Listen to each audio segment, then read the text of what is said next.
Bum bum bum.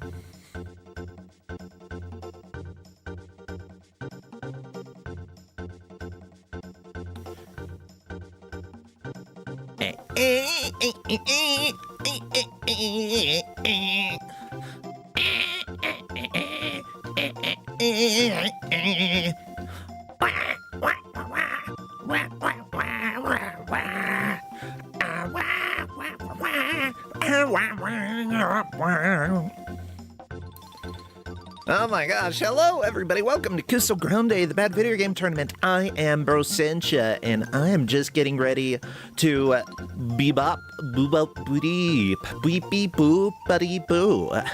To bop, beep beep bop, the bebop. Yeah. Linkura, thank you for resubscribing. I appreciate it. Oh my gosh, I'm so tired. You know what I'm tired of? Garbage. No, JK, how can I be tired of garbage? Garbage is what brings this channel life. Does Crappy bebop? I think that's all Crappy does. Like, look at this. This is pretty much a bebop. Look at him go. He's dancing. He likes the music. Hey, dear God, thank you so much for resubscribing. Good to have you here. Oh, yeah. Why am I tired? Because it's a very busy time.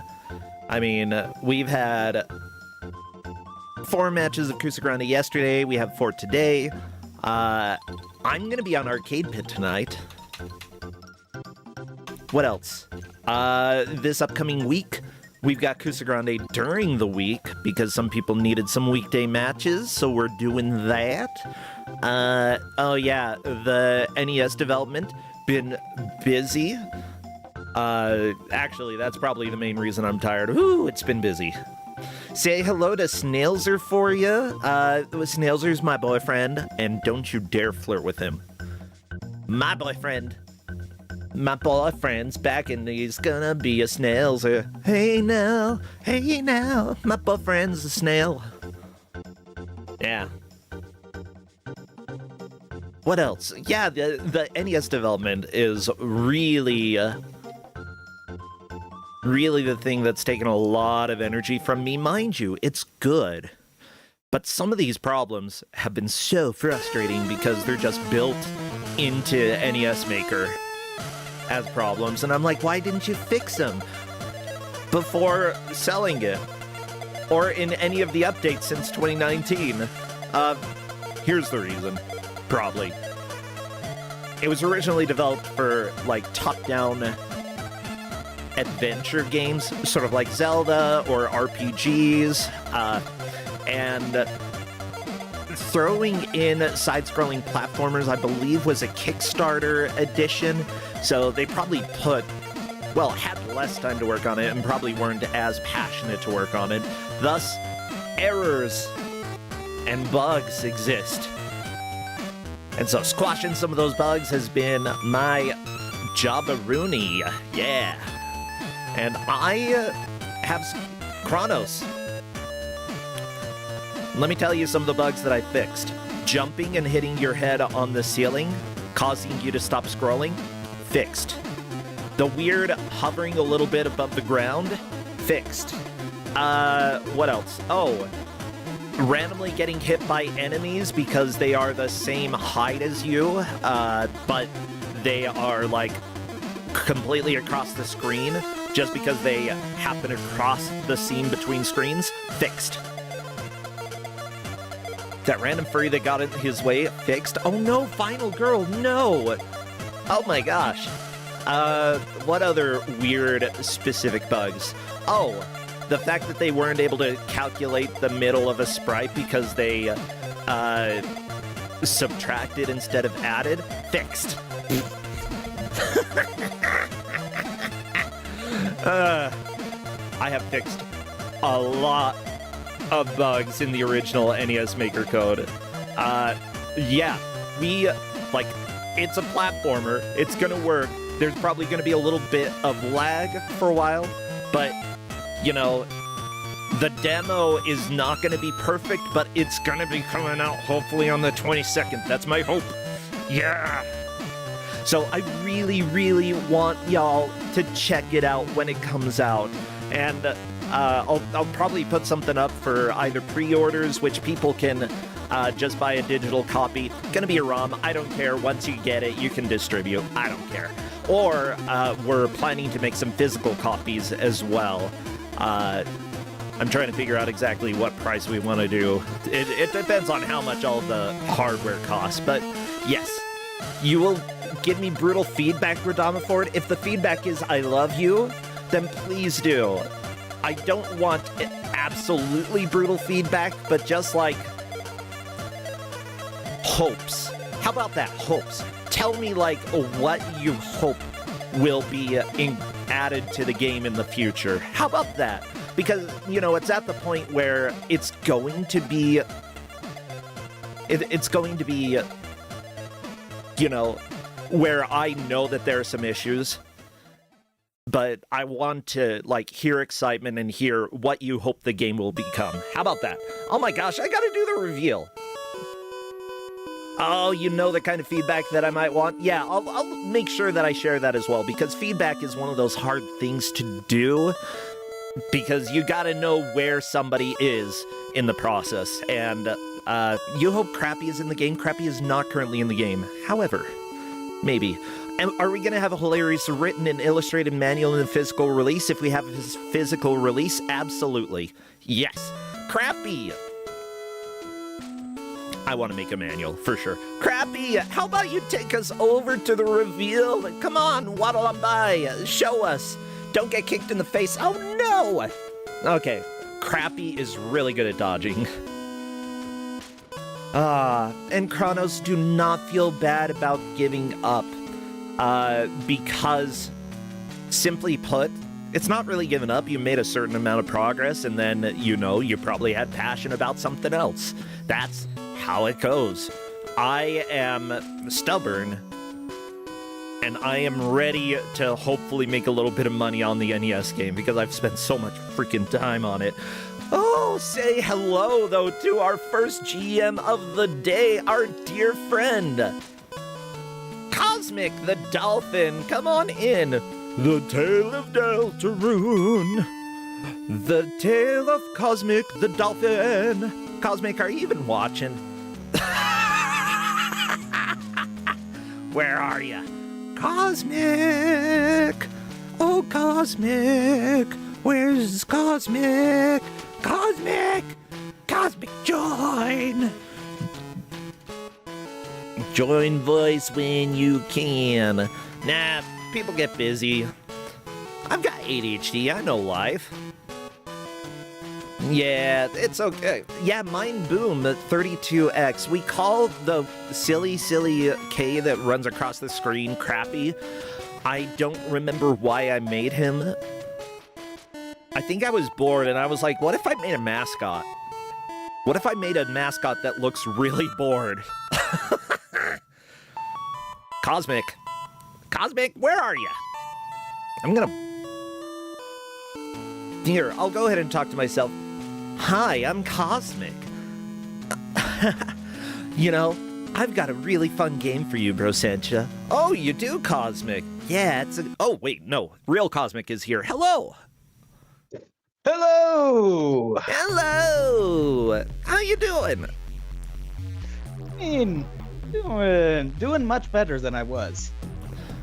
Which Good. Isn't very hard to do considering how I was. Oh, I mean, let's just say 2026 so far has been like the worst. But, you know, people in New York definitely having a bit of a better time after this weekend, and I am happy for them. Yeah, so you know what?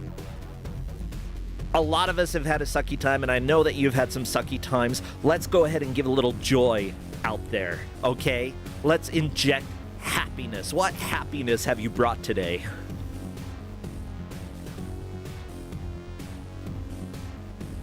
Oh, have you brought happiness? Have you brought it? You brought a game. I know it.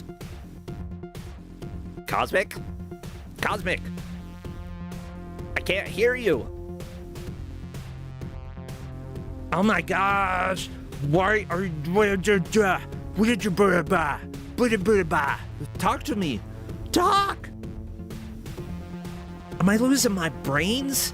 Did my brains fall out? What are going on? What are going on? So my Bluetooth headset just decided to disconnect, so that's what happened. I mean, that's fair. That's fair. I'm just like, I've never had a GM come on, like, introduce themselves, and then I ask them what the game is, and it's silence for like a minute, and I'm just like, what do I do? Sorry about that. So what joy do we have? I asked you specifically what joy we had, and then it was silence. And what happiness did you bring us? So, yeah, it is slightly ominous. You see, so we're living here in Ecuador. We're very much in everything in the World Cup, and I was discussing yesterday which team would be the most insufferable if they win this World Cup, and France came into the conversation a number of times, so I decided insufferable French game. Ooh, yes. Inspector Gadget Racing for the Game Boy Advance. Well, everybody hop into your cars and telescope your head outside the window? I don't know. He probably shouldn't do that. The players are going to have 1 hour to try to make as much progress as they can through the game. Mind you, the players have already complained quite a bit about this game, and they haven't even really seen much of it. We're going to have an hour of No, not McDonald's. What am I talking about? Inspector Gadget. We might have an hour of McDonald's. I don't know. Maybe McDonald's shows up in here. Actually, what would they call McDonald's in France? Does anybody know? I think McDonald's. Oh, yeah, that... I'm trying to remember. In Brazil, did they call it Donald's? Le Grand Mac. Ooh, Le Grand Mac. Do you want Le Grand Mac? Le Royale with cheese. Ooh, very nice. Oh, it still is McDonald's. No, I want the Grand Mac, okay? Please. Actually, yeah, in Brazil, I think they would have said McDonald's. If it ends with a D, they probably pronounced it as a G. That's just how Brazil is. Well, I think that I'm ready. Let's go ahead and make sure that the players are good to go. What is this gift that Nervous has? I don't like it. No, it's very disconcerting. Yeah, don't walk like this, okay? Please. Okay, if Nervous doesn't take down the picture before they confirm that they're ready, then I'm gonna ask them to take it down. Because I do... You know what? Would this be better to watch than Inspector Gadget? I don't know. It might be. Well, just waiting for Nervous to confirm that they are good to go. Stop it. Stop walking like this. Please. Por favor. Give me serenity. Ooh, apparently in Quebec. Oh my gosh. They say McDo. McDo? I like it. Okay, they're all good to go. So what would be some good emotes for chat to spam? I mean, in the rare exception you have Inspector Gadget emotes, go for those. But if not, anything racing related. Yes, anything fast. Okay, vroom, vroom, vroom. Racing flags, we're doing the countdown now. Spam all of your good race-related emotes, because as soon as I see movement, I will start our timer. And there we go. Ooh, the Gamer Alert emote, that's a good one. Okay, welcome to... Did they choose different vehicles? What did you allow for them to choose? I allowed them to choose whatever vehicle they wanted, but there is restrictions on groups of vehicles, because this game has a save glitch in it, where if you choose a certain vehicle and then the next tournament choose another certain vehicle in succession, it erases all data. Oh no. I mean, of course. Like, why would there be a glitch that erases all of your save data? Oh, well, yeah, we're off to a pretty quick start. Honestly, like, I've seen GBA racers before. This isn't the ugliest one. Like, Shrek Kart definitely much uglier. I kind of like the 3D of the vehicles. We've had this in Kusogrande before, right? Yeah, this game was actually the very first match that this was my very first match I ever did, round 3 match, and that I eliminated people in 2 Kusos ago. So I figured let's go back. Well, nice. Might as well go back. Also, hi to the people over at YouTube. I do see Plasma Gun there, as usual, making all of your fun jokes. I love to read through them, even if I don't always react to them. They make me laugh inside my soul.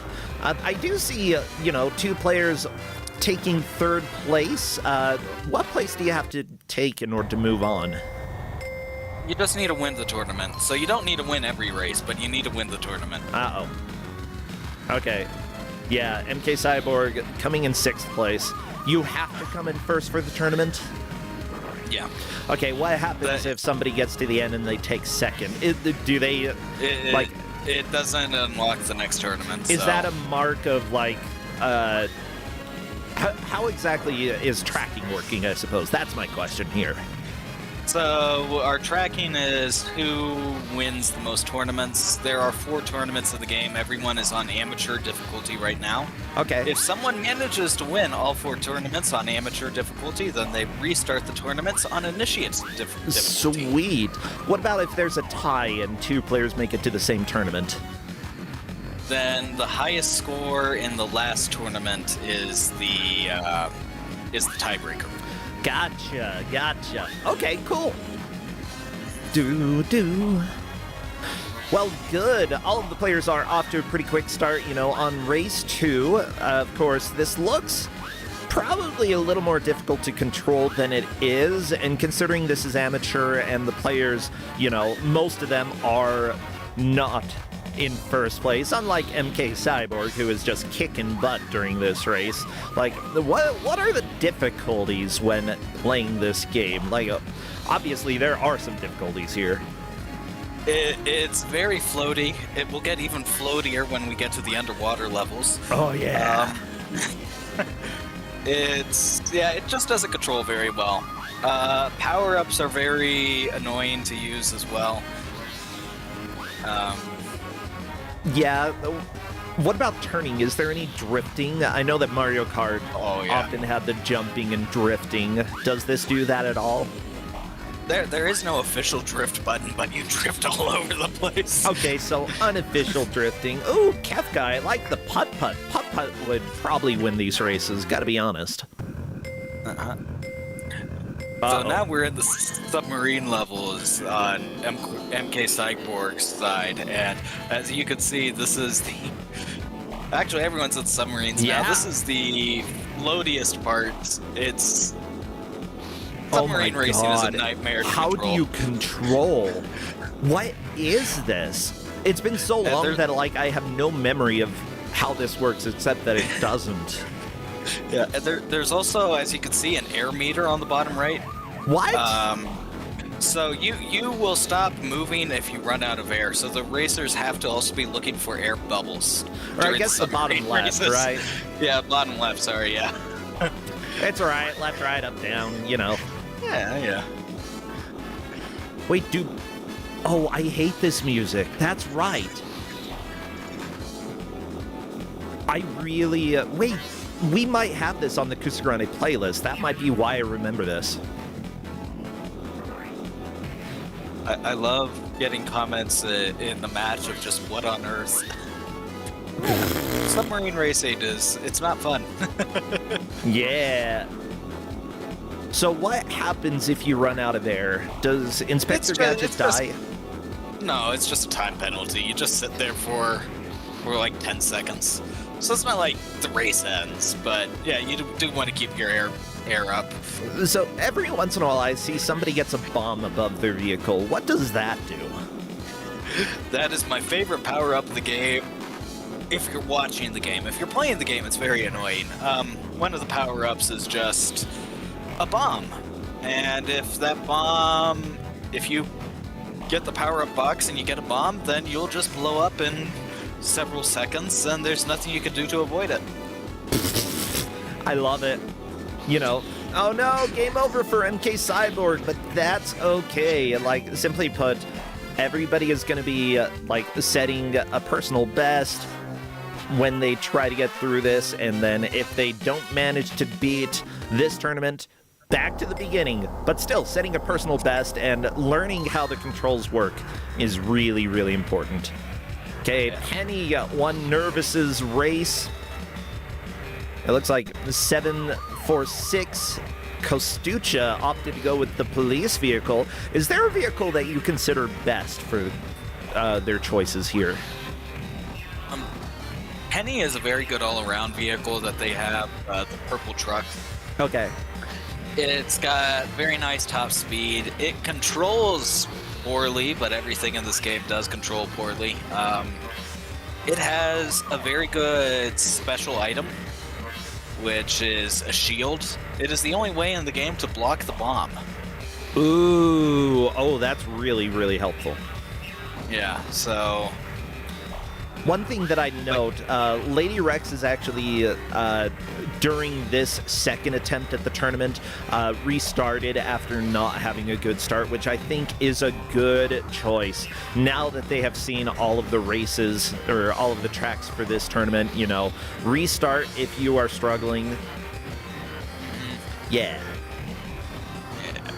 Yeah, you want to have a good start, and then after that, it is up to you to make sure that the second and third races go okay. Oh my gosh. The knockback and, like, stopping dead in your tracks if you run into somebody, though, that is annoying. Oh no, Nervous has the bomb! Gotta get rid of the... Nope. That's such a stupid quote-unquote upgrade. At least Mario Kart, like, didn't give traps disguised as power-ups, you know?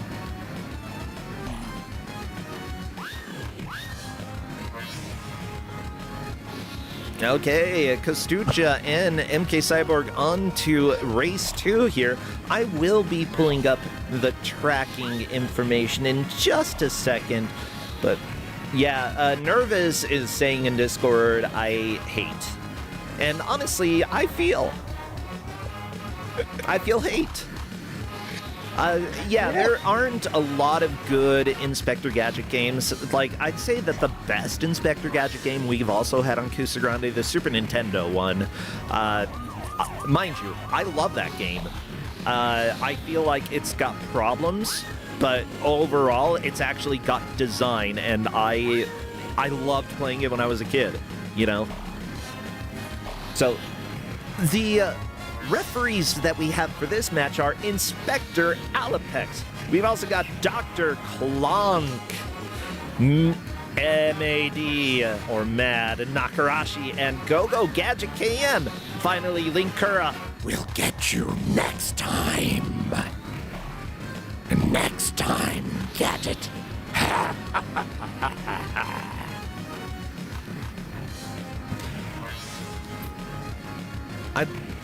I love Dr. Claw. Come on. Bam, bam, bam.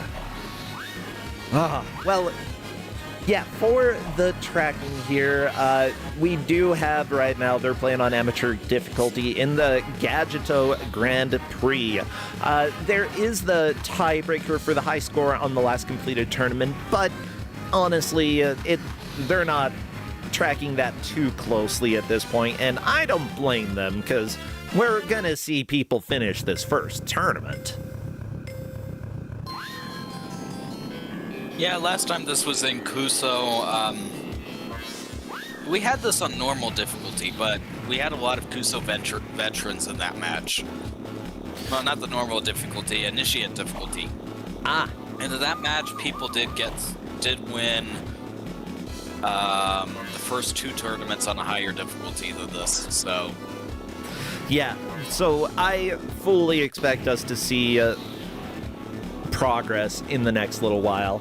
Mind you, this is a 9/10 point round for round 3. In order to move on from round 3, the players must have 19 points, so only first place will be moving on in the tournament. Stakes are pretty high. yeah. Mind you, I know that, like, Lady Rex and MK Cyborg have played in Kusogrande before. I'm not sure about Nervous or Kostucha. You know, you never know how new players are going to do. A lot of the time, if I enter a new mystery tournament myself, I don't expect to do well.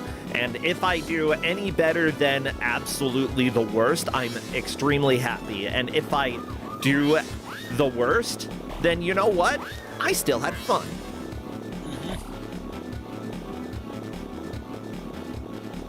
Yeah. And you know, with Kuso, even if this is your first Kuso, you need to have a bad racing game sometime in Kuso.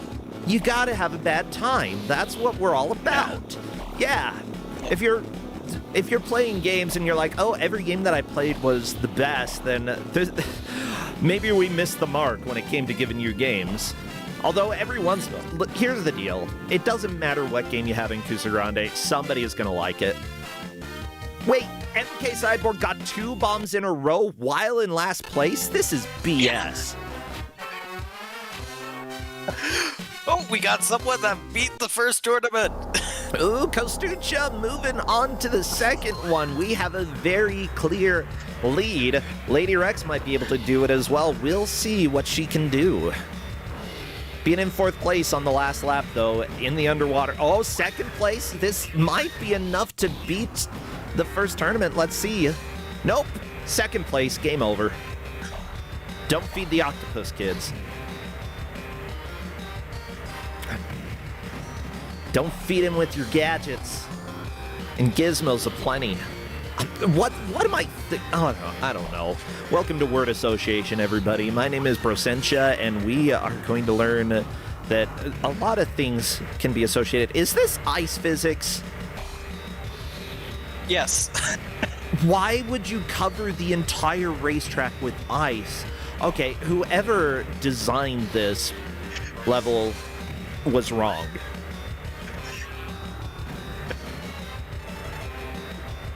Like I said, we've sometimes got to make the player suffer. And as soon as I say that, into a tree.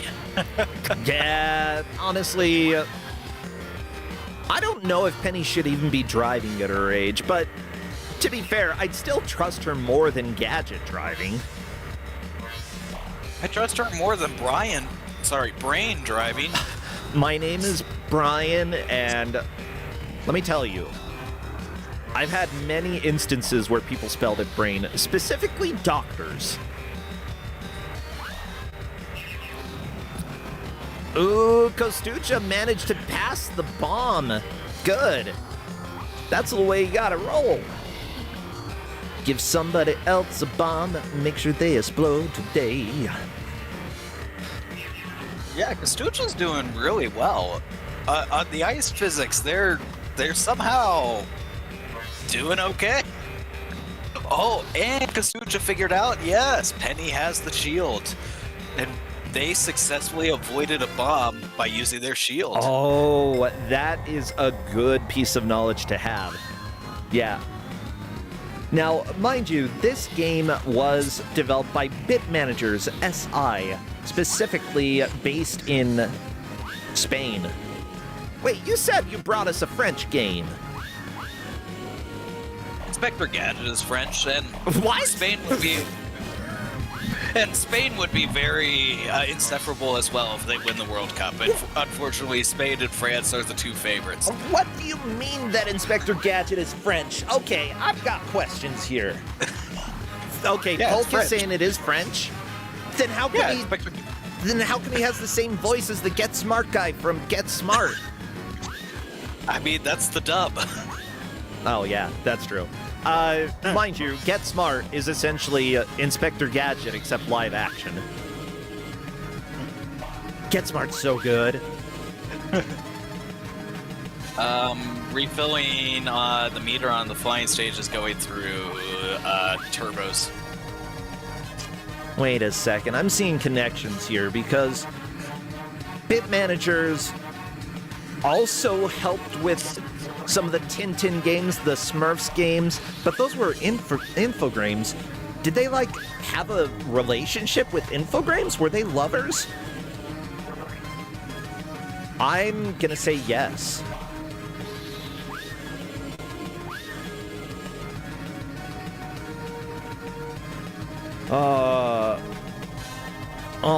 KM is saying Get Smart was a cool show. My brother called their dog Maxwell after Maxwell Smart. That is absolutely fantastic. Yeah, if anybody who hasn't seen Get Smart, like, it feels like Inspector Gadget was inspired by Get Smart because it's an amazing show. And it might have been. I'm not sure. Now, they're underwater but above lava. What is this? Wouldn't the lava solidify? Probably. Oh, okay.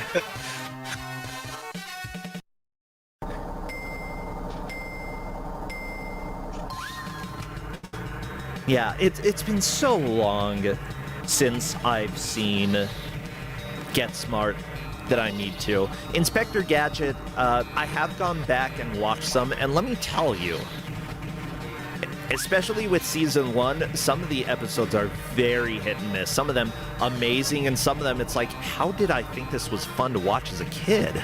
It's really boring. Yeah, I think later on the show really got into the swing of things, but yeah, the early episodes are rough, baby.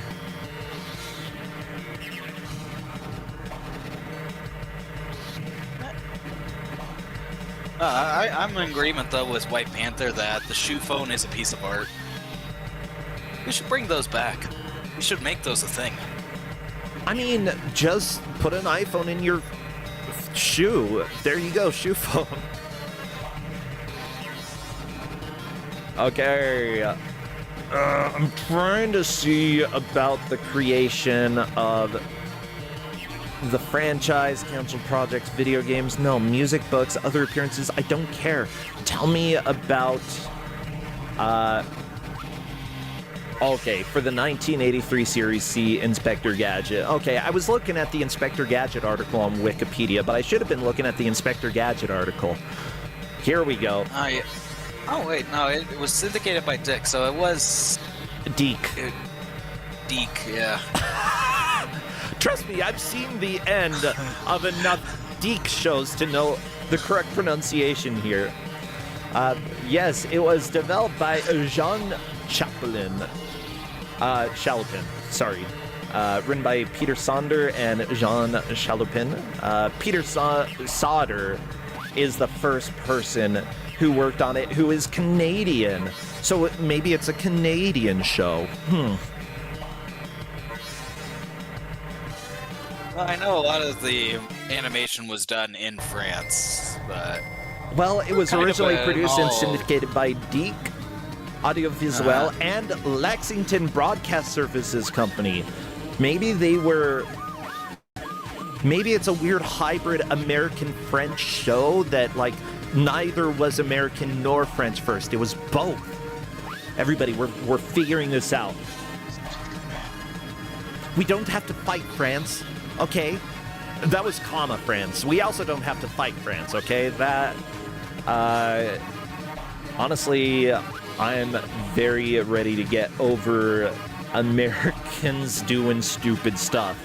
But yeah, from the article here, it said many ideas were inspired by Dino Mutt, Dog Wonder, Get Smart, which starred Don Adams, who voiced Inspector Gadget in the English version, and also the $6 Million Man. That's too much money for a man.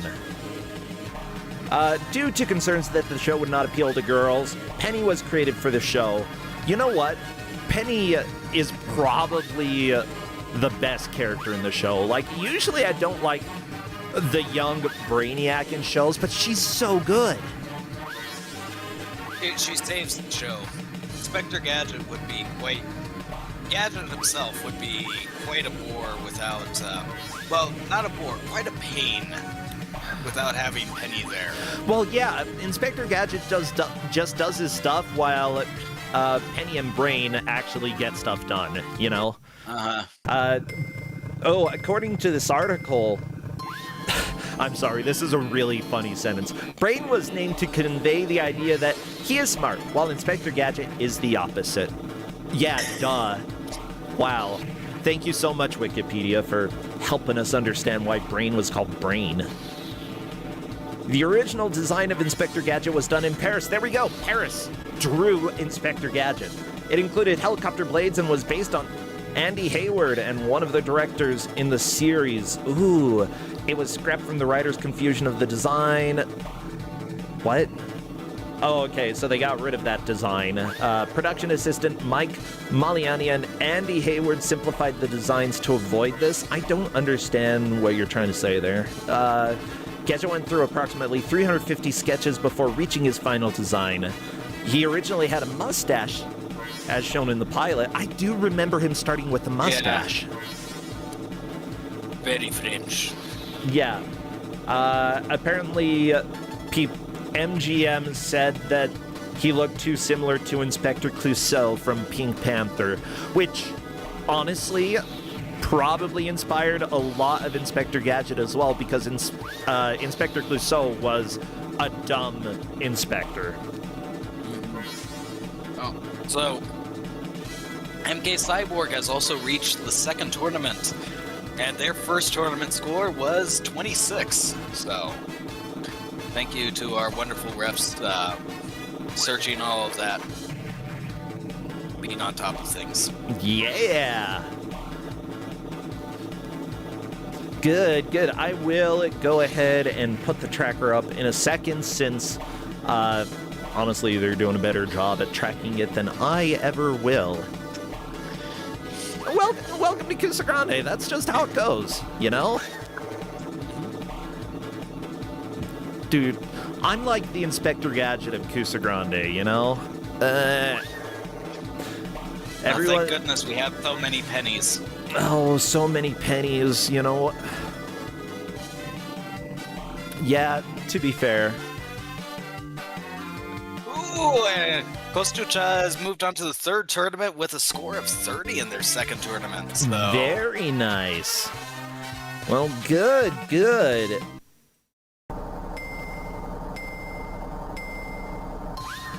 Whee! So I have no idea. I think Kostucha will move on to the initiate's difficulty at this point, perhaps.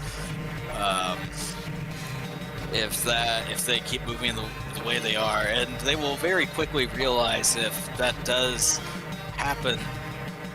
I genuinely cannot tell a difference between the difficulties whenever I play this game. I genuinely cannot. Yeah, I understand. Ooh, we're on Easter Island? Okay. Uh-huh. Where are the eggs? Yeah, take that, nerds. All you Easter fans out there, you can go ahead and celebrate now. I'm still very proud of me giving out Hellboy for one Easter. Say what? Who was Hellboy? I said I'm still very proud of the one Kusa where I gave out Hellboy for Easter. Why? Because there's some Catholic tradition of one day during Holy Week that you were supposed to commemorate Jesus having gone to hell to preach to lost souls. So yeah. It happened to be right around that time. So I told the players, "You're playing Hellboy." Question: do Catholics believe that people can get out of hell? Or did he just go down there and be a dick? Like, I'm wondering here, genuinely wondering at this point.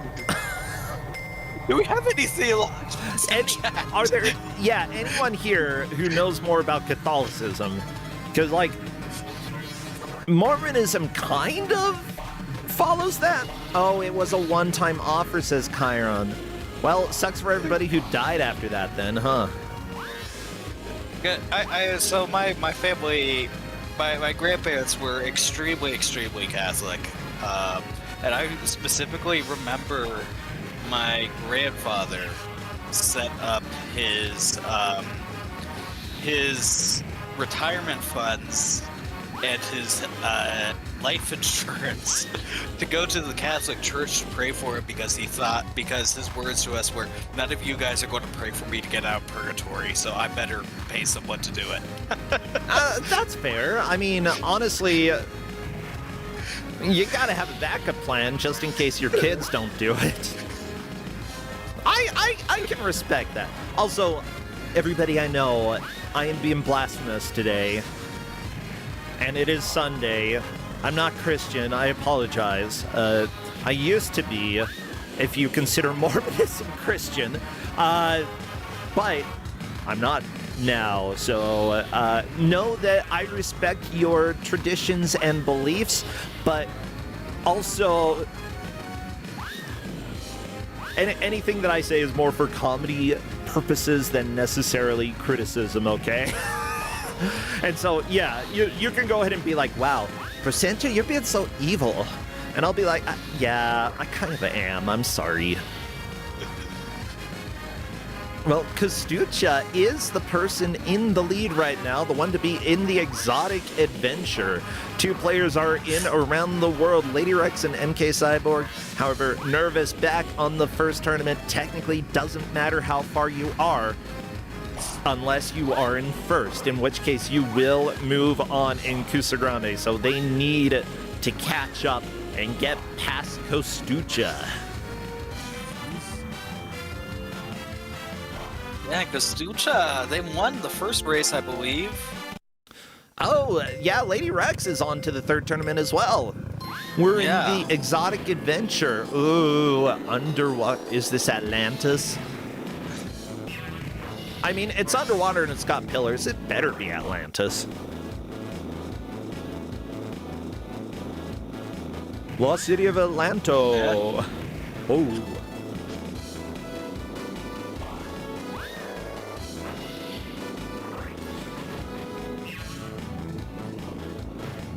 So I am seeing in the manual there are various areas that you go through, and there are requirements for different areas, like tires, yes. Or circuit area, tires, yes. Treads, no. Water parts, no. Weapons, no. What? Where on earth did you find the manual? I couldn't find one. What? I searched Inspector Gadget Racing GBA manual, and I found... Oh, this is Gadget Racers. Dang it. Ah. Yeah, I was going to say, I found the Gadget Racers one multiple times. Fine, but I was looking at the wrong one. But MK Cyborg is also on to the third tournament.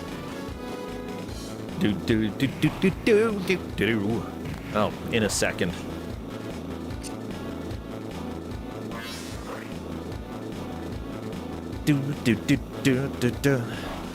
Oh, Catholic doctrine states that you can only get out of hell if you perform Michael skip to clip out of bounds and get past the pearly gates. Okay.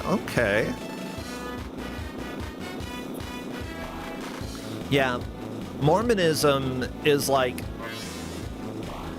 great majority of people go to hell, but hell is temporary, not permanent. And then after hell, there are 3 different paradises depending on how good you are.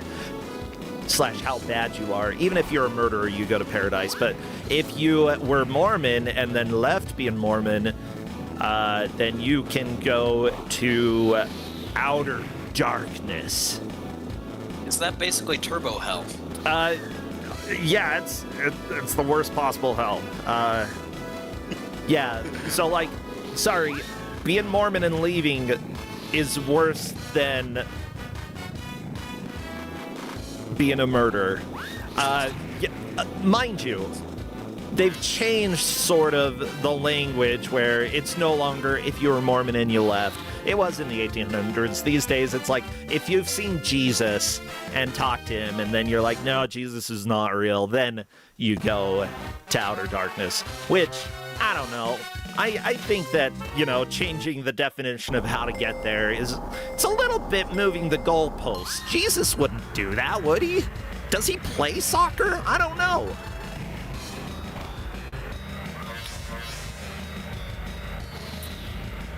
Jesus would probably be... Do you think he would win the World Cup? I think so. I don't know, but I know Germany and Curacao are playing right now, and something big must have just happened because my wife is absolutely shrieking in the other room. Shrieking good?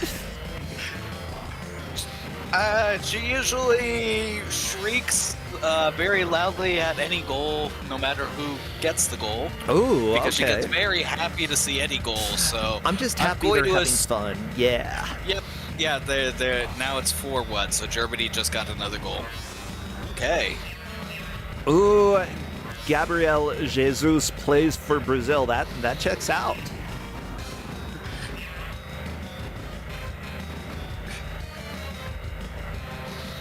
See, I'm really hoping, since I'm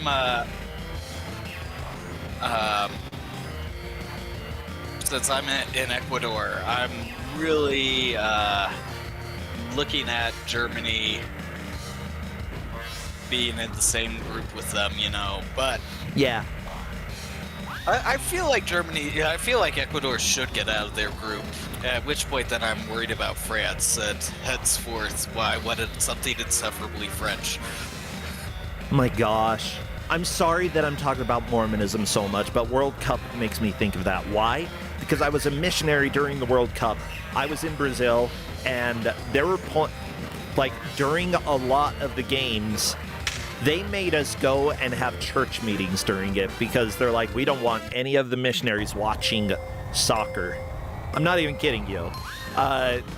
So we had to sit in the churches and just have super boring meetings multiple times that week. Like, oh my God. Which I personally, I was like, I follow all the rules and I'm going to do this. And I don't really care about the World Cup that much. But all of the Brazilians who were there as missionaries, I feel so bad for them. Yeah, simply put, Mormon missionaries were missions were kind of abusive / human trafficking, but that's besides the point. We're talking about Inspector Gadget, not human trafficking that I went through. Oh my goodness. Ooh, almost getting a cramp from laughing. I'm assuming you just saw the hedge maze photos as well. Say what? Did you see the message that hedge maze just sent? You are so quiet. Oh, sorry, I moved my microphone. Did you just see the pictures that Hedge Maze has sent in the GM chat? Oh, Jesus playing soccer. Oh my Yeah. God. Okay, everybody, because this is very much related to the match here, let me go ahead and share this for y'all. Okay. Hey everybody, welcome to Kusogrande, where when a game is happening, sometimes we get distracted. That is not the picture. This is the picture. Bam. Look at him go. Okay. So my did God, he this just is get beautiful. off the cross for a second to battle these kids? That's what it looks like. What about this other picture? It's a secret weapon. It's a perfect thing if you're a goalie because it adds extra height. Ah, good. Okay, yeah, again. It looks like he's almost tied to the crucifix here. Yeah, and again, kids. He just needs to destroy them. Oh, this one is weird. I don't like the third one that you shared. But again, you gotta have the crucifix. Who the crap drew this, okay? I think this looks like one of the classic paintings from like the 50s. I'm trying to remember who it was who did a lot of those, like kids that looked specifically like this. Off the crossbar. I've got some plates with his art on it. No, not. Anyways, I think somebody was trying to rip that off. And Hedgemaze is correct. Those are not AI. I actually saw a signature. A signature? What do you call it? When they sign their painting. Oh. Their Well, code we've got- name. Their squibbly squabbly. You know. The signature.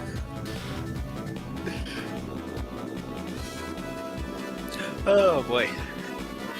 Watermark? We've got multiple people in the fourth tournament now.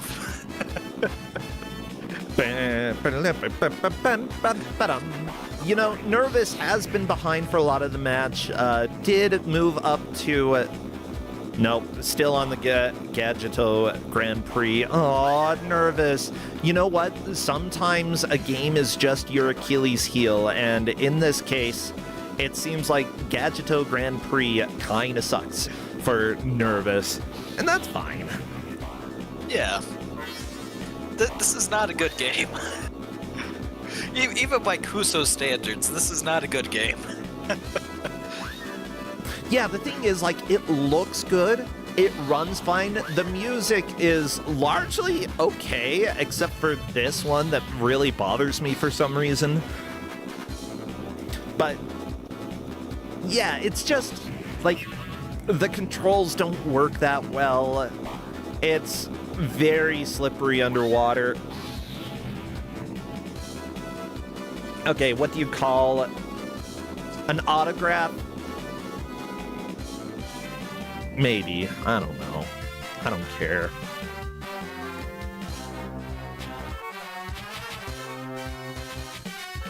See, now you've got bad 80s hair metal stuck in my head. Oh, really? Yeah, autograph, turn up the radio. I don't know why when you said autograph that came into my brain, but it did. Yeah. Well, I do want to say that Lady Rex, due to having a higher score on Exotic Adventure, is technically in the lead, but Kostucha has the best chance of beating the Underwater City first. Mind you, if anybody beats the Underwater City, they or gets to the end of it, they will set a new high score for that and move into the lead. Whoever finishes first at this point moves into the lead. However, they have to come in first to move on to the last tournament of amateur difficulty. Yeah, the last tournament is where you really feel the rough track design come in. Some of the turns are just nearly impossible. Yeah, well, when you get to later stages in a lot of kart racers, they expect you to learn what the brake button does. I'm not even kidding you, okay? Like, the number of people who play Mario Kart without learning to drift or brake is immense, and that's why you can beat most of your family members, because you learn what those buttons do. Your grandma's not gonna brake. She's just gonna hold gas the entire time. Although I will mention, in this game, you don't want to actually hold the brake that much, because if you hold the brake a turn, your car just goes sideways and stops. Yeah, you usually tap. Yeah, well, not even just a tap will set you out of control of this game. If you want to slow down for the turns, you just release the accelerator. Well, that's... yeah, I mean, that's also a valid strategy that works for vehicles. Not pushing gas the entire time, Grandma. Gas, gas, gas. No, stop it.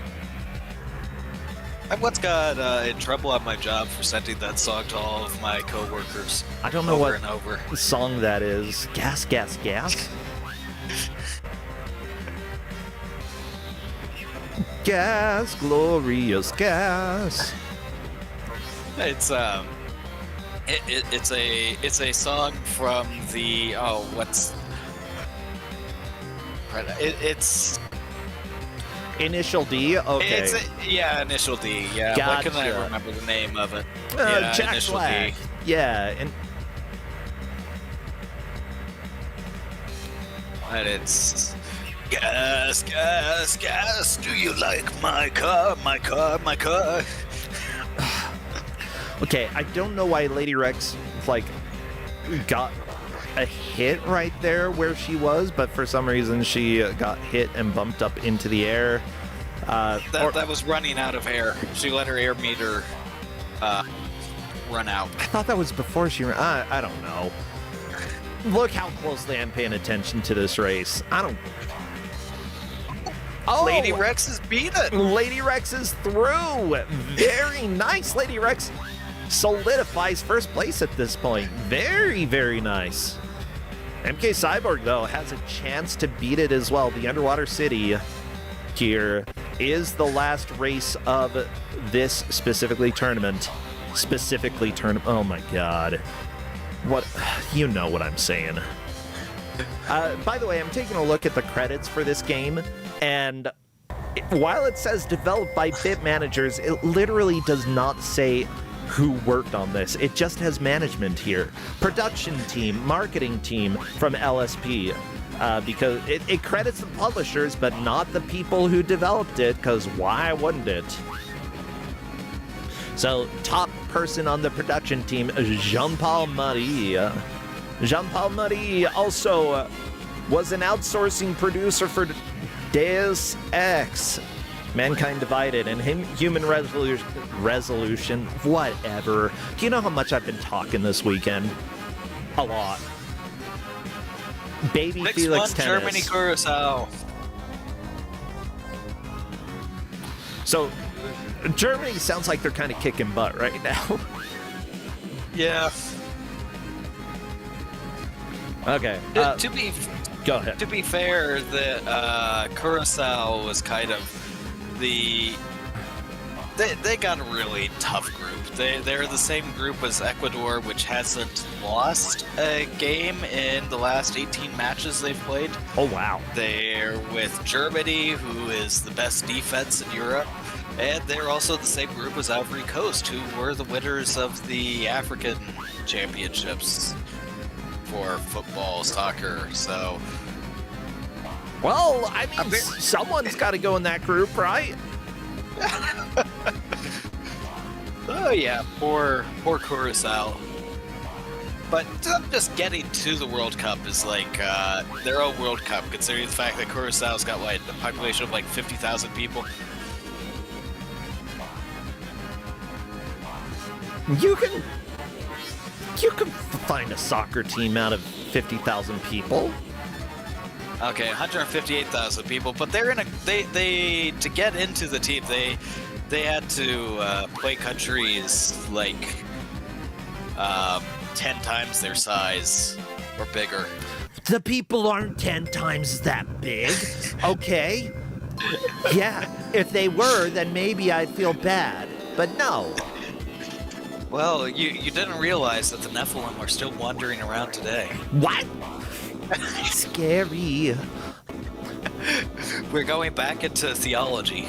Yeah, or we could talk about the NBA, because, like, the Knicks went up against a group that, quite literally, some of the players were bigger. Oh no, Kostucha! The resolution changed. Oh, it changed back. We're good. Go. Oh, yeah, that was... I was a little annoyed with Jalen Brunson being MVP. I would have rather had Karl Anthony Towns be MVP, but Jalen Brunson was very important as well. They both probably... They peed. Honestly, in any case, I think both of them would deserve an MVP of the finals, but I would have preferred Towns over Jalen Brunson as MVP. Hedgemaze is saying that Jalen scored half the points in Game 5. That's a lot true. of points. Actually, yeah, that's a heck of a lot of points. Oh my gosh. when I was in college, I did go to a lot of college basketball games, and they were a blast. But also, our college fans were rabid. And I mean, like, the amount of yelling and harassing the other team was just so high. And there was one point that, like, the fans were so upset that they threw garbage onto the court at the end of the match. Like, at the end of the game, it was intense. We'd specifically travel to other schools and cheer louder than their entire school, even though we had an audience. You know, our crew was about a tenth the size of what they had there. We were still louder. I went to a high school where we would burn effigies of the other team. Okay, I don't think we did that. Yeah, however, football was a different story because our football team sucked. We went there to support the band. I'm not even kidding you. Like, everybody was like, yeah, the band at halftime, and then a bunch of people would leave because, oh, we sucked so bad. Good old Utah State Aggies. Yeah, it was later that the football team got really good and our basketball team just went downhill. But I don't know. It's been a long time since I've really kept up with any specific sport. I just feel like it's hard for me at this point because I've got, like, ADHD. There's so much going on. I don't... Like, how am I supposed to pay attention to every little development? That and the Utah Jazz kind of sucks. At least I think they do. I don't know. I haven't kept up with them at all. If you would have said that 2 years ago, you would have got laughed at. This year, yeah, they were at the bottom of the Western Conference. See, they suck. But 2 years ago, they didn't. Apparently, my hometown won, like, the minor league hockey championship. Vernal Oilers. Which, yeah, there's a lot of the oil industry. There's so much oil propaganda from my hometown. It's very weird to live in a place that was like oil propaganda. Oh, Kostucha, no! Stop bouncing off of stuff. So we've got the mammoth. What's the mammoth? Can anybody tell me what a mammoth... Well, I know what a woolly mammoth is. We, like... I think we have fossils of woolly mammoths or something. Oh, the National Hockey League, former Coyotes. Oh my gosh, the Coyotes had the best jersey. They had the best. Because, like, it looked... the best logo, because it looked nothing else like... didn't look like any other sports logo, and it was very, very emblematic of, like, a Native American design. And when Utah took it, it was kind of sad, because that design was so important. It was so cool. My high school I went to,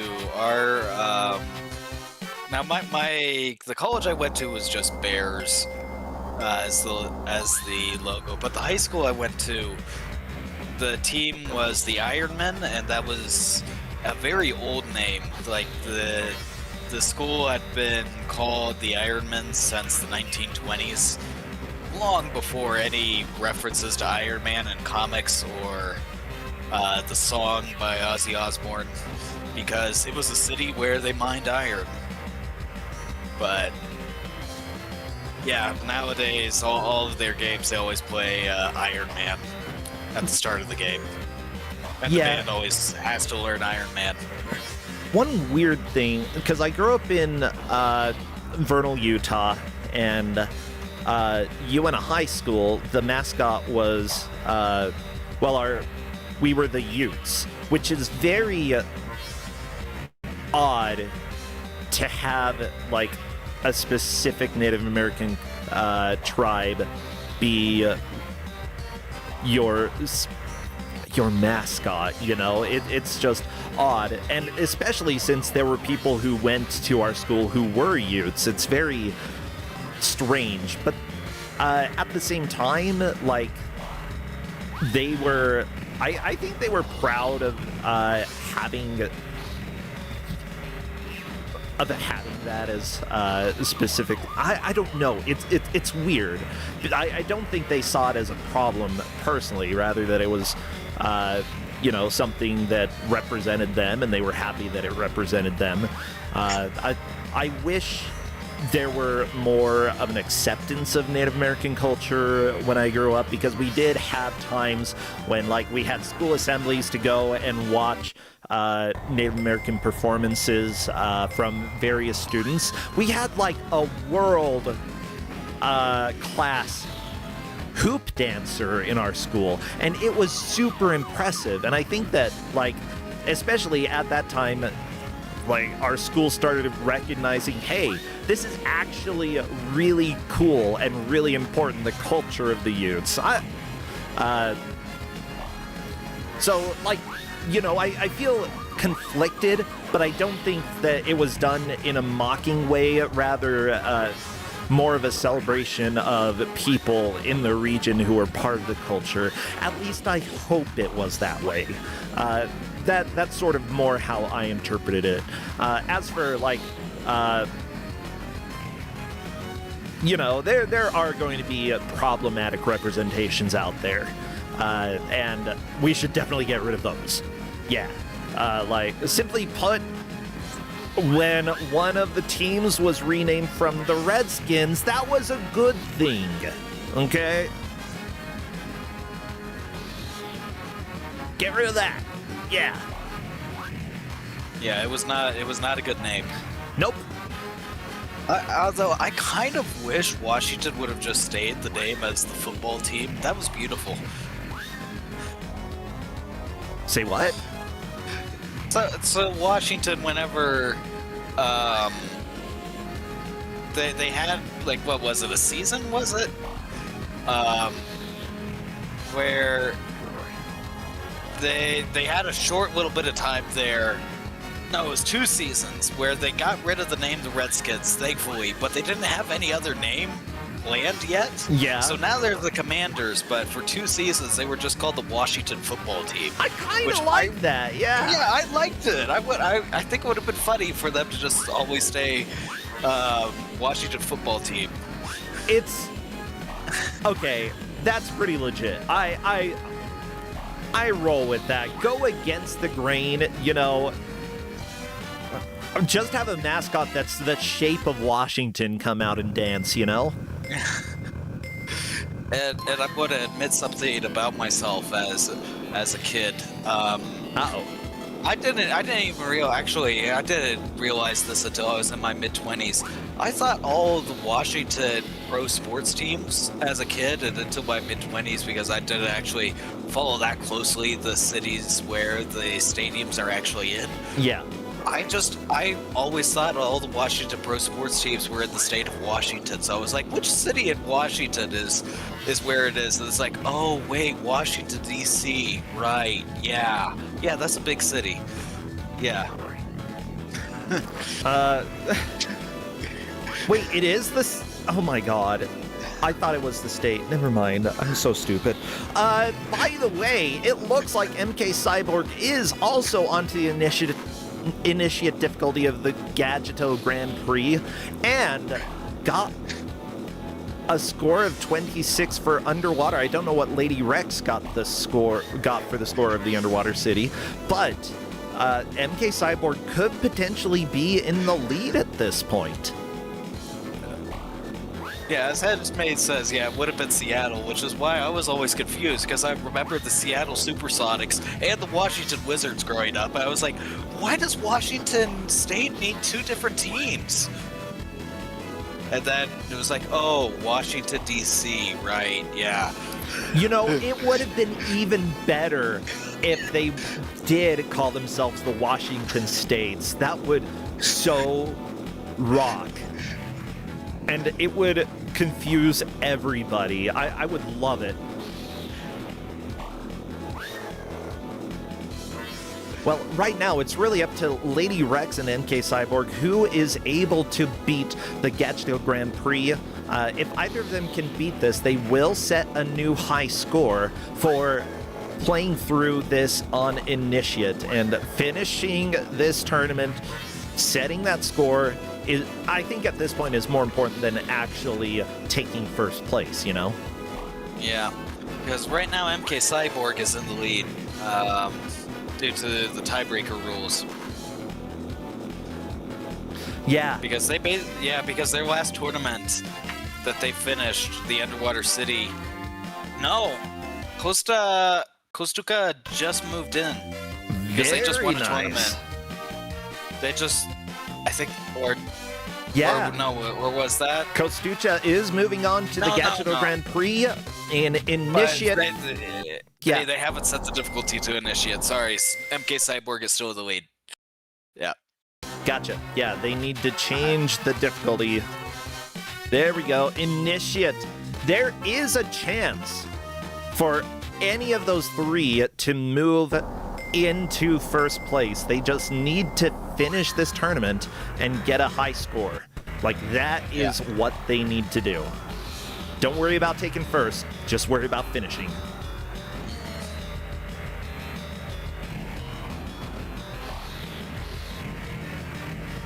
Yeah, they have less than 4 minutes, so it's gonna be hard. If MK Cyborg almost won the first tournament on initiated difficulty. Did MK Cyborg reset? Yeah, they got second place in that. So they almost moved on to another tournament, but that would have solidified their lead anymore. Basically, the big question here is if Lady Rex can win the tournament in the next 3 minutes, then they would move into first.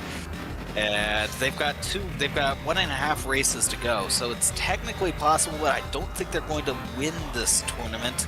So in fact, they're in fourth at the moment in this race. It's really, everything is basically come down to how does Lady Rex do in this race and the next race. Yeah, there's only 2.5 minutes. I don't know if Lady Rex has the time to get through both of the races, because car racers, you know, generally take a few minutes per race. Yeah, my big question is, did MK Cyborg actually finish all 3 races in this tournament? Because if so, then that means that there should be a new high score listed there. If not, then there is no high score set for this. Lady Rex has the biggest chance to get the new tiebreaker set and actually win this match. No, it's the last finished tournament. Oh, the last finished tournament. Okay, the previous one. Yeah, Yeah. Okay, I gotcha. Huh. But Nervous finally has moved on with less than 2 minutes to go to the second tournament.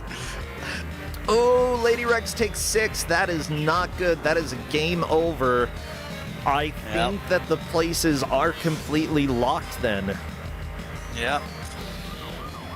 Oh my gosh. Well, that's how the cookie crumbles. Okay, I appreciate the clarification. I thought that high score, like, even if you didn't move on, the high score that you set for a tournament would matter. Yeah. Yeah, so it looks like currently, due to the tiebreaker rules, we have MK Cyborg, Kostucha in second, and then Lady Rex in third, and Nervous in fourth. Yeah! Well, let's go ahead and let it all play out. Relax a little bit. It's been a decent amount of fun. Yeah, at this point, I think that, you know, it's been great to watch how this has gone. Lady Rex has spent a lot of time on the initiative, medium difficulty. Yeah, medium. That's easier to say. Murray, good to have you here. Hopefully you're having fun. Yeah, everybody, after Kusogrande today, I will be on Arcade Pit. So that's going to be a lot of fun. Hope some of you can come and enjoy that. But yeah, it's a very busy week coming up, so wish me luck at not dying. Well, you know who else didn't die? Me, because this is time. Oh, I got it! You got it! Heck yeah! Oh, do you know how hard it is to stop it on the hour?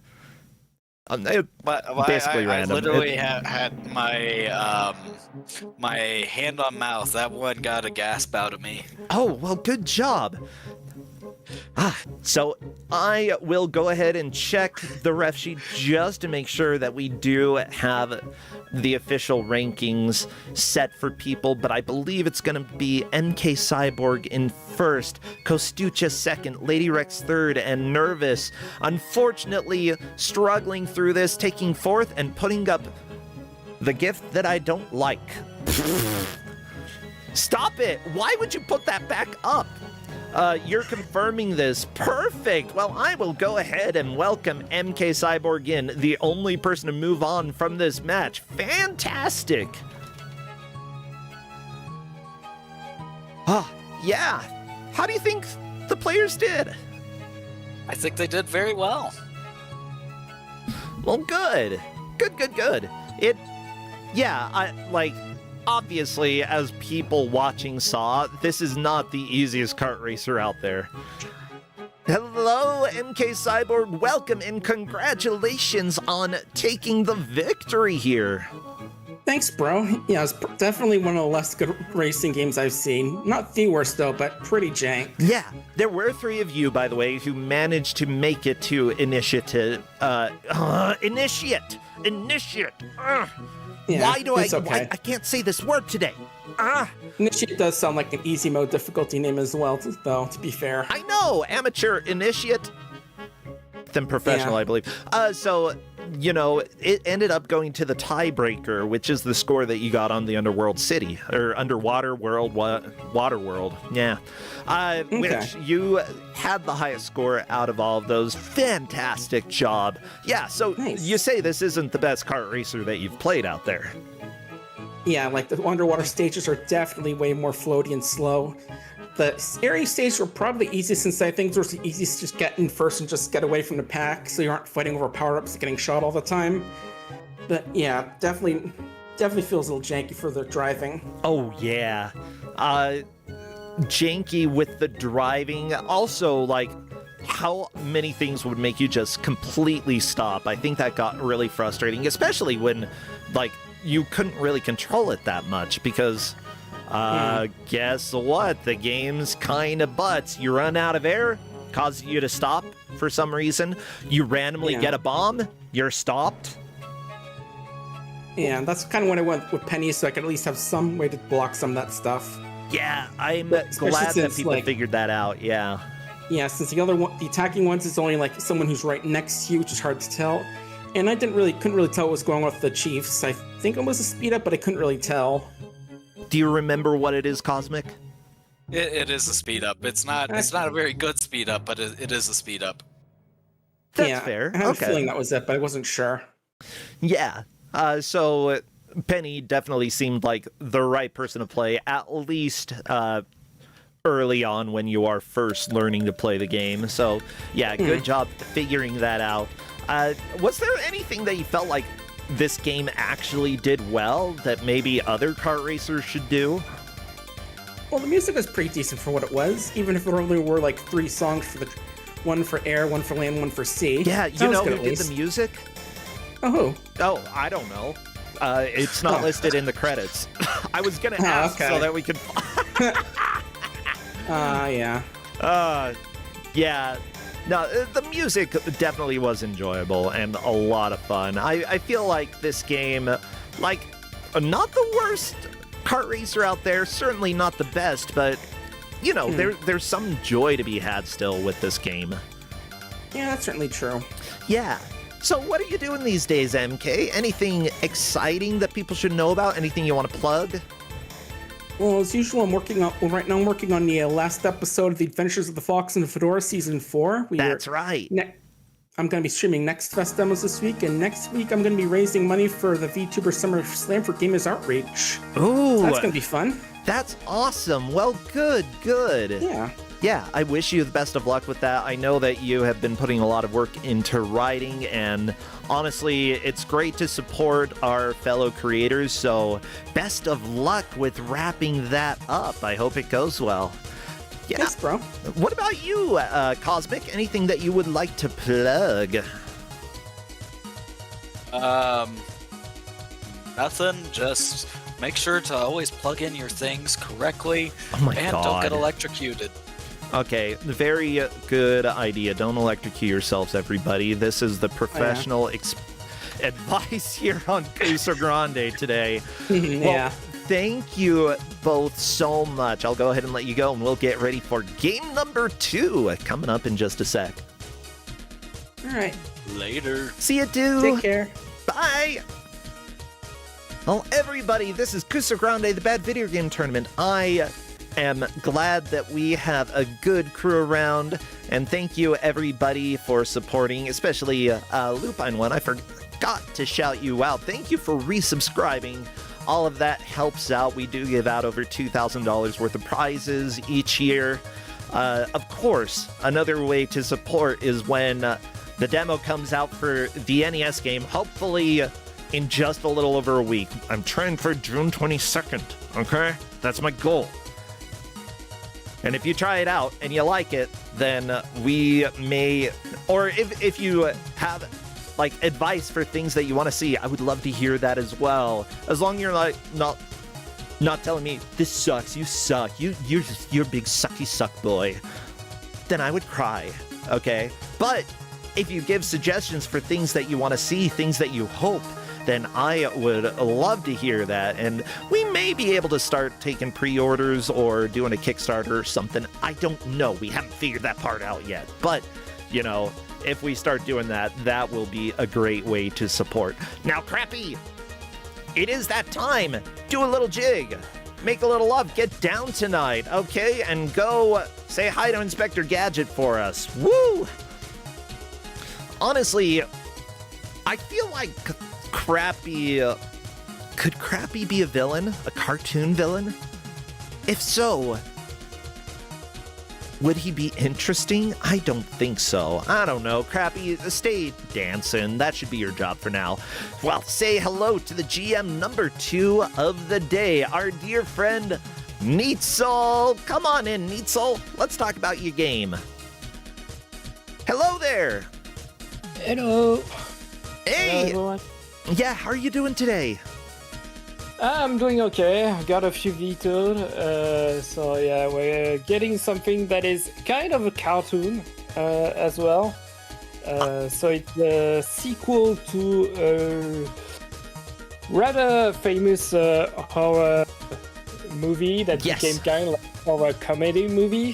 So we're going to play Gremlins 2 for the Game Boy. Yes, mind you, the movies weren't cartoons, but there were cartoons based off of the franchise, and indeed, there is some amazing animation in the movies. The players are going to have a full hour to try to make as much progress as they can. Your players today are Bosny, Dragon Lord Carter, Jesus the Frog, and Yoshi Chief. And honestly, I'm excited for this. I know that Gremlins 2 for Nintendo is kind of considered a really good game. It's really, really good. That one is really, really good. This one, it's not the worst, but there are some sections that are really super frustrating. And it's one of these games that I had as a kid. And could never finish it. And replaying it like a few months ago, I was like, yeah, there's some nonsense in this. So yeah. Yeah, I kind of... oh my gosh, already I think some of this music needs to be on our playlist. Not a big surprise, just based off of listening to this. Let me go ahead and check in with the players to see if they are good to go. I've never seen Gremlins 2. I've seen bits and pieces of Gremlins 1, but... oh yeah, the second movie I actually like it a lot, especially as a kid, because the second movie is really more like a cartoon. It's a lot more comedic.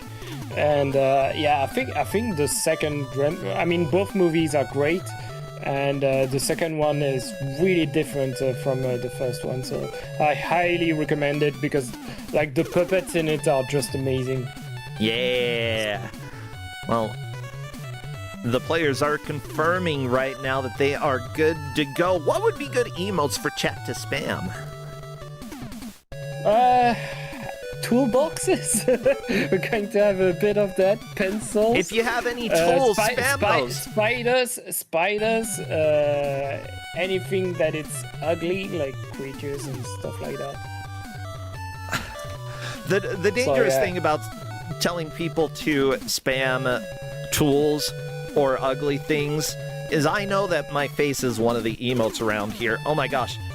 Best of luck to the players. We're doing the countdown now. Spam your emotes, everybody, and don't you dare spam my face.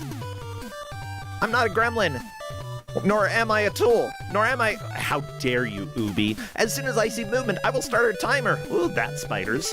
Yeah, for everybody afraid of spiders, look away for a second. They are very tiny and don't matter. Oh, and there we go. Yeah. We're off to a start, and this is nothing at all like the NES game. Okay.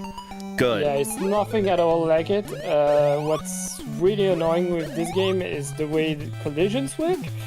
It has the mechanics are kind of weird. Like Jesus the Frog is in a toolbox, so that makes you kind of invincible. The thing is that you can't collect most items when you're in that toolbox. Okay. Which is annoying. And you lose it if you hit a spike or something in the environment, which is also a bit annoying. And yeah, the way the combat works as well is like you stun enemies for a few seconds, but you can't chain them easily. Oh no, like right away we are seeing Buzni like getting stuck on the woman gremlin, which I don't think she has a name. Gremlina. In the manual, yeah, in the manual they put the name of the gremlins and they don't have a name for her. Well, that's lovely. Yeah, just so everybody knows, this is a match where the players have about 15... No, was it 12 points? Yes, 12 points. And because of that, only first and second will be moving on for round 3. Third and fourth will be eliminated. So, you know, not as high stakes as the last one where we only had one person moving on, but still, really important that they do well here. And yeah, and Jesus the Frog is already reaching the first boss, so that's Ooh. well done. Yeah, we have infinite continues in this. It's a game that is only 4 levels long, and we already have a completion on the first level. Very nice, Jesus. Moving on. We were discussing this with Red Mafford earlier. We don't think that we'll see a laser dolphin situation, but yeah, this game is really not long. Punch the bag! Oh my gosh. It's a 1-up! Yeah, now, it's you get this mini game twice in the game, and it gives you a 1-up, which is not that useful because, like I said, you have infinite continues. So yeah, mind you, there is a rule in Kusogrande where players are always allowed to use auto fire. So if it looks like anyone's using it, 100% within the rules. We don't want people hurting their hands or getting injuries. If people choose not to use autofire, though, that is completely valid as well, and there are cases where autofire can actually make things more difficult, so it's up to their discretion. Yeah, I actually forgot to remind that to players, so it might be worth telling them. I mean, it's one of the permanent rules that we have that... It's just ask if meshing was alright with people, because if not, I would have told them, alright, just skip the minigame and that's it. But yeah, it's actually not that bad because you can use A and B, and it's fairly easy to hit the 100 mark. Oh, perfect. And like I said, it won't have a massive impact on the race. Yeah, with infinite continues, if getting a game over takes you to the same place as getting a death, completely unimportant.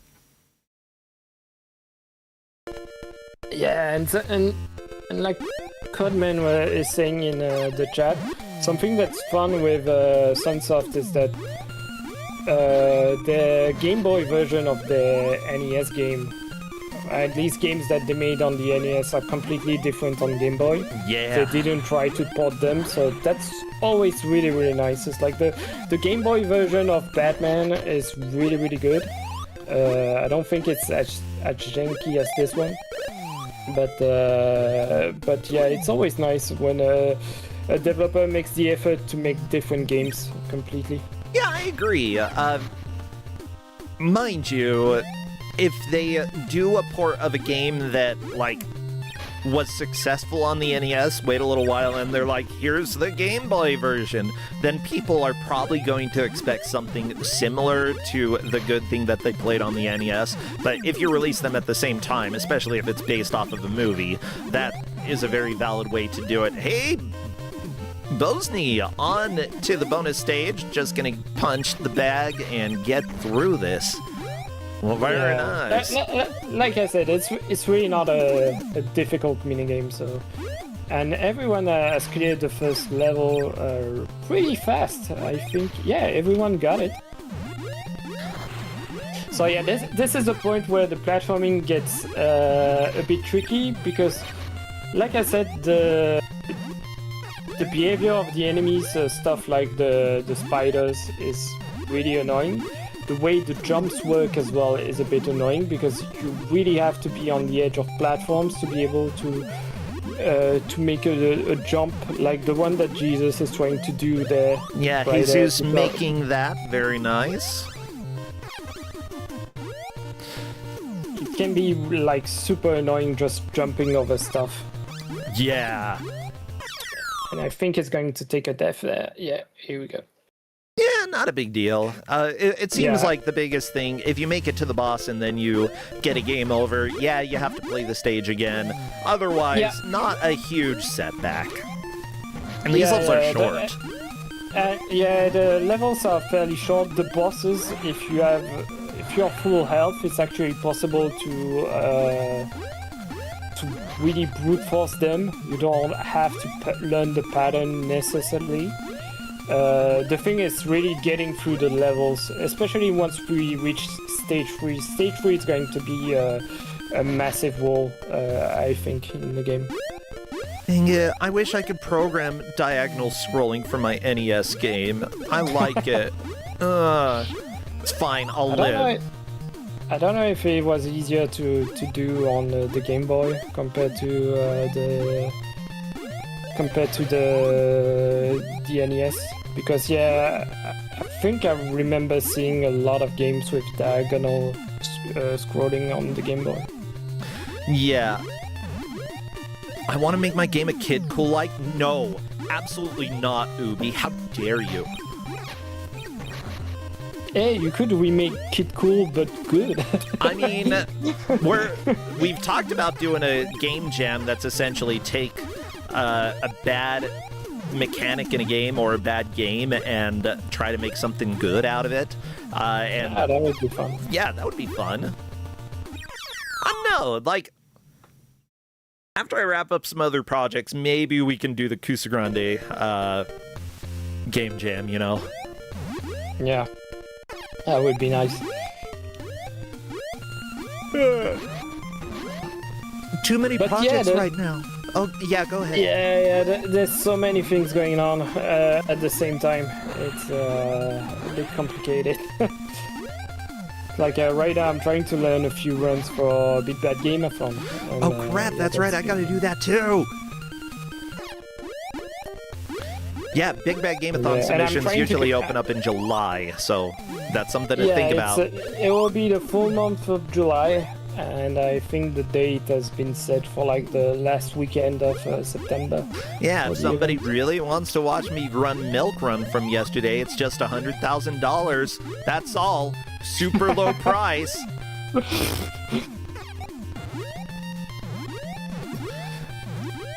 I would If I say had or the best money. offer, but If I- best offer if would I be had the like, money. I pay them. Because nobody wants to watch that run. I have to catch up yesterday. didn't have time to watch yesterday. Oh, I didn't like that game. With that said, we've got a lot of help with Kusogrande, the referees who are watching this match and helping to make sure we know how far the players have made it. We've got Jerry Ayers, thinks there was a cool gremlin or something. There's also Don't Feed Donkey Clonk After Midnight. The thing is, like, it's almost always after midnight for you. That's how Europe works. Nakarashi 2, the new ref. We also got Keep Hazel Shade Away from Light and Water. And finally, Redford forgot his pencil. Well, you don't want to forget your pencil. So yeah, the pencil, didn't talk about it, but yeah, so it's Gizmo's main weapon. And if you don't have it, you can't deal damage at all to enemies. You can finish the level without it, and the game gives you the pencil for the boss, because otherwise it would be impossible. Indeed. There's no point getting to the boss with any other item. The game just gives you the pencil, and you just have to deal with it. Yeah. Well, I did put the tracking information up on the screen so you could see what level they made it to. The refs also put silly notes like Skate or Die for Dragon Lord Carter. I feel, Jesus had Kissed to Death. I just love, like, the ways that the refs remember how players died. I mean, it's Kuso9rande. They're always going to be funny deaths. I mean, considering how the layout in this game works, that's probably the clearest solution for them. The small blocks one, I'm not sure which one it is. I mean, that's fine. We're only 10 minutes in. Yeah, we'll see at the end. Yeah, good to see you, Burst Error. This is indeed Gremlins. Oh, you've got Gremlin emotes. Scary. But yeah, we are already seeing, like, I think that, like, the first stage was cleared in less than 5 minutes by everyone. Yep. And already we're not seeing anyone. No one has reached the boss yet. It's like that section with the skaters is really awful. Oh, Yoshi has just seen a health upgrade on the top left, but you have to take a secondary path to get there. And I'm not even sure it's worth it. I don't remember if you keep the health upgrade if you game over. I imagine oh my you God. would. These springs, it's very easy to walk off the edge of the spring without bouncing up. Yeah, and you have to be really on the edge to be able to make that jump. And it's really it's like, oh, this game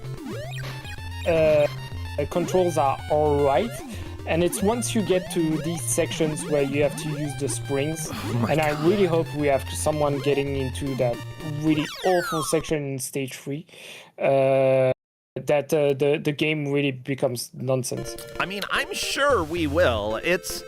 The game's already a little nonsense at this point. My God. Yeah, with that said, all of the players are on level 2 and struggling a little bit with how dumb it all is. The rolling pin seems like or is that a pencil? I guess... What was it? Like, it looks like the salami for mouth. Oh, yeah, no, it's the pencil. Oh, okay, gotcha. The salami is actually the pencil. The salami is the pencil, everybody. Just so you know. Brr. At least the music is fantastic. I love it. Yeah, the music is nice. The thing that I don't like about it is that it doesn't feel like Gremlins. It's like I really prefer the NES music for that. Even though like Gremlins 2 is a more cheerful movie, it has some really scary parts. It's like the final boss of the game is like the spider gremlin. So it's like a gremlin that's transformed into a giant spider. It's a really ugly sprite. I don't think we'll see it. This sounds like I'm on the beach. The sprite work is wonderful, but it's awful. Yeah, you're on the beach. Yeah. Feels like it could be a cool spot, music. Yeah. Oh, how are you even supposed to deal with, like, the tight jumps with the springs? It's just doesn't seem possible. So, my best advice that I didn't give to the players, obviously, because they have to figure that out, is actually to not care at all by all the secondary path and just move forward. It's like right here, you just have to land on the right.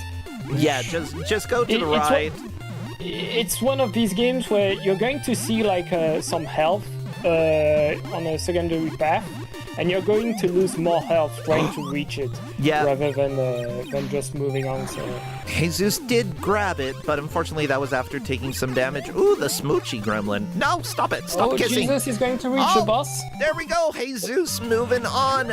Peachy-chan, thank you so much for resubscribing. That wasn't in reaction to Peachy-chan. That was reaction to death. Yeah, Jesus unfortunately dying to... Is this a gargoyle? It's a bat. So in the movie, the thing is like in the movie you have Christopher Lee, who's like an evil scientist, and he does experiments on animals. And at some point the gremlins invade the lab, and they inject themselves with loads of products, and one of them becomes a spider, another one becomes a bat.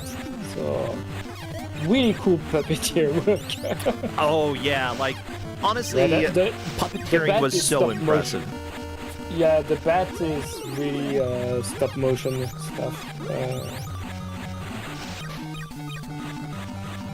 But yeah, the movie, if you've never seen it, I highly recommend it because it's really a fun time, and it has some really cool effects. Okay, I have to watch it then. It's on my list of games that I will watch. It's a movie. Plus, it's one of these movies where there's a scene where, so if you were in the cinema, it would look like the film would suddenly get destroyed and the movie would stop, and then you would get a scene of like Hulk Hogan going into the projection room to fight gremlins to restart the movie. But if you got the VHS, it would be like noise, like if your VHS tape like the would tracking suddenly break. Yeah. So it's kind of fun because I didn't know about it. I only seen the movie like on TV and VHS, and so I only saw the version, the VHS version, and never the version with Hulk Hogan. So it's kind of fun. They made different versions like that. It's one of the situations where they were worried that people would complain that like the tape will break or whatever, even though it's part of the movie.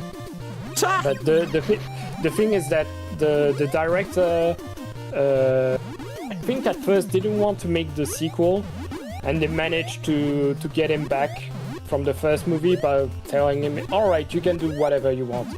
And so he made a full-on cartoon. It's really a different tone from the first movie. Okay. I mean, honestly, if you're like, we want the director from the first movie to come work on this, telling him you can do whatever you want, that would be so tempting. I would absolutely be somebody who takes them up on that. I'd be like, well, you're paying me and I get creative freedom? Yes, please? Jesus is trying to get this extra health, but honestly... Oh, yeah, there we go. What you want to do is avoid doing a full jump, because as soon as you hit your head against the ceiling, bam, you fall down. But if you do an arc, you're fine. That's another thing that I've had to deal with when working, developing the NES game. Like, collision against ceilings was dumb, and I had to fix some stuff. I do think that there is still, like, as soon as you hit... I'm trying to remember exactly how it works. I don't know. It works, though. But I do think that you start falling after you hit the ceiling. Yeah, collisions are dumb and annoying to deal with. Yep. A lot easier with modern systems like Godot. A little harder when you're working on somebody else's assembly that has like 5 different scripts interacting with each other, and you're like, where exactly is the issue with the collision? Oh my god. It's a nightmare. Well, so far, 3 out of 4 players have made it to the boss. Yeah, which Dealt is some good. damage to it. Yeah, we'll have to see who is able to beat the boss first. Yeah, I think usually it's something like six hits. We are not tracking the amount of hits that they deal to bosses, because at times you can do like double hits by accident, and so it's easier just to not track it. Yeah. The boss music is pretty good. I'm enjoying this. And honestly, like, the manual has some pretty cute art as well. And that absolutely a gem to look at.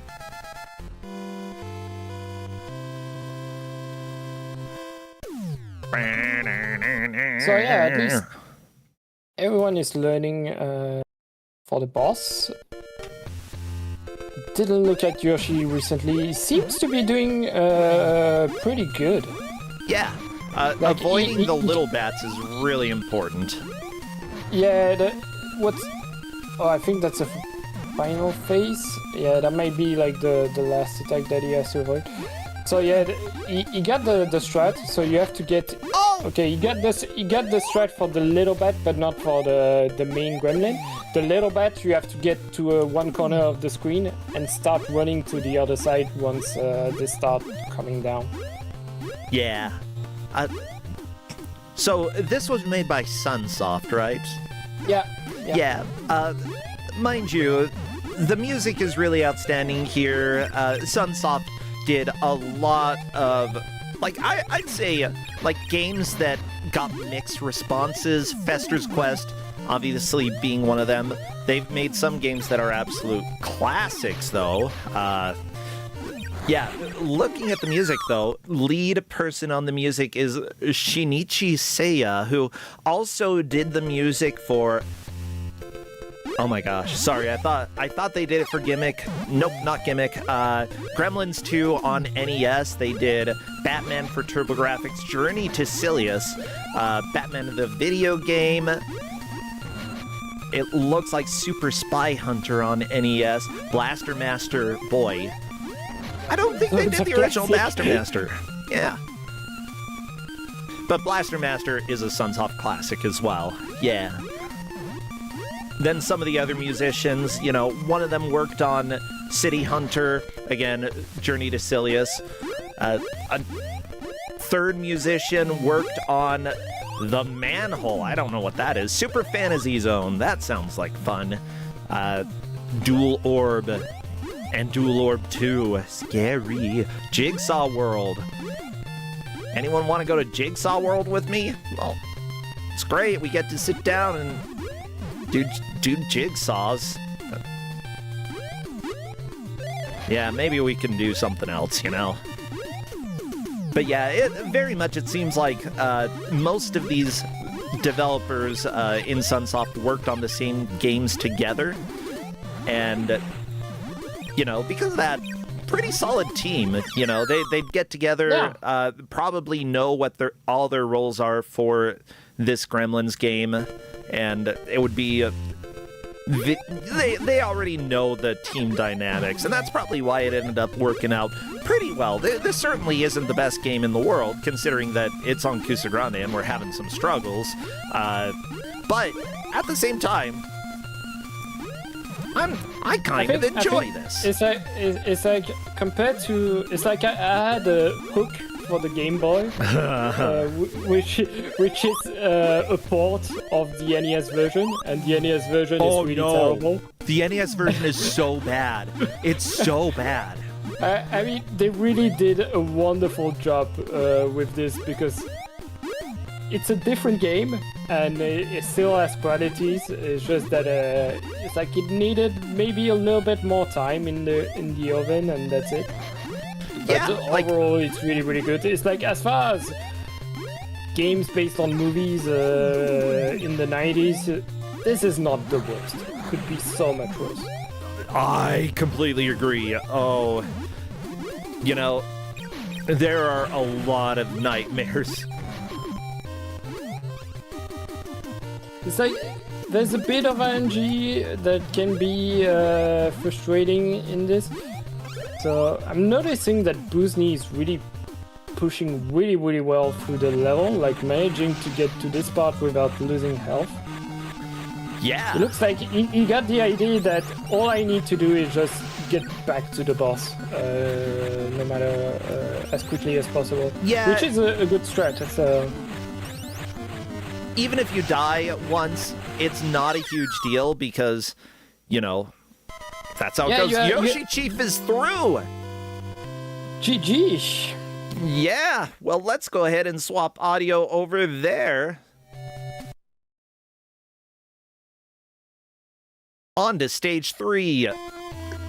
So yeah, the boss, the second boss, if you only get hit by the small bats, I think it's possible to brute force it that way. Like you don't have to to avoid every damage to be able to get through. Yeah. So yeah, this point is really the point where the real nonsense starts. Like right away you get a spring that sends you into a spike. Yeah, you have I saw that. a floor drop that sends you to nowhere. This is the point where the game is getting really rude.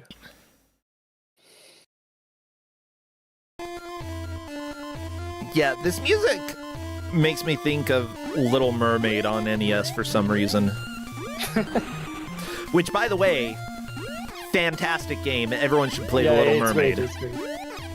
Yeah, Capcom also did some really good license-based video game. Yeah, they did.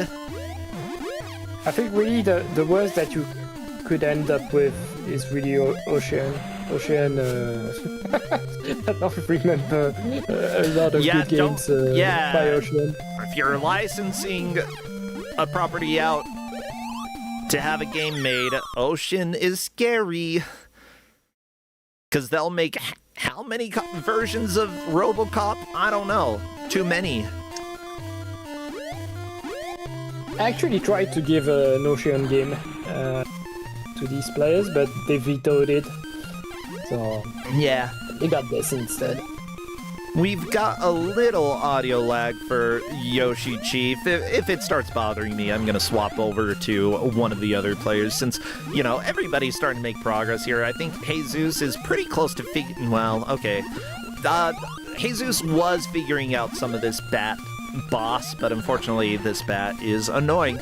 Also, I don't know exactly how the sprite works. Like, it kind of grosses me out. The what? The like animation? Yeah, it looks like it has, like, an udder. An udder? Like, the middle there, like, what is it when it's just flying here? It's like, that are nipples or something? Well, I don't know. Bats have nipples. It's the gremlin part. It's actually his hands. So... Bats' hands are at the end of their wings. Yeah, okay? But it's a gremlins that grows bats' wings. It's like if you look at the gremlin spider, it's like a spider with like the body of a gremlin. And Jesus the Frog managed to get the boss as well. Very nice. Okay, since the audio's been stuttering a little bit on Yoshi Chief's screen, I'm going back. Bam. So yeah, and we have technically 2 levels left. Oh, that's it? Yeah, there's only 4 levels in this game. Wow. But yeah, this level is nonsense. I couldn't clear it.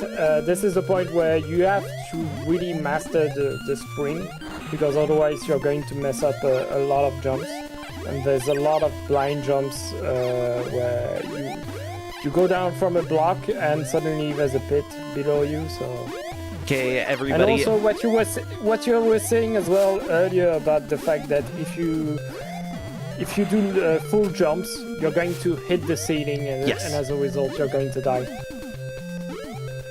Radama Ford is saying they haven't even reached that platform, and now I am curious. I have a feeling we're gonna have some nightmares coming soon. Yeah, that platform. Okay. I can't even draw the pattern of that moving platform. It just makes no sense. I don't know what they were thinking when they did that, because it's really bad design. It's like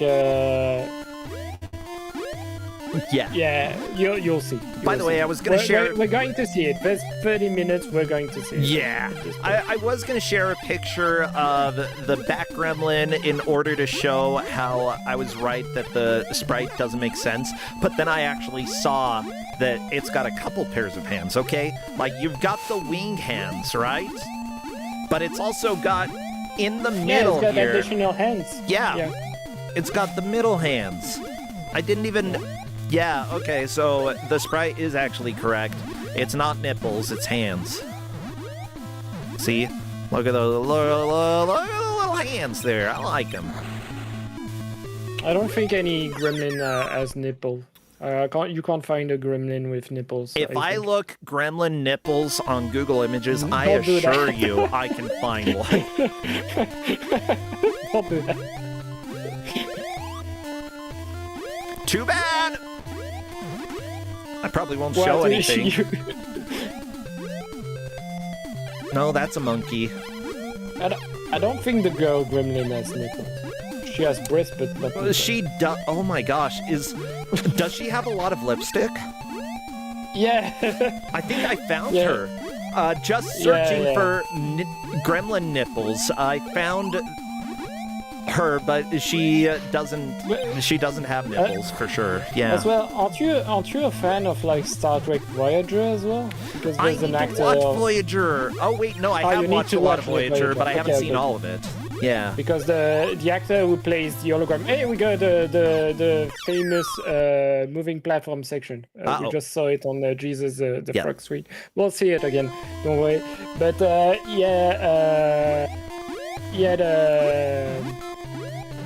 the Doctor from Voyager has a role as well, a pretty big role in Gremlins 2. So it's kind of fun to see him in that movie. Oh, that makes me happy. I didn't realize it was him. It was just by rewatching the movie a long time ago. I like the giant bouncing gremlin that just has like things flying out from him. Not sure why.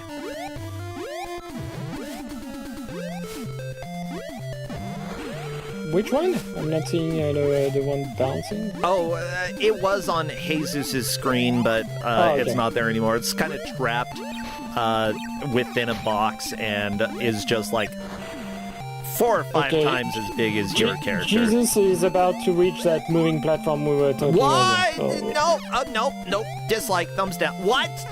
How? What? This is complete Okay, nonsense. this is comedy. This is the. It's like I was like, should I really give this game? And I reached this part, and I was like, yeah, all right, it goes in. So it has to go.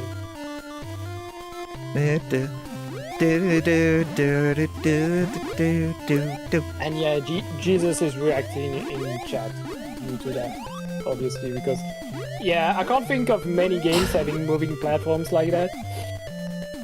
I love it.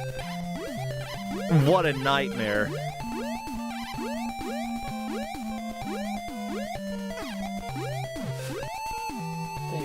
Oh, shame Busny messed up the jump. I think Busny is second right now. Spring along the wall. Oh no, actually, I think Yoshi died exactly at the same place as Busny. Yeah, it's really close between the three. Dragon Lord Carter can catch up to them, but unfortunately keeps dying on the Bat Boss. That is another game over. There's the bouncing one, Booznies. Oh yeah, that one. That's like a dumb, silly gremlin. It's really cartoonish. I'll try to find a picture of that one in the movie.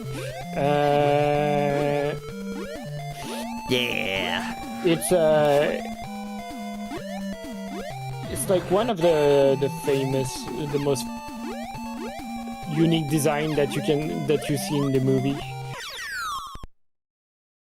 I think he's called Lenny. Let me check.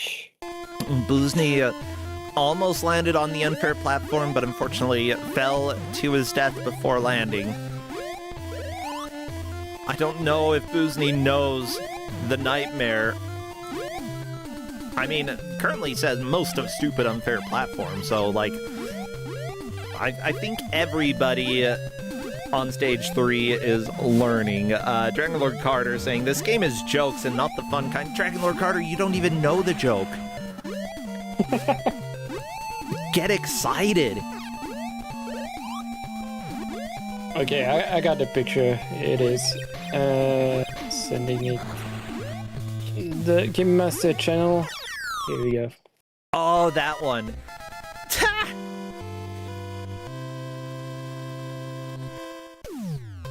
And yeah, that's the doctor from Voyager right there. Okay. Let me go ahead, just sharing here. Here is the dorky-looking nerd. Yeah, that is certainly the same gremlin. Like, look at all the detail, though. It's such good art. Yeah. I mean, really, the movie is really amazing, technically, because there are so many things on screen everywhere. It's like, so the second movie is set in a building in New York. Yeah. And so, Just like Ghostbusters 2. What? Is it? Well, yeah, all of Ghostbusters 2 is in New York. I would say and more the first one as well. Yeah, more like the red. I would say maybe. Devices! How are you supposed to even deal with that? Like, how? So the way I do it is that I actually jump on the spikes and I take damage from the spikes. Yeah, I think damage boosting is better than trying to play the game. And I considered that. That's probably the strategy that I would do. Ignore the stupid platform as much as I can. Just take damage. Have enough health to get through there. Yeah, Home Alone 2. It's New York. Oh my god, I'm seeing a... Yeah, all of these movies are connected. I mean, it feels like it was the tendency back then to just go, alright, we'll make the sequel, but in a big city. I mean, Honey, I Shrunk the Kids 2, aka Honey, I Blew Up the Kids, was in Las Vegas, so not New York, but still city. City Slickers 2, I think that was in a city as well. Rush Hour 2, city! They're traveling like in another country. Lion King 2 was not in a city. Okay. Well, I found one thing that breaks the rules, but it's Disney. They don't follow any rules. Babe 2. Yeah, that's right. Babe 2 was big in the city. Oh my god. Big in the city. Okay. George of the Jungle 2. I think the first one was also in the city. He but, goes to the city in... Home Alone 2 as well. It's in New York. Yep. So...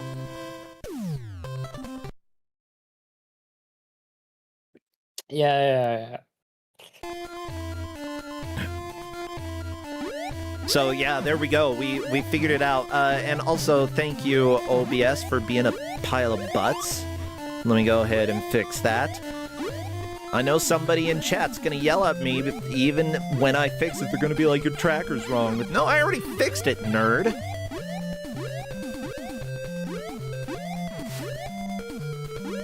Ooh, Plasma Gun over on YouTube named the gremlin Gremlinda.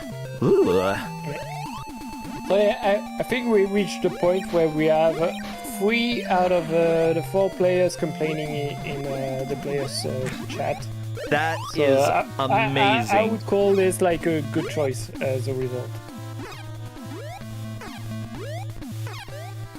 here we go. So Jesus the Frog got the strat, but it starts off again. And he managed to get through. He got Yeah! through, so, but yeah, it's really nonsense. It's like the fact that you have to stupid. damage boost. I don't think there's a way to get through it without damage boosting. I don't, like... You'd think there would be, right? Yeah.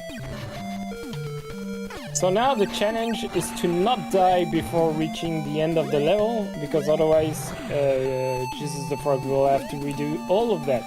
Oh, it's Jesus the Frog.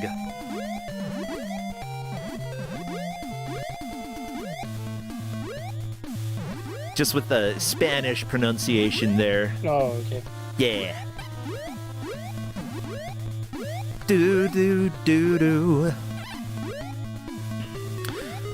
So yeah, you can't go on the treadmill, because the treadmill you would get hit by Daffy. That's the name of the gremlin, of that gremlin. Oh yeah, and He's the called treadmill's Daffy. moving left.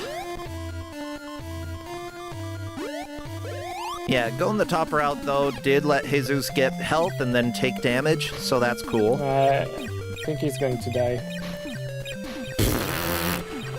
I'm glad that the enemies stop as soon as you attack. That's nice. Okay, Jesus just testing out the jump, through. and there we go. On to the boss. Ah, it's electricity gremlin. It's screensaver gremlin. So yeah, I couldn't reach this point within an hour, so really well done on him. Everyone is doing really well so far. Oh, this boss, I don't like it. This is RNG boss.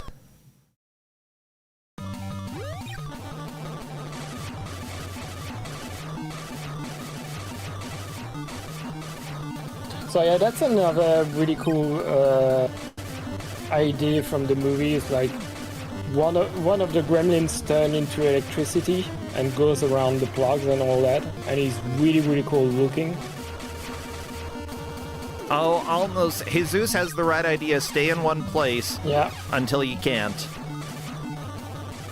yeah. Technically, this boss is, I guess, not as bad as the second one, but it can be really annoying.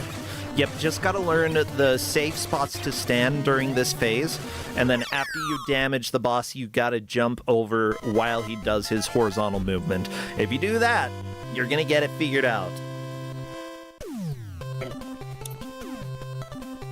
And Radama Ford, you're being... Jesus has done the hardest thing, which is learning how to reach the boss. So Yes. hopefully he manages to get there with enough lives so that he can brute force the boss just like the previous two. Yeah, and I'm gonna say Radama Ford is being very generous, saying, so he bounces around like a screensaver, and then you have like 2 seconds to hit him when he's done moving. It's more like half a second. Like, it's very really small frame where he's actually vulnerable. It's very precise when you can actually hit him. So, yeah, pay attention to his movement. There's no guessing here. You just have to pay attention to the places where he will land, and then hopefully he will land eventually at one of those places that's near you so that you can just go and bop him.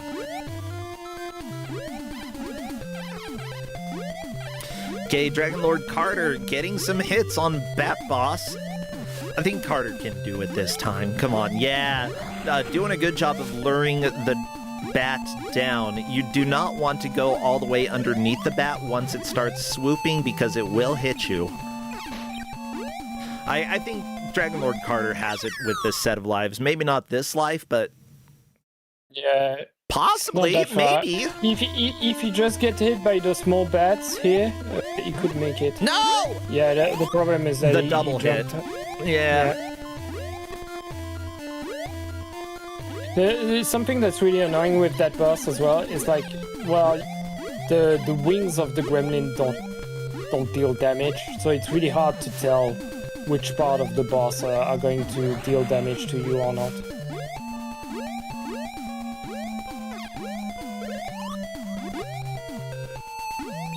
Okay, if I was in Rezus' place, I think I would just take a game over there just to get more lives so that I can reach the boss.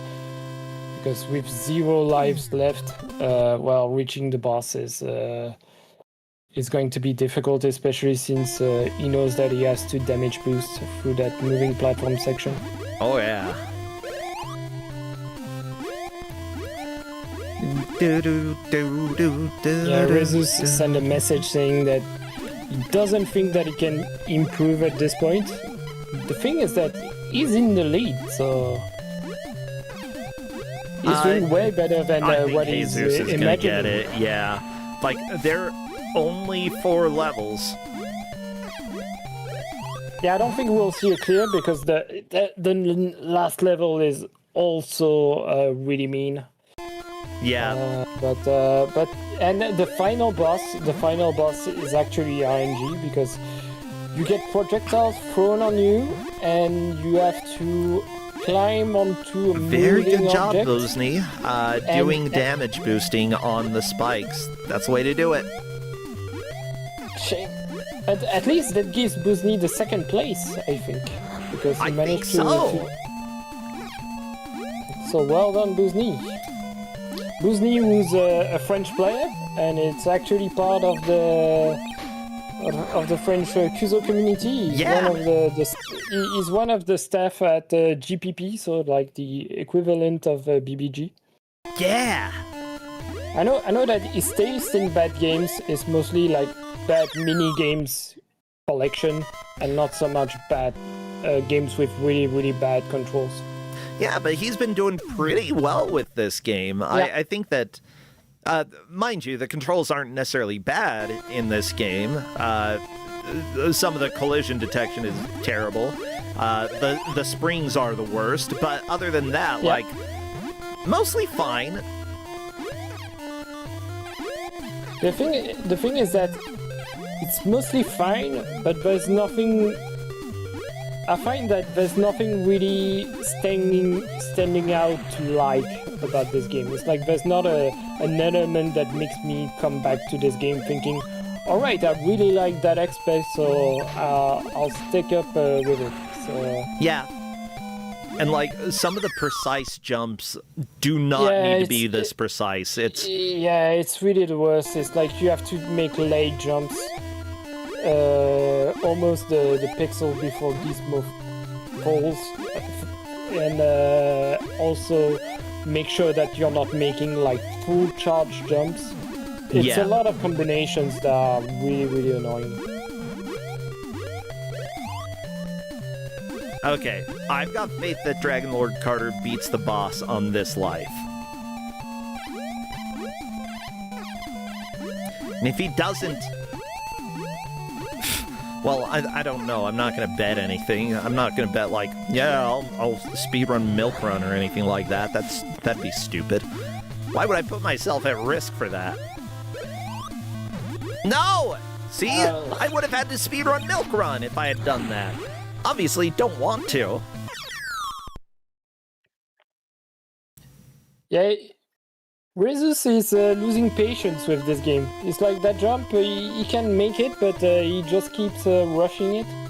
It's really take your time. Yeah, it's one of the hard things with Kusogrande. Like, when you start feeling walled, you can certainly get a little tilted, and just, like, making the same mistake over and over again is very easy to do. Getting it into where you're consistent. Consistency is more important than speed here. Yeah. And plus, at this point, he has a massive advantage because at least he doesn't know, but we know. Since we're not counting the hits on the boss, it means that for another player to take first position, that person would have to defeat the boss. Indeed. And not just reach it. Yeah, and that's a pretty tall order at this point. Not impossible, but, you know, it's going to take work for anybody to pass Jesus up. Okay, making it, though, to El platform is always good. If you're able to make it there, you should feel good about how you're doing. Good about that attempt. Dang. Oh my gosh! Why I need salt? Why am I yawning? Because this game doesn't have a lot. It's not that special. It's not that interesting. It's brutal. It's challenging the players. You can tell that they are going through an experience. But I mean, this game doesn't have a lot of really unique aspects to it. And unfortunately, you didn't see Gremlins 2, so we can't even speak that much about that movie. So. Okay, Jesus is on the platform. Time to just take damage. Yeah, Yeah, he's gonna make it again, so back to the boss real soon. there we go. Here we Bosny, I think, had a fairly good idea with the platform, but was not taking the best route to get through it. Unfortunately, standing on spikes towards the end, you want to make sure that it's not right at the end. Okay, jump over the 2 projectiles here, and then go, Jesus. Go, go, go. Kill him.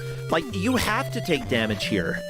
Why does this game have places where, like, damage is mandatory? It's bad. That's not good design. Yeah, it's really bad. No! Gremlin, come back. Let's punch you. Yeah. Okay, now he has to deal with the double gremlins, but I think you regain some health right after. Yep. There is a health refill coming up. Just make sure you don't get hit during these stupid jumps that are more precise than they should be. Yeah, because you can't do a full jump, but you can't do, like, a tap. You have to do it in between. Okay, back to the boss with 2 lives, so that's good. There's hope. I think if he clears the boss, that's it. We're certain that no one is going to overtake him. Yeah, Jesus, of course, was saying, I like dying for not pressing jump for the exactly correct number of frames. Yeah, that's what I'm saying here.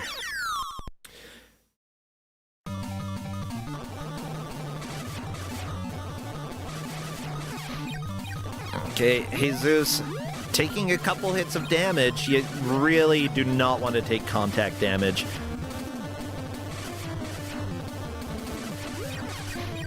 Yeah, and you cannot hit the boss while in lightning form, only when standing on the ground, looking like a gremlin.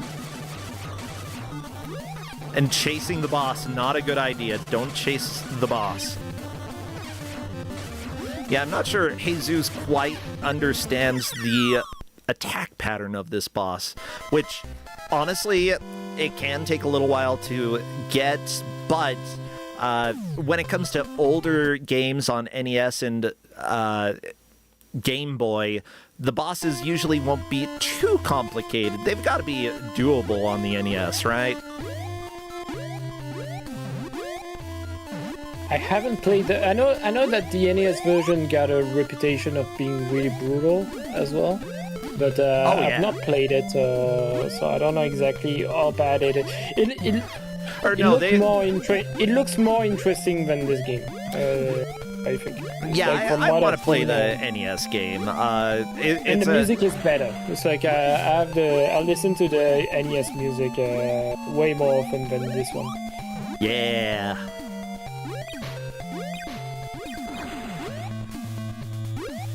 Okay, stop counting, stop it! Because we've got just 7 minutes left. Jesus is in the lead. Bosny has made it past stupid platform. Dragon Lord Carter has made it to stupid unfair platform. Oh my god! That's huge! I would worry about staying on the game over screen, though. I know games. Occasionally it won't show a timer and it'll just move on.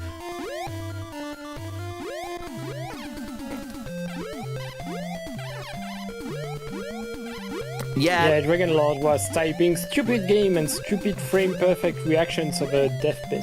Yeah, the thing is, like, when you're making a platforming game, what you want to do is make it so that people if they are capable of having a perfect reaction, like reacting exactly to something that happens, have it so that when it shows up and happens, they can survive the crap that's happening. Because otherwise, it's going to feel unfair and, yeah. So essentially, if you have your perfect human being who isn't psychic, they just have perfect reaction time, they will be able to get through the platforming sections without taking damage. And that is not the case with this game.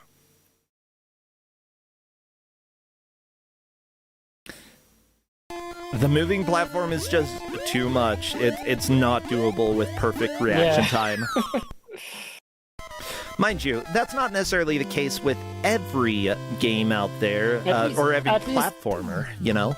At least something nice is that you have infinite continues. So Yes. they could have made it way worse by just giving you like 2 continues and that's it. Yeah, and I mean, like, there are some games, some platformers, like I Want to Be the Guy, that you're not going to be able to have the reaction time, and they're designed in that way. That's what you expect. Yeah, you respawn right before as well, so you replay like 10 seconds every time. It's just that those 10 seconds are really, really hard to master. Yeah, let's just say that if you're making a game for kids, you do not make a Kaizo game. There! I think I figured out what I was trying to say. If it's for kids, don't make it a Kaizo game. Oh, Dragon Lord Carter is saying, it feels really bad when SNES bootlegs have better movement controls than official Game Boy games. Are the controls that bad? No, I don't think so. The thing that feels really bad is the spring. The spring, I agree that the spring, it feels like the controls are not working, but Like apart from that, Gizmo controls are right. It's mostly that, yeah, it's super, super precise, but the springs are awful. So. Yeah, the springs worse than Mario something 1.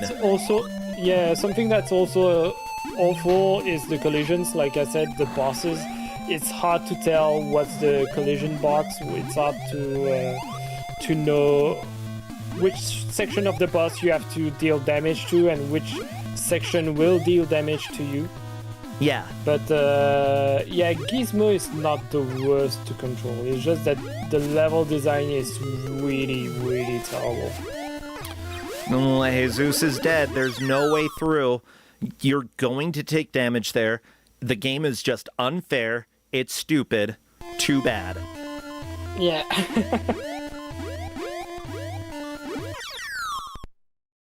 Yeah, big question is, will anybody other than Jesus beat the platform? Because if so, sweet! Well, we have a Busni solid second place. Busni managed to get through that platform You're section right. once. So Busni is in second place right now. Yeah, Busni is looking to move on to round 4, along with Jesus the Frog, the other two at risk of elimination.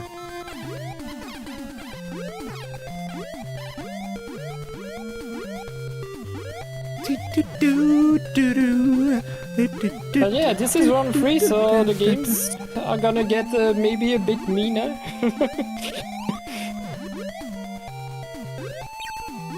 I mean, maybe. You never really know Yeah, what's it coming in depends. Kusogrande. It depends. Yeah. Okay, we're on to the platform again for Jesus. Doing the right thing and standing on top of spikes. That doesn't sound like the right thing, but I honestly don't know how else you're supposed to get through it. Jesus has a music note, but I don't think this is going to be sufficient.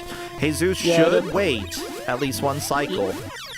Yeah, the thing with the music note is that you have to wait until you're like in the middle of the treadmill to throw it, because otherwise it doesn't hit opponents. Oh, just saw the picture for the next game. Like, interesting. Yeah. I haven't played the next game myself. Oh, sorry, spoilers, everybody. Maybe I have, huh? Maybe I'm just trying to trick you. Actually, I think I have played it. Never mind.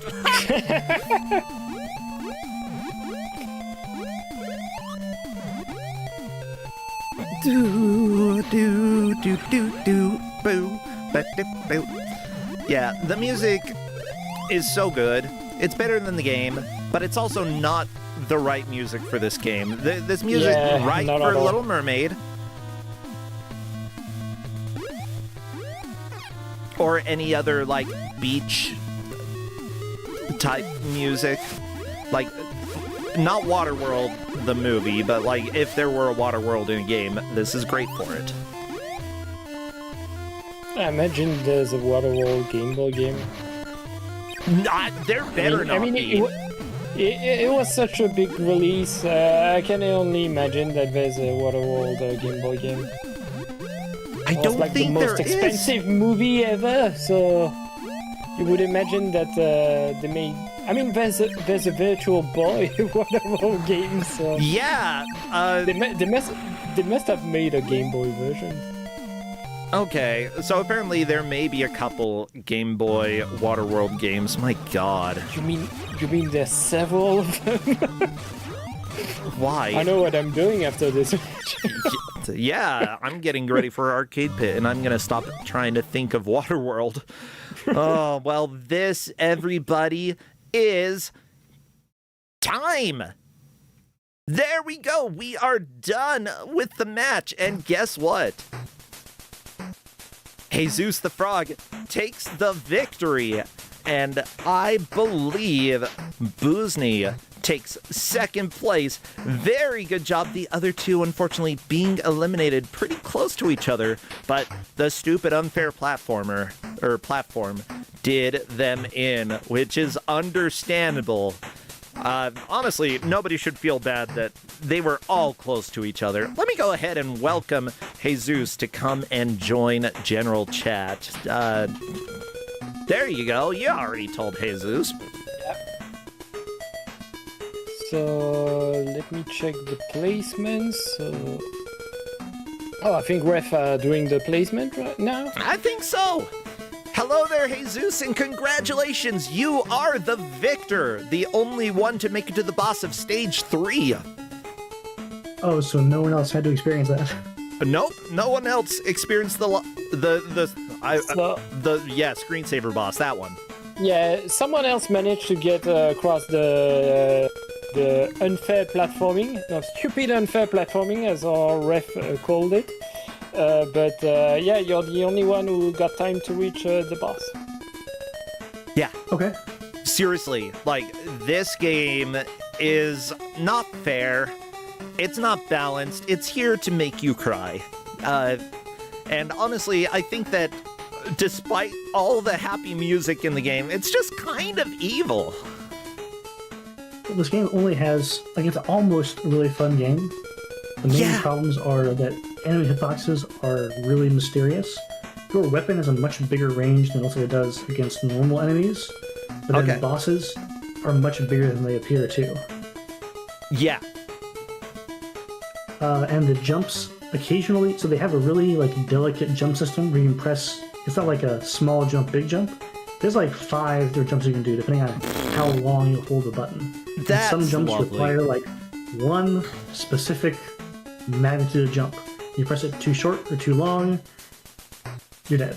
Yep. That's where I got stuck, honestly, for the longest, was on one jump in stage 3 where I just had a hard time hitting that correct jump angle. Yeah, and it's relatively close to the beginning of this of the stage because it's over a pit. It's a very precise jump. If you didn't kill the skateboarding gremlin before it, then that guy's just there to pester you over and over again. Like it's not fair, simply put. Yeah. Yeah. So you want to talk about that block, that moving platform with the spikes and stage Everyone 3? wants to talk about the block. Yeah, I imagine. So it's actually not that hard. If you know what it's going to do, it's just jump across it, time it correctly. It's too surprising to react to the first time you're there because you just don't know what it's doing. Yep. And it's not normal game mechanic, and it's nothing like anything like in this game we've seen before. And even if you know what to do, I think it's intended that you damage boost across the spikes. Like, I don't think there's any other way to get across there. Yeah, I don't know how. I don't think that you can. If there is a way to get through without taking damage, someone let us know, because we don't know it. It's... Yeah, and then after that, you go through these 2 corridors of dudes that will shoot you at least once. Yeah. I have music block on there. What I noticed is, one time, even if I wait until he's like fully on screen, one time it just bounced over him, like the up and down animation put over his head. So it's like 50-50 chance to see if you can hit him or not. That's really fun. Yeah, that's great. Yeah. And then boss 3, I mean, I don't even know what you do with that. He's vulnerable for about like 10 frames, I swear. Yeah, someone, I think it was Radama Ford, said he's vulnerable for 2 seconds, and I'm like, no, it's more like half a second. And But honestly, if it were 2 seconds, no problem. yeah, if it were 2 seconds, like, bam, game over, we've completed it. But no, this game, some people were saying that the developers might have thought that it was too easy, which makes sense. It's only 4 levels long. Yeah, if it were not this punishing, you'd probably finish it in like an hour and be kind of annoyed. But on the other hand, it doesn't have to be this hard. Just make it a bit easier and give you like 5 continues, and then problem solved. Yeah, bingo. Honestly, though, like, if it weren't for all of the problems, which the game has a lot of problems, I think that this game, like, has a lot of joy. Like, the sprite work, fantastic for the Game Boy. You know, lots of cute stuff. The music, fantastic, even if it felt like we were on the beach. You know, I actually think that a few small changes would make this a completely different, enjoyable experience, and they should have done that, but too bad. Sometimes management wants to rush things out, especially for any licensed property. Gotta correlate with the movie release, or at least be somewhat relevant, you know? Yeah, the music was really great. I actually really enjoyed all of the music in the game. And yeah, the bosses are pretty... Even the first boss, I don't even remember. I think it's pretty easy. But the second boss with the bats, I imagine it's like some kind of pattern to the bats you can probably learn, but the movement you have to do to dodge them is so precise. Yeah. Even if I knew what it was, I don't think I could dodge them reliably. And I think you can damage race the boss, I think, if you only get by the small bats. But even then, you might have to dodge 1 or 2 rounds to survive from full health. So it's really, really tight margins. I don't know why. So yeah, I'm going to share in the match channel the section with the moving platform and how you're supposed to do it. And I think you're all going to scream, because what you're supposed to do is actually not jump over the double set of spikes. You just have to stand on the moving platform. What? Because it actually goes down. It actually goes down. It goes down enough for you to go under? Yeah. You just stand there and it zooms down. That's bullcrap. Yeah. Oh my gosh. Nonsense. How does this guy have a toolbox all the way past? So that's possible. Buzni managed to do it because the toolbox is on a separate path at the beginning of the level. So you Yeah, I didn't even can bother pick it going up for early and anything. then grab it all the way. But yeah. Wow. Absolutely amazing. Well, Jesus, congratulations. You are moving on to round 4. Are you doing anything that you'd like to plug, or have anything you'd like to share? Any games that have been fun? Oh, actually, yeah. The Final Fantasy Randomizer co-op tournament is starting tomorrow. I'm in that with my partner, Cyrinus. Okay. We have... Neither one of us has any time to practice at all. So the first time we played these flags was... we did one of the qualifier races like 2 days ago. We got last place. Our team is no prep, no planning, no practice, no problem. So you can check out the FFR co-op tournament on Final Fantasy Randomizer on Twitch. Cool. I'll also be in the FF6 Worlds Collide Atmos Series tournament coming up. It's actually just starting this weekend as well, and that'll run for a few weeks. So check it out too. Sweet. I've actually been playing a Final Fantasy randomizer, Nova World, in the archipelago that we've got on Kusogrande, and it's been a lot of fun. Nice. I need to get back into that. Well, thank you so much. Good luck on those tournaments. Hopefully you're able to kick a little booty. Neitzel, what about you? What would you like to plug? Absolutely nothing. I'm doing nothing right now. Like I said, I'm trying to de-rust stuff, prepare stuff for Big Bad Game-a-thon. So yeah, if you have silly games, prepare that for that marathon. It's always a great time.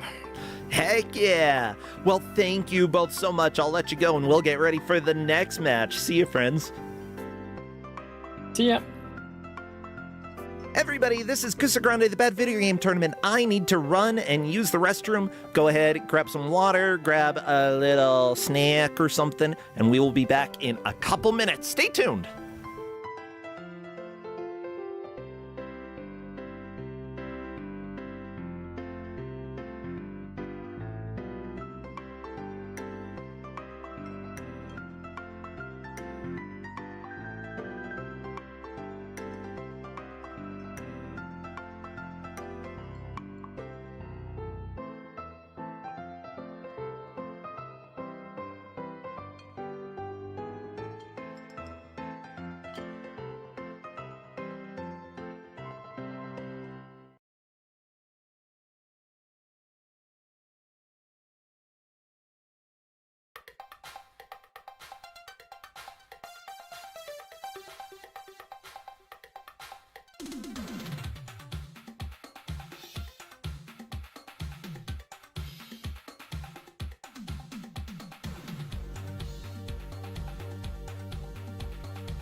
Hello again, everybody. Welcome back to Kuso9rande, the Bad Video Game Tournament. We are moving on to the third of 4 matches. As a reminder, I will be on Arcade Pit later today, so you're welcome to swing by there. Also, hoping to wrap up the NES development for our game that we're working on for the demo specifically on June 22nd. Hopefully we're able to share that with you, and then we'll see if it's something that we want to raise a little money on to finish development. Otherwise, I don't know. I'm getting a little pay. Not much. Making more here streaming, but you know, getting a little pay, and that helps out. Honestly, LOK has been a fantastic artist to work with. She is the one who was like, you want to make a game? I'll pay you. And I'm like, oh my God, an artist asking to pay? That is unheard of. Yeah, it's been so much fun. And I'm really glad that we've been doing it. Well, let's move on to the reveal for game number 3. Crappy, take us away. And watch out, the gremlin's gonna kiss you. Wait, that wasn't the smooching gremlin, was it? Ha, trick question. Every gremlin is the smooching gremlin. Yeah. Mwah, mwah, mwah, mwah, mwah. You know who else is a smooching gremlin? Say hello to our GM for the third game, Polk Kitsune. Ha ha. Hello there, Polk. I bless the day that I forget. Hi. Hi. I introduced you as the kissing gremlin. Yes, yes, yes, yes, all for kissing my Oh, Who wants to smooch? What's anyone? Yeah. I'm not smooch you. Somebody make it. Yeah, come on. Everybody. Yeah, so how are you doing today? What do you have for us? Well, I have a little treat here. This is where we take a classic little game here and just make one little modification here. It's just one little twist on the whole thing. We just tilt everything at a 45-degree angle. Uh-oh. And that's all we've changed about this here. Clearly, there's nothing else here happening here. So for everybody who's not familiar with this here, I'm very happy to introduce you to Super Diagonal Mario 2. Yep. This is why I said that I was like, I haven't played this game before, and then I remembered. I think you made me play it, Polk. It is possible that I made you play here? Oh god, if it is here, it's gonna be an interesting little surprise.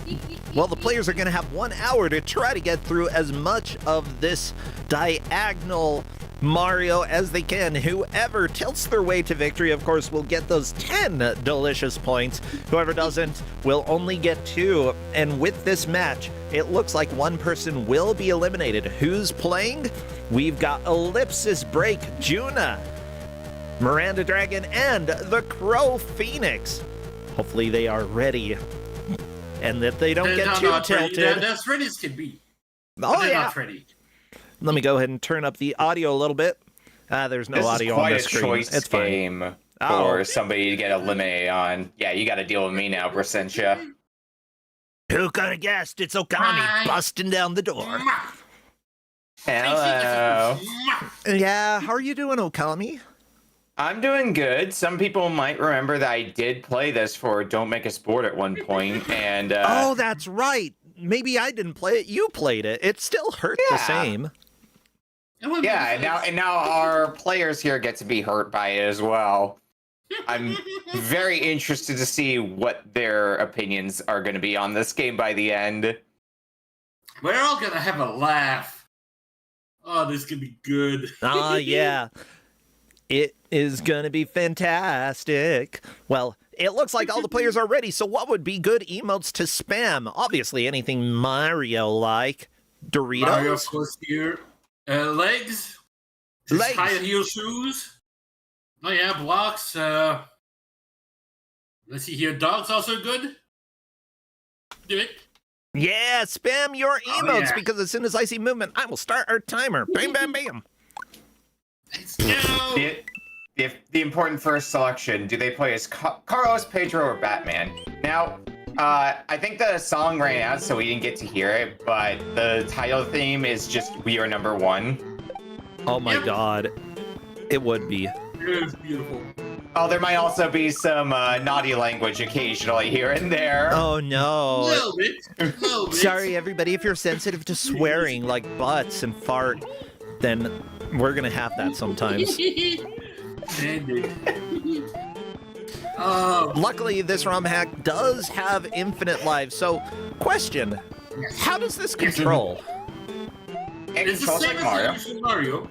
Okay. Except there's a few little different things on the way here that don't quite work the same way.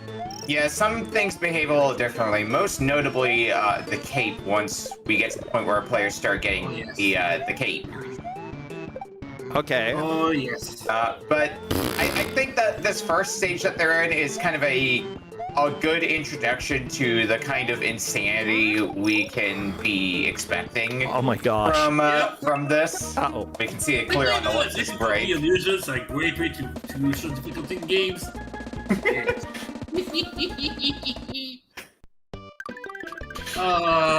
Yeah, we so are Ellipsis is going to be moving on to the Switch Palace. No, not this music.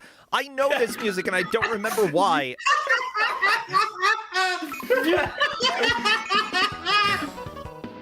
Oh, Ellipsis isn't going for the P-switch. Oh, that's a shame. Somebody else probably will, though. Oh, yeah. Oh, yeah. Now, progress is the number of exits on there here, so even if there's multiple paths, we'll still be making progress, we'll still be running. Yeah, they're aware of this. Now, I will say like, Big Mario has legs. Yeah. Very, very long legs. And is invincible to the... Wait, do these flowers hurt at all? Or are they friends? These ones, Not these. Okay. They're there to fool you into thinking that they'll hurt you, and then you end up hitting one, and it's like, oh, they don't. Now, one thing that's very important that we did tell the players is to save state after every stage, because there are some soft locks to the game. So we don't want players to end up getting themselves in a unwinnable state that they can't come back from. We had all 4 players confirm and acknowledge that they should be doing this, so let's hope they remember to. Yeah, Crow Phoenix apparently loves this so far. Yeah. As they should. There's a few specific points that I'm excited to see them get to. One of the earlier points of that is when they get to the boss of the first world. That's going to be very good. That'll be good. That's fun. Now remember, continue your save or potato. Or potato. Well, no potato. Yeah, mind you, just because I want to make it 100% perfectly clear, yes, the players did confirm before, make save states. I left one last reminder, make save states. No, it's... Very important. The last witch doctor. Go backwards. Yes, the witch doctor. And there's Yoshi screaming. No, Yoshi with the eternal ice cream. That's just a look into my... That's just a look into my... Oh no, Ellipsis! Well, Godspeed, Ellipsis. No, Ellipsis made it. Yoshi. We're good. Yeah, sometimes you gotta kill a Yoshi. Always a good strategy. Yeah, especially that Yoshi. My God. Yoshi.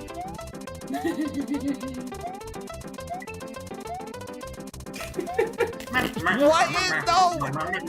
This is not how anything should move. Evil, evil, evil. We are. Can you believe we're not even 5 minutes into the batch? Yep.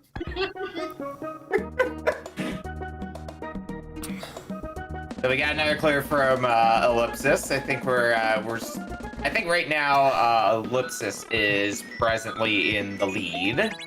Yeah. Just so everybody knows, we are aware that Juna's stream is lagging. They are making a save state for us.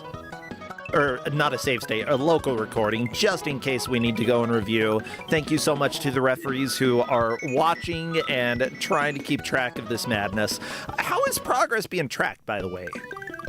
Number of exits. So, any unique exits they find will count as progress, and if there is a stage where there's more than one exit, like say you have a stage where there's 2 different exits, that'll lead to 2 different places on the map. Okay. If you find both of them, that's 2 points for our scoring. Cool. Yeah, technically they could beat the game in an hour, but I highly doubt that is happening, especially if they're going to be going out of their way to find as many exits as they can. Because we're not tracking based on who gets every time. Yeah, because we're not tracking based on who gets the closest to the end. I like that Leggy Mario, if you're on Yoshi and Yoshi sticks his tongue out, kind of turns upside down.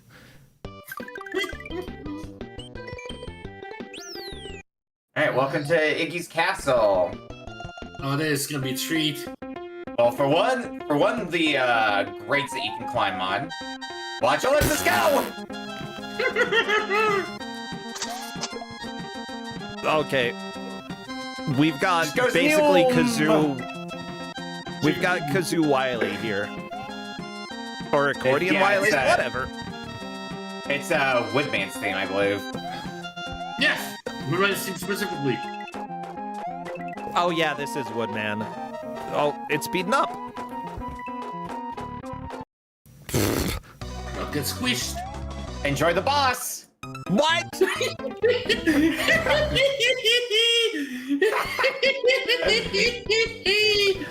Ellipsis just reacted, LMAO, which I think that when... I think that's the correct reaction. Yeah, I definitely can enjoy troll games, and this is one of those that was developed specifically to throw people off. Oh, I know this music. And Ellipsis is through the first. It's the Ronald McDonald music. Ellipsis is through the first world. Now, chat. And we're about to get a very important question at the Chat, we're gonna have a very important question here for you in a second. People. You want to do the honors and read it, Polk? Vote for the best anime. Corner the House, B-Movie, Shrek, SpongeBob, have to pay respects. Ooh.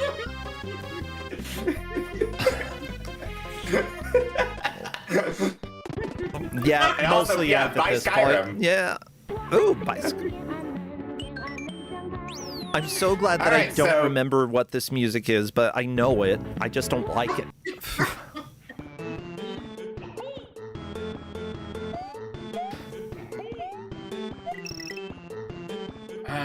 Now going to World 2. Oh, Hong Kong 97. That's right. That's a game that we will never have on Kusogrande for reasons. Yeah.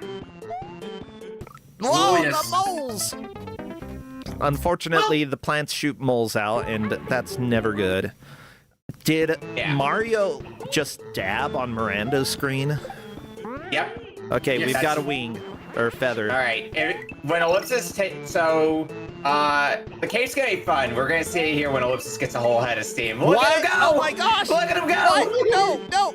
Okay, this is different. This is a strategy. Yeah, so the cave... They're falling diagonally. When you have the glide going, when you're not at full speed, you don't lose any height while you're holding down the button. If you've got the speed to fly, good luck flying.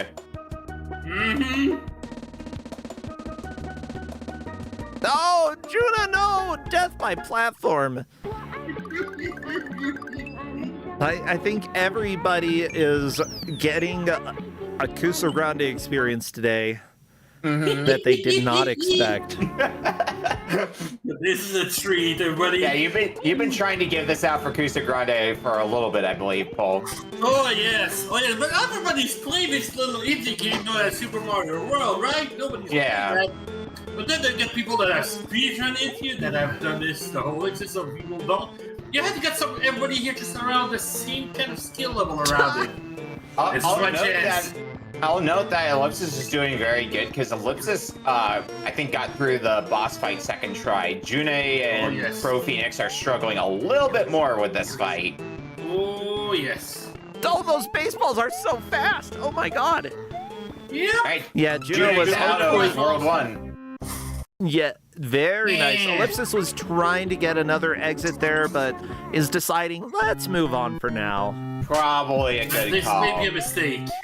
Yeah, we've got auto-scrollers now, and now Ellipsis is it's the nuts. It's the nut shack. Ellipsis is stuck. Why is it the nut shack?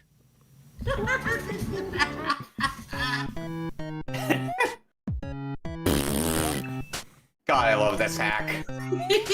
Oh my god. Yeah. Pro Phoenix is running good. Wow. Now, as one should. As people might expect, Super Mario World, at least by Kusogrande standards, would be considered a good game. And this might even be considered a good ROM hack. Miranda just troll blocked herself. That was beautiful. It's definitely a good one for laughs. I love seeing ROM hacks where somebody just kind of, for lack of a better term, takes the piss out of the game and just makes a bunch of jokes out of it. Another one that I played recently that instead was for Pokemon was a hack called... Oh my god! Was a hack nice! Silly, stupid ROM hack. And yet Miranda's through the first world as well. Yeah. Like, this takes a lot of talent to make something like this. And so, like, it's pretty solid, despite the ROM hack crashing on occasion. This is still, like, an incredible... Enjoy Ellipsis' screen, by the way, where the whole background is just going by. Honestly, kind of makes me a little motion sick. No, JK, I think I'm just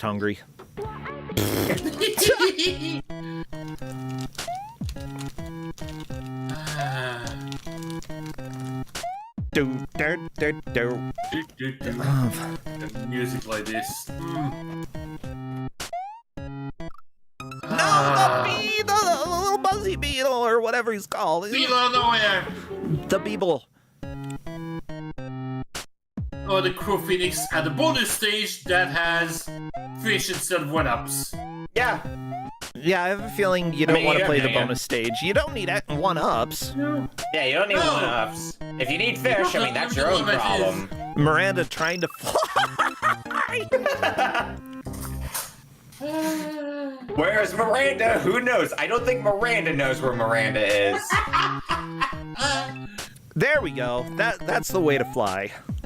Yeah. You gotta handle the janky flying, though, if you want to get the key, pretty much. Unless you're really on point with your, with letting go of the button. Yoshi might also be an option. Yoshi, possibly getting the other P-switch as well, because I think that's how you're normally supposed to do that, but, like, speedrunners just use the cape to get up there. Yeah, The normal honestly, usually with green as long as you're P-switch. lined up perfectly, vertically, you can get in there. I don't see it being a problem. Oh, the wall just killed Ellipsis without even smushing. Uh-oh. You can end up clipping into the wall by accident because it's moving that fast. For those who don't know what the Nut Shack is, you'll have to find out yourself. I don't care. Oh, actually, we haven't even introduced the referees for this match. We've got referees who are helping to track this and make sure we know how many exits have been found. The refs are Alapex 7-A+3. We've also got Donkey Thwomp. Linker is standing on 1 foot for an hour. Marfield the Light Neo.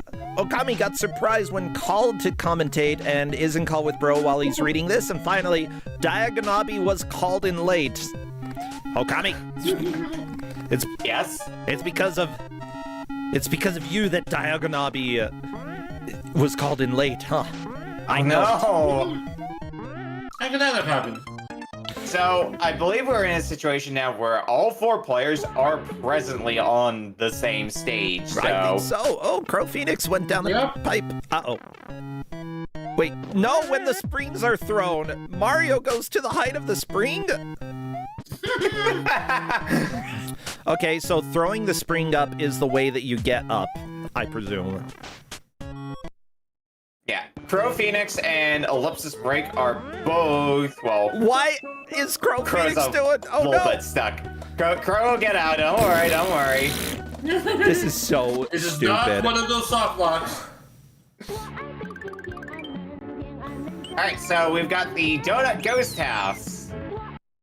Indeed we do. I will be getting the tracker up on screen in just a little bit. Don't worry. This is... Oh, no.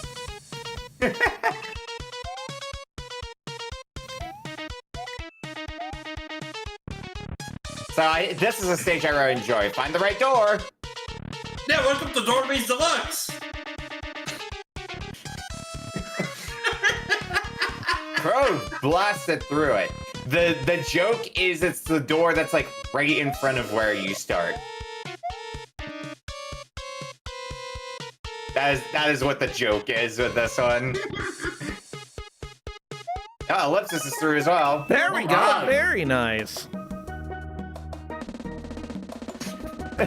Too many doors. Too many doors. Yeah, Ellipsis is just like, okay. In match chat.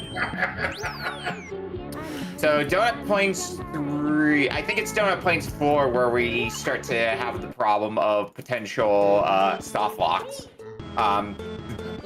Although Crow Phoenix is on Donut Plains 3, and the joke for this is very funny, and Crow Phoenix is going to be very angry when they find out what the gimmick is of the stage. You know what the gimmick is? What? You go left at the start. Oh, are you serious? Oh, yeah! Well... You go all the way right, and then there's like a sign that's pointing you to the left, indicating you should be going left instead of right. I completely forgot about that one. Yeah, we had this recently on... We had this one come up again recently on Retro Book Club, and I remember at least one person got to this stage and just could not for the life of them figure out where the exit was until I told them after time was called, you go left. I know that music. Why? Why do I know that music?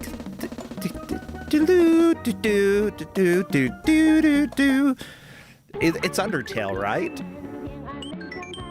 Might be. Ellipsis found the top secret area. Uh-oh. Spooky. Have a Dog! dog. Have a dog. No memes in this No area. memes in this area. Please play with the dog. How dare you leave immediately? You didn't play with the dog.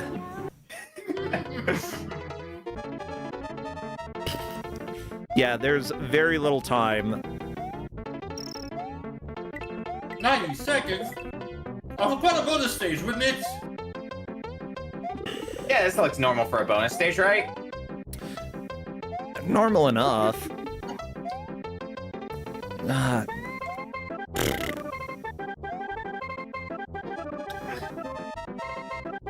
We got a little bit of deviance in where people are going. I believe June's en route to some of the secreter areas presently. We only have the stage as water in it. Yeah. Oh. Which means we might see some more funny things happening for June. Meanwhile, Ellipsis and Miranda are still on Donut Plains 3. Wasn't keeping track of exactly which stage Crow Phoenix is in. I think this is Donut Plains 4. Pointed left, Ellipsis. No. This is Donut Plains 4. Yes. Okay. That's death. Bleh. Let's see if anybody's saying anything in match chat. Just Crow's right now saying this is trippy. Sure is. Yeah, welcome to ROM hacks. Okay, let's see Ellipsis. Oh no, Ellipsis got a checkpoint. Crow has now needs to reload their save, it seems. Yep. This is why they were told to make save states. Yes. Yep. Look, a smidge unstable. Yep. Go, go, go, go, go. Whee!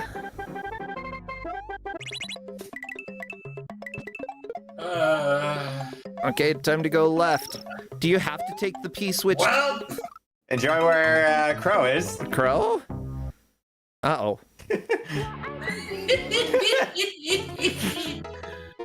Nobody saw it, but there was one of the other things that was in World 1. There's a secret room where you just see a picture of Pro Jared. Oh yeah, it's certainly the bombs. There's a text box that's just like only the purest soul will not jump into the pit or something like that. You jump into the pit, and then when you try to jump back out, you find that there's invisible coin blocks. You can't get out of that. It is one of the luck bull. I think the bombs cause a problem here. Yes, bombs will crash the game. Is that if a bomb At the very beginning, there's a whole bunch of arrows to say to watch this, and when it blows, the whole screen freezes. Okay, so that is intentional.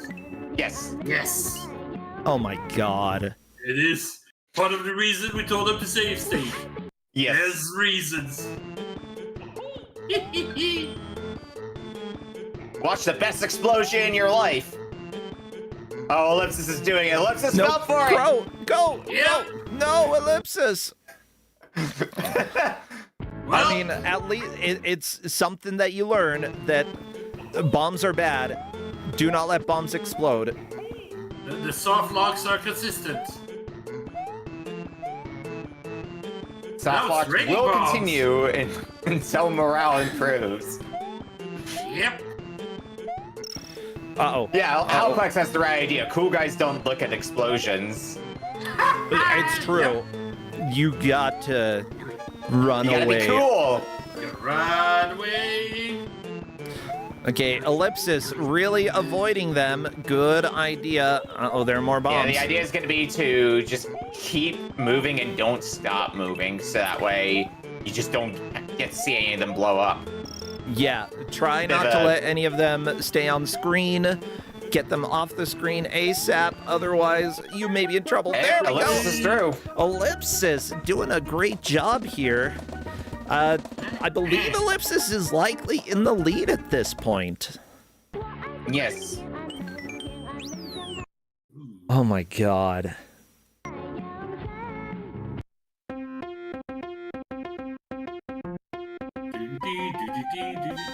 Ellipsis is going into the second castle where Crow is as well. Ugh, where Crow is as well. Ellipsis and Crow are pretty on point with each other. The main difference, though, is that Ellipsis found the second exit in the ghost house and found the top secret area, while Crow is not. Yep, which is an extra 2 exits, pretty much. Yeah. Yeah. Oh, this is gonna be fun. Oh, yeah. Uh-oh.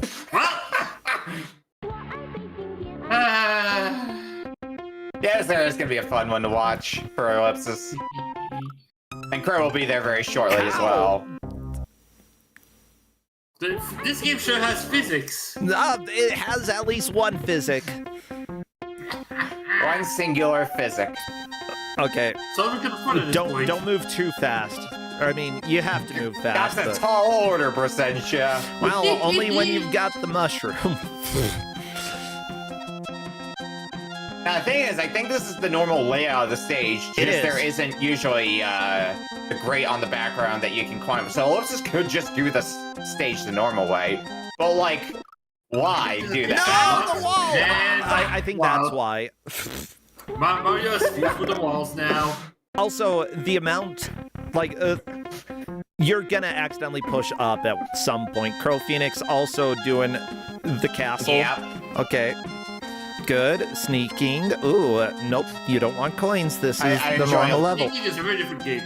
I'm enjoying Ellipsis' dancing Oh, no. for a bit there while they were waiting.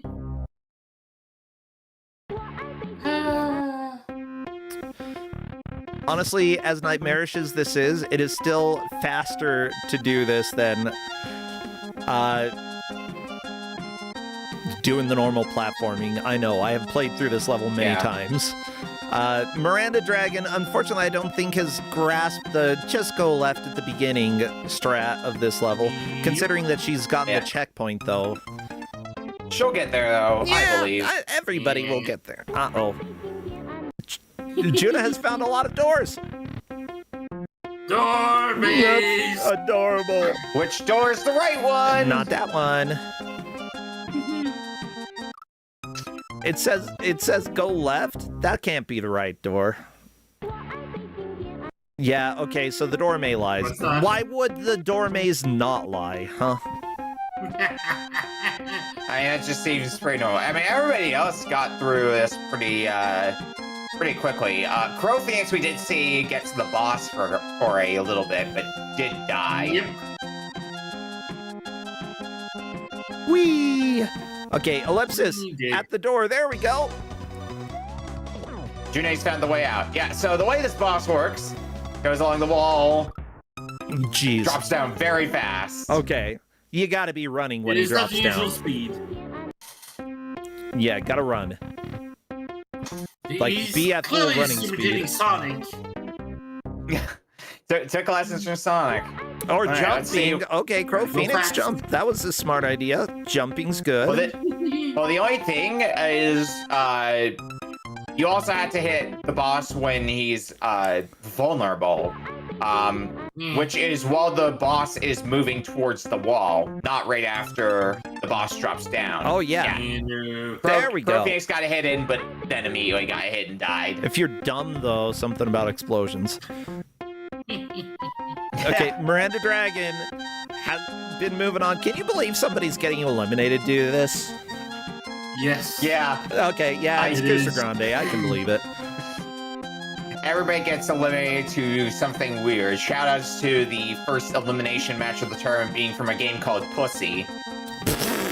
Yeah, that's Yeah, true. Okay. yeah. I mean, Kusogrande is pretty great. I think we can only go uphill from there, bro. How can you go uphill from Pussy? Says the gay There guy. are certainly Should I many answer that? ways. Maybe not on this channel. It is Please. Pride Month. Happy Pride, Happy everyone. Happy Pride, everybody. Happy Pride from your favorite lesbian duo in the current call that is not Brosentia. I am my own lesbian duo. Excuse me. Interesting. Working I'm on taking DXC notes, was bro. making research. I think Crow Phoenix has figured out this boss the most. Definitely starting to get hits in. Good. Oh my god. Yes, it's in. He's so Crow fast. He it- walked in the air. He did an airwalk. How dare? Yeah. What a nerd. Good Crow luck with the ball. So the advantage I think Crow has over Ellipsis Break is Crow has additional hits. Oh yeah. Unlike Ellipsis. Yeah. Mushrooms are good. Not just for food, but for also legs. For also legs. Yeah. Shune has crashed and is not happy. Fell for the bomb. Everybody falls for the bomb at one point. There's literally no way to know otherwise.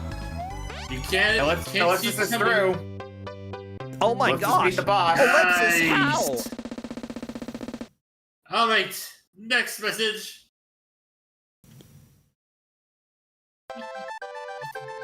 Let's see what it says. But Skyrim. Or by By Skyrim. Skyrim. Okay, thank you, Todd Howard Egg. Meet the big Blog Mario hat. The best Blog Mario hats is off Brazil. www.marianablog.com. Oi. Oh my god. You know what? We're going places now. Okay, Ellipsis just kind of... There we go. Whee! Going past Bowser's Castle. Going past Star Road. Whee! Yep. Whee! Going past here. Here we are. Jungle! Jungle. So Ellipsis is getting close to the end of the game, actually. What? Do you know? Yeah, there's only a few stages left to the end. No. If Ellipsis beats the game, then Ellipsis will be continuing to play because Ellipsis is going to have to continue to try to find exits. I could have lived never seeing this meme again. I think most of us could have. Yeah. Yeah, but there we are. Oh. It's okay. This is a little old, everybody. This is aged. 2018, yes. Yeah. And I'll go ahead and say that we have become better since 2018. I would like to think Have so, we? yeah. Have we? I'd like to think so.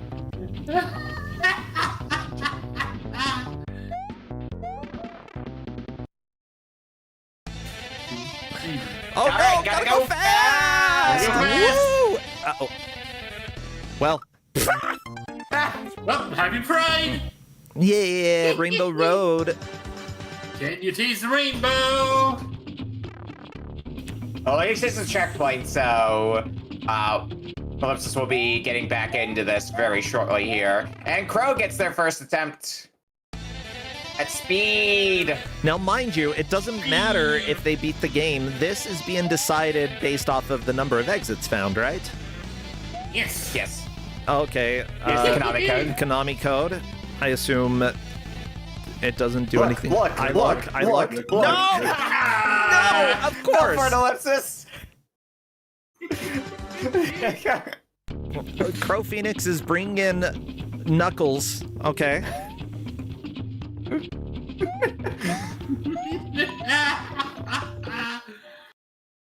Oh, this match brings me so much joy. Yeah, like the sense of humor, the trolls in this are correct. This is how you do some troll stuff and actually make it funny.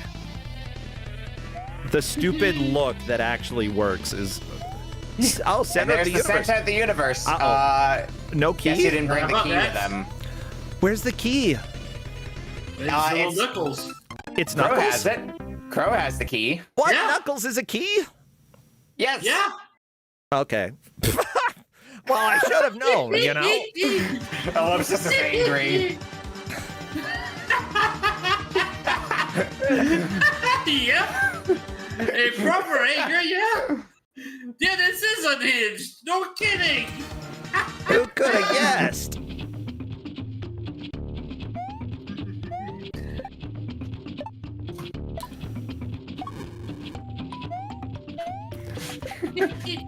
Oh my god.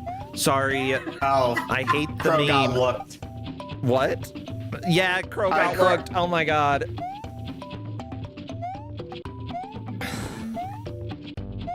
Leslie, I'm pretty sure I've shown it to her. Don't worry. I always go out of my way to show this game to people if I can, because it is a spectacle.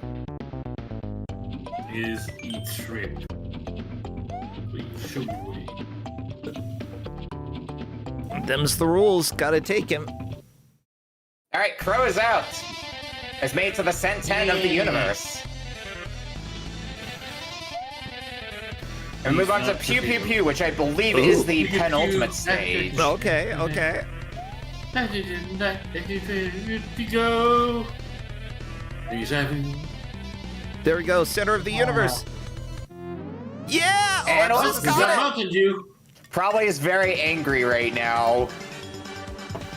Yeah, I wonder why. Who isn't angry about this?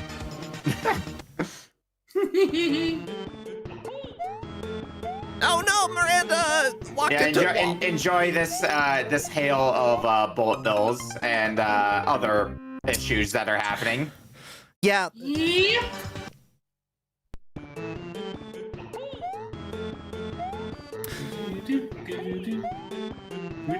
actually, question, because I think I see Crow Phoenix doing it whenever Crow Phoenix dies, loading a save state. I don't feel like that is in the spirit. It speeds things up, and save states, I believe, were supposed to be for game crashes.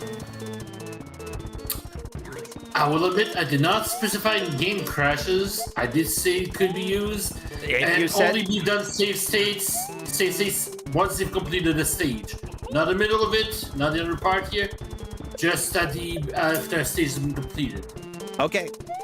If it wasn't specified when save states could be used, but they had to be made after a level was completed, then I would say that Crow is technically going according to the rules here. It's something that I would watch out for in the future. Yeah, Indeed. I do appreciate the occasional loophole though. Yeah. Oh, who? Okami. I think you've used a few of those loopholes. Probably at least a few of them. Not me driving behind a finish line and then driving back over it. Nope. Yeah. Nope. Nothing in the rules said I couldn't. Miranda And got it is one up. true, I will Well, be good. I'll have to keep that in mind for the future, but all the players had access to the same thing. Yep. Yeah. If they had the same information and the same rules, then absolutely finding ways to speed things up a little bit for yourself, that actually can be both good and bad. Good because, yes, you can get back into the game really quickly. Bad because sometimes it lets you be a little sloppier. So you gotta watch out for that. Try not to be... Don't be... Yeah. As the guy Yeah, in Final Fantasy 14 says, sloppy. Slop it, yeah. Sloppy. Yeah, the small bit of the small bit of downtime during a death can be a good mentality thing, like a mental reset for yourself. So when you're taking that away from you, you get back into it quicker.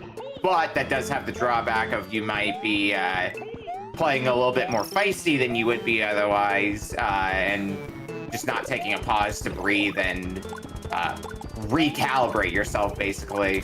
Yep. There is also another thing, though, and that happens specifically in the castle stages. But checkpoints are a thing in this game too, and if you reset every single time, at the stage you no longer getting this checkpoint, it may take you long to get to the boss, but somebody who did not do that reset actually has to go all the way, just get straight to the boss instead. Oh no! I appreciate the strategy Ellipsis attempted, even if it did not work out. Ellipsis was trying to use the snake block and make a path just over the stage, but then the game crashed. Can you control the direction that the snake block goes? It's whatever direction you press on the button. Or the D-pad, I'm pretty sure. In some cases, but I think this one here just goes to a staircase and then goes lateral the whole way. Oh, we're back to staircase. Okay. Oh. Whee! Woohoo! Alright, well, let's see if Ellipsis can get there.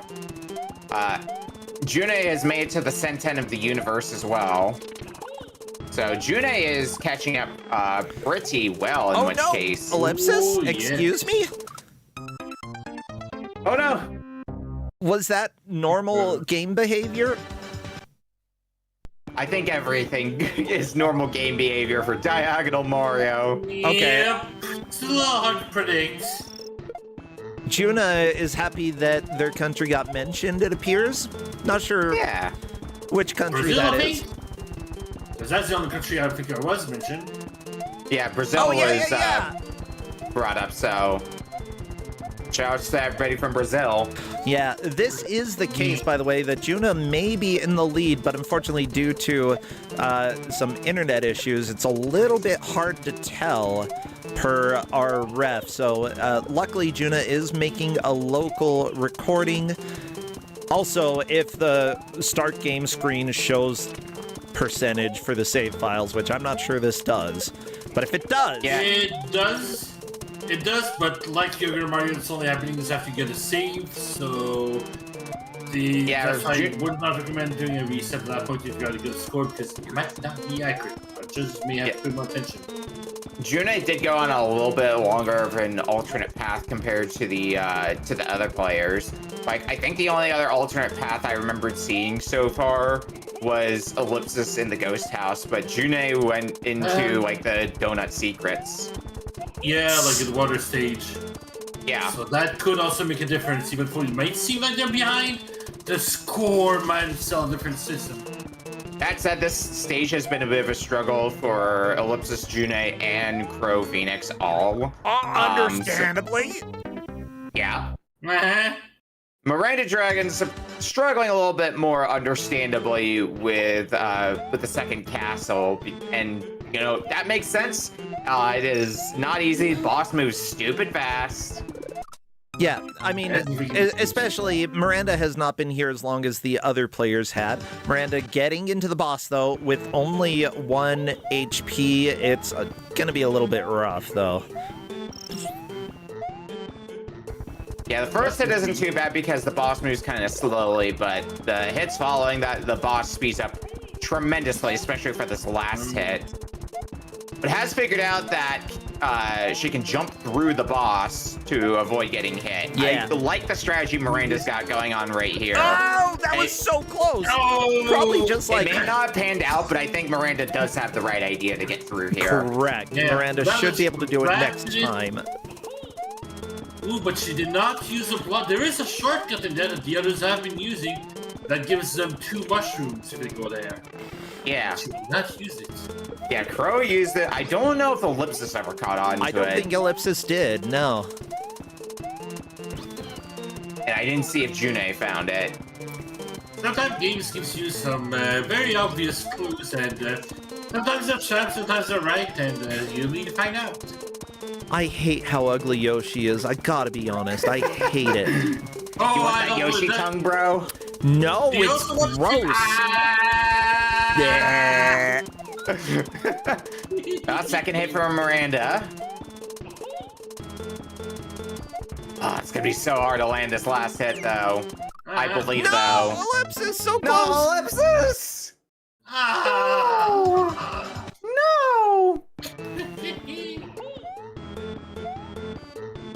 Yeah, this last hit, definitely the big challenge of the boss fight. Oh, there we go! Got it. Miranda got it! We're through! Great job, Miranda! I wonder if we'll ever end up hitting a point where players just find this stage to be too much of a struggle that they go to find secret exits instead. I don't think so. I think our players are going to persist until they beat the stage, but it is still a strategy that is worth considering to some amount. Yep. The other strategy I would consider is backtracking to get a cape for this. Yeah, cape yes. could This perfect definitely job, help. man. Yeah, that's something that, like, in base Super Mario World is very helpful, and you should consider newbie strats whenever you are playing a weird ROM hack like this. It's a bit more broken in this one, considering the unlimited flight it carries. Yeah, the unlimited flight, so like you could take the snake blocks up, and then when you've got the height, just take advantage of the unlimited flight and glide all the way to the end. Miranda is on to the jungle as well. Oh my god. Sorry, just like I have to comment about the aged meme every single time because I still hate it as much as I. Oh no, Ellipsis! Oh yeah, Alopex is saying that Ellipsis apparently did backtrack one time, but considering how long it took to walk to these levels, it might not be take, worth it each time. Yeah, it might take a long time. Yeah. And Bro's honestly, getting a lot of like, one-ups. yeah, if you can hold on to doesn't- this fire flower, whatever it is that you got for that, I don't know. It's been asked if they've been given directions. The players have been told that the goal for progress is the number of exits they get. Yes. So even if they have split paths, they're still making progress.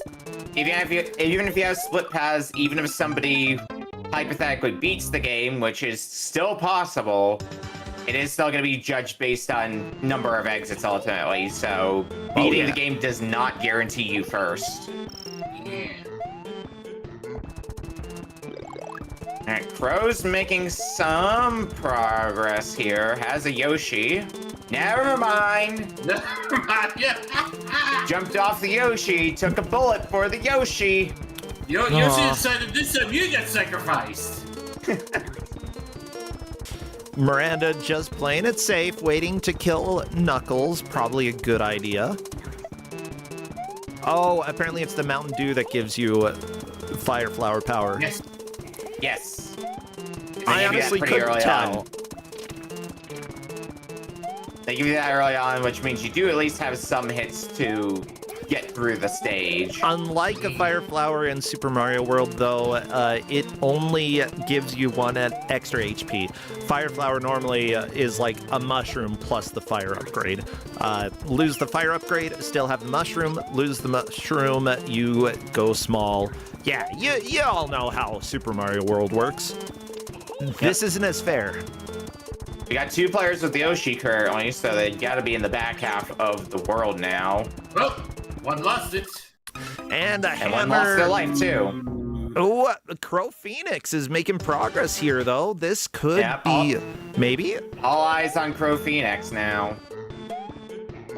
Because they gotta be getting close to the end of the stage now, and oh, well, no Yoshi. Ooh. There's the end. Crow's free! Woo! Oh, I'm thinking of Super Mario Brothers 3, apparently. Wait, what? I was relatively sure that if you got a fire flower, whatever. The thing is, Burl, is that usually, whenever you got a fire flower, your mushroom is sent to the top screen as a sub-item. That's and then it right. drops That's it. Because like you have to have a mushroom.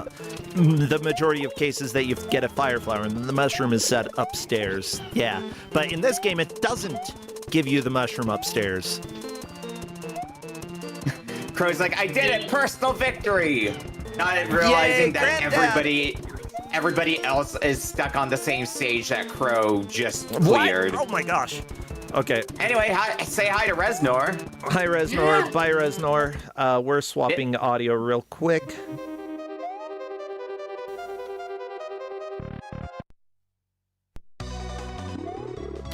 very slow. I think Crow feels like Reznor is the move here, and it's a ballsy move, I'll say that. Ellipsis is also through.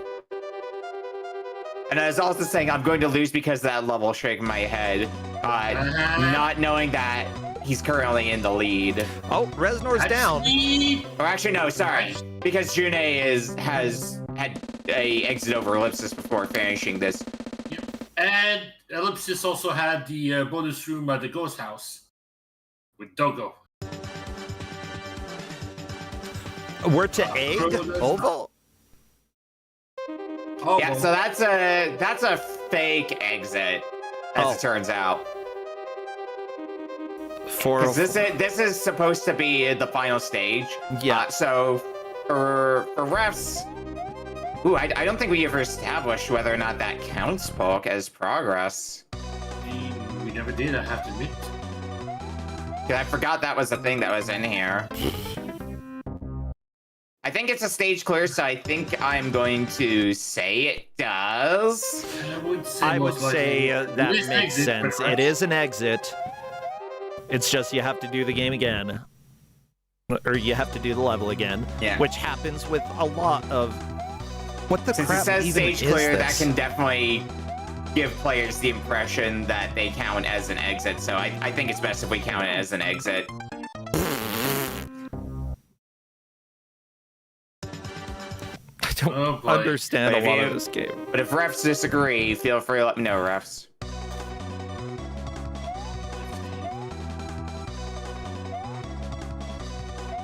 Count as an exit. The refs are agreeing with you on that one here. Okay. Hey, No! Do we wanna communicate that to the players as well then? Yes. Yeah, go ahead and communicate that. Just as a clarification, each one of the exits in big level is, I guess, in OVO. Okay. Which could be like Just to make sure all of our Birdface. players are on the same page and there aren't any assumptions made. So, Ellipsis going zoom. Yeah! Zoom! Whee! Uh-oh, it got dark. Ah! And Ellipsis is gone!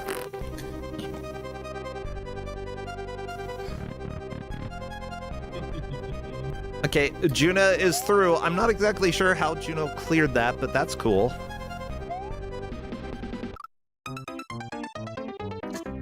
A bottomless pit is still a bottomless pit. Yep. It's the pits. Oh, great, the tracker moved. Okay, that's okay. I fix. There. So the 404 door, I believe, is the way that players are supposed to take to get to the final boss. I don't remember how exactly this stage goes, but I mean, this is we get to watch Crow for a bit here. Oh, Going very soon. nice. Crow got through. 5623708 LOL fish. XD. I don't know. Yeah. 13. Same. Yeah. Nobody knows at this point. Can you go into the door that's up along the ceiling? Don't think so. No. So Crow is on the run up to the final boss. Yep. Chocobo. No, that's Chocobo. like broken chocobo. Oh, big door. That's a tall door. That's my door. Tall door for a small Mario. We have final boss. Oh, it looks like a goober. Sure is. This is Megalovania. I know it. It sure is. And Yep. by it's Megalovania, I mean, it's not, but you know.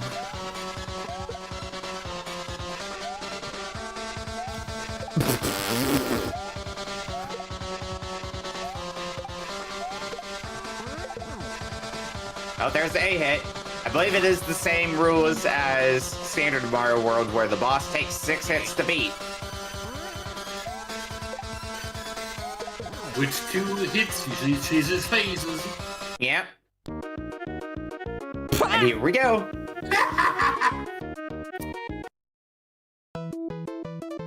Yes! Come on, Tetris that nerd!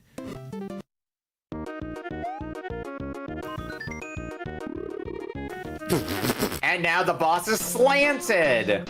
Uh-oh. The boss can also be diagonal. No! It's a true superpower becoming diagonal. Which means the hitbox gets stupider. It certainly does. Don't die. That's a good Don't tip. die. Oh. Get good. Yeah. Okay, get good. Like that's cool. I really hope we get to see a beat on this boss. We do have like 7 minutes left, so it is definitely possible. I like Crow Phoenix's yapping there. Oh my gosh. It always feels good to get this boss, like, as quickly as possible. Goodbye. They never even said the little things too. Juna is also on the final boss, quote-unquote final, quote-unquote boss. Is it a mushroom? Yeah, fix an eggshell. Is it eggs? Sephiroth, thank you. Yeah, one-winged angel. One wingling angel.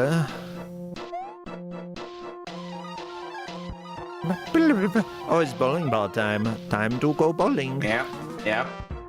Nico! Ah! Well, I found... Okay, never mind. I didn't find... my husband Justin found a version of One Winged Angel that I shared on Blue Sky recently that I laughed so much because it's One Winged Angel without the second and fourth beats in it. That's pretty good. Oh, it was so good. I've seen some very good videos of different scenarios happening while One Winged Angel plays. One of my favorite ones is there's a video of somebody stuffing a turkey with cheese, and there's just a video of them doing that while One Winged Angel plays in the background. It's so unhinged. It is so funny.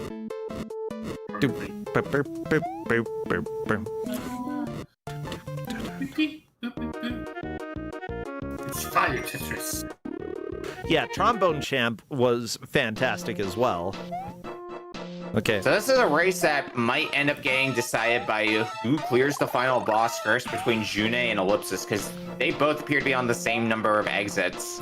It No, may Sis actually be. has an extra exit. Now, only one person is getting eliminated from this match. Right now, it's possibly going to be Miranda due to being behind with the number of exits. Mind you, she still has been having a lot of fun and being like, this is unhinged. And I agree. It sure is. Yeah, we've gotten some occasional talk from the players in here. I'm sad we never saw some of the things in this game. Like there's a DLC island that you find yourself at, but you can't do anything on it because you don't have the DLC. So it's just a soft lock. Pretty much, there's no way to exit. Even if you reset the ROM, you're still stuck on that island. You can't go anywhere. Yeah. It's part of the reason why we told them use separate save states. Very important. Yes. Oh, yeah.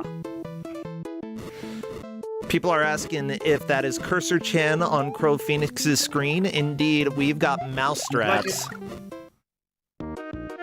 Squeak. Squeak, squeak. Doop, doop, doop, doop, doop. Watch out! Here comes the eggy thing. I don't know what it is, but it will kill you. Not an angel. No, no, Crow Phoenix! I know, I understand that feeling. I feel like I have conquered the final boss of Super Mario Brother World land enough that I'd do okay here.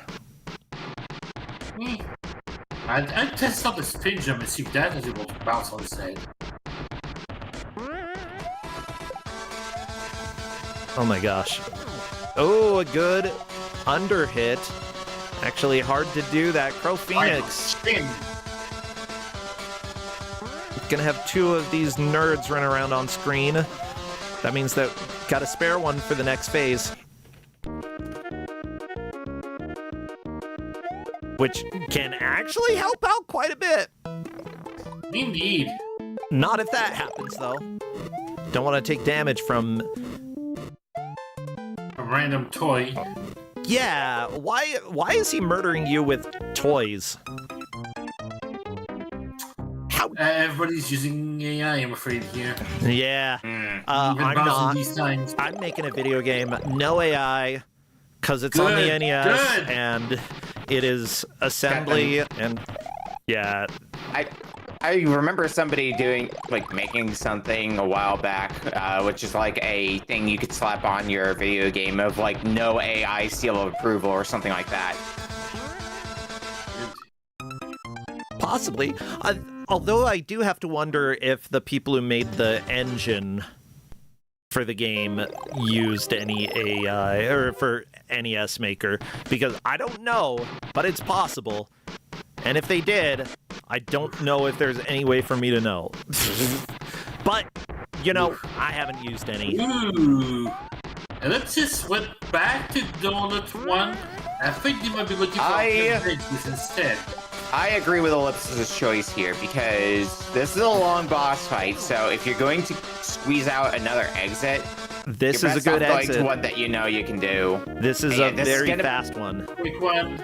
It's a fast one. Ellipsis just needs to get it, and it could end up being the difference between first and second as well. Yep.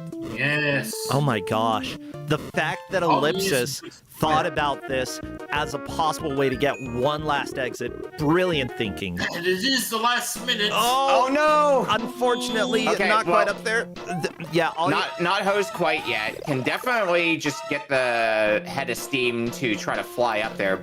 Oh, no. gonna have to get Oh, another no. feather. That's okay. There's another feather here. There's a feather here. Just need to grab it. Oh, there's a spring as And well, I springs. guess. Ring. It doesn't spring you high enough, though. Not quite. No. Ellipsis, you can do it. One last second.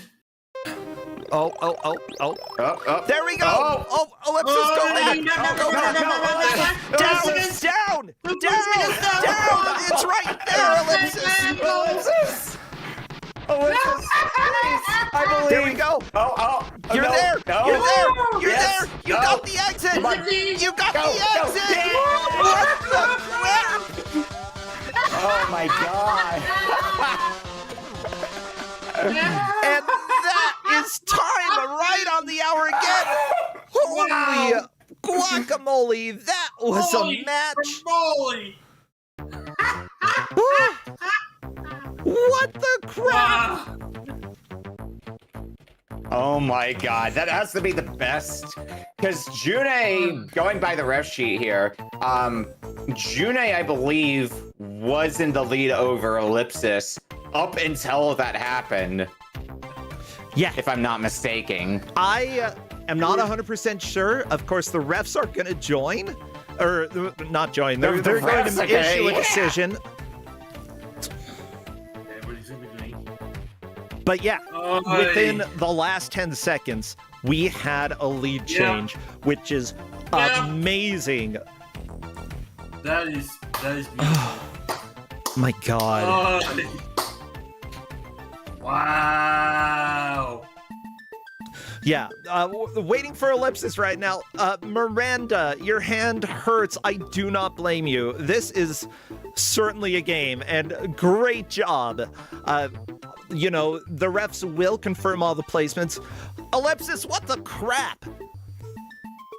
Holy crap. Hello, yes, I hear you. Tell me this. Did I take the lead in the last 10 seconds? Yes. Yes. Yes! I know. We were like, what are you doing? Are you backtracking in order to get a feather to make it through this? And then, you know, they were like, wait a second, I Ellipsis had- going for the exit that you knew was there. I had that in the back of my mind the whole time as a Hail Mary, just in case. I didn't expect it to actually turn the tide, but I guess it did. It was the best. A lot of players were on that final boss as well. The fact that you had the thought of Yeah. This final boss takes too long. I should go back to an earlier yeah. stage to try to eke out an exit near the end. Yeah. That was a strong play, and it is what appeared to have sealed the deal for you. My thought was the second phase was killing me too much, and it was going to be the second phase of 3. So even if I had a perfect run, there was very little chance I was going to get through it in the last few minutes I had remaining. So Hail Mary or nothing, and apparently it worked. Yes.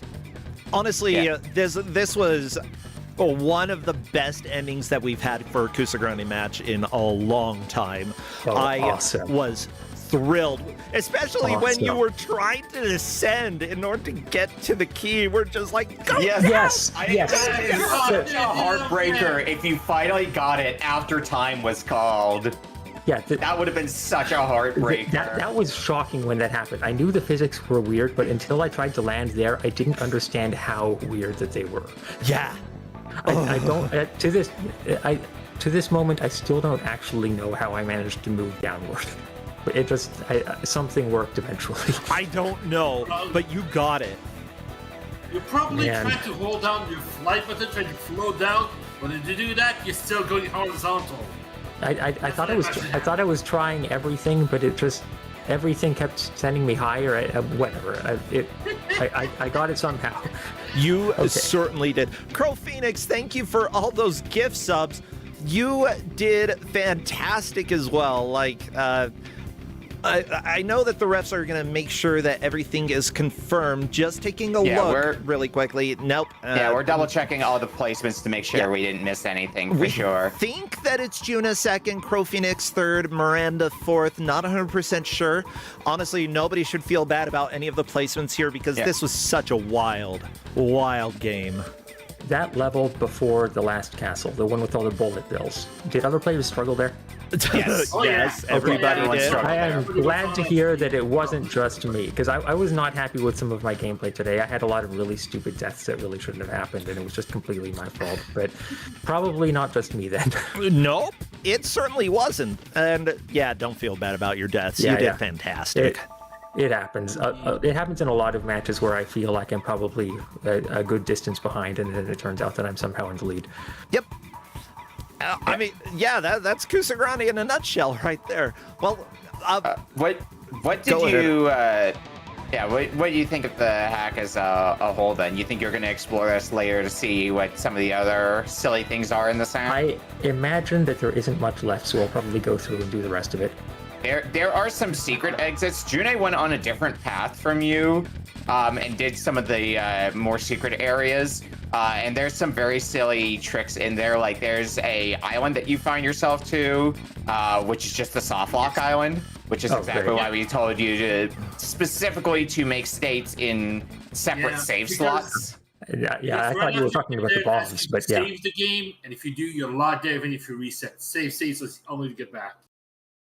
Yeah. Oh, speaking of which, the level with the fire flower, was it really the fireballs that was causing the screen to get all messed up and me needing to reload my state? Something was doing bombs? that. And no, I didn't see any bombs in that particular level. It had the same effect as the bombs, but I noticed it was only happening on runs where I used the fire flower, and I wasn't sure if I was just placeboing it.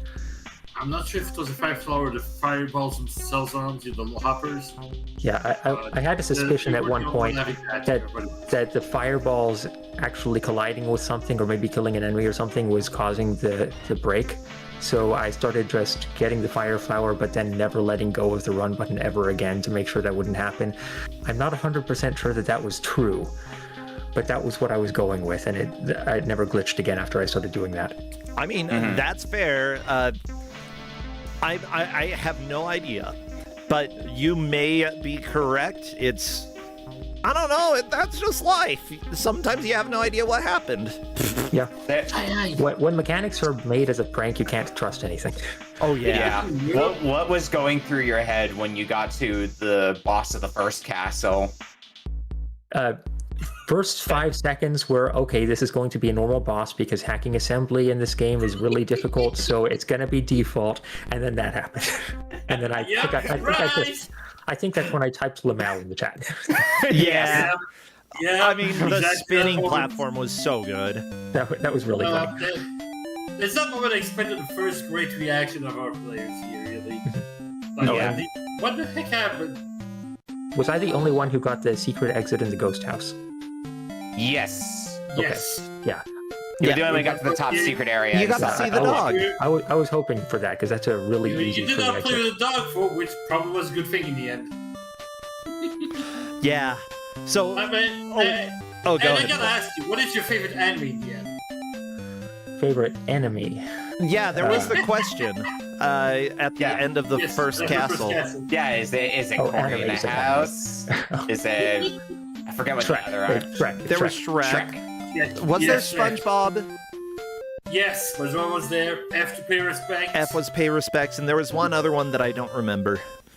Yes. What was it? Oh, B movie. That's right. The B movie. B movie, Yes. thank you. B. Yeah. I hope everybody enjoyed this little troll game. Oh, I had a blast. Ellipsis. What are you doing these days? Do you have anything that you'd like to plug? Anything coming up that people should know about? Or if not, any games that you've been loving? Play Slay the Spire 2. Yeah, agreed. Absolutely amazing. Yeah, I need to play more of that. It's so good. Yeah, so Slay the Spire 2. Anything else? I went back to Hades 2 recently because I've been watching somebody play that, and I've just been doing more of the post-game stuff, and that's been a lot of fun with the hidden weapons and such. Sweet. You know what? I played Hades 2 early on during early access, and then I forgot to actually play it after it came out, so I gotta go play that. Good for me to remember. Those two games, I will play them again. Yes. Cool. Well, thank you so much. Polk, what about you? What would you like to plug? Well, I'm always in the games here, Chaos Cafe, and the multiple shift and shining I've been having on Fridays. And lately I've been playing Mina the Hollower. Yeah, I've heard that that's great. I'll probably pick it up sometime. I definitely want to give it a shot. It's a wonderful game, yes. Yeah, what about you, Okami? Since you've been here giving commentary, what's going on? What should people know? Hi, I run Retro Book Club. People submit games, and we just play them collectively as a group casually. We have some fun games here and there. There's one game that we had last week that I'm not going to say, because you could be seeing in Kusogrande, who knows? But we did have another Kuso classic in last week in the form of Solar Jetman. Yeah. Ooh. Which is a very silly game. But I also do I also do various playthroughs. I do BizHawk Shufflers on Saturdays. Doing playthroughs of Ys Memories of Celceta, Breath of Fire 1, Greedy Dot Game Heroes, and Dungeon Gals on various days of the week right now. Dungeon Gals is with people in my own polycule, including one Polk Kuso9rande here in Call.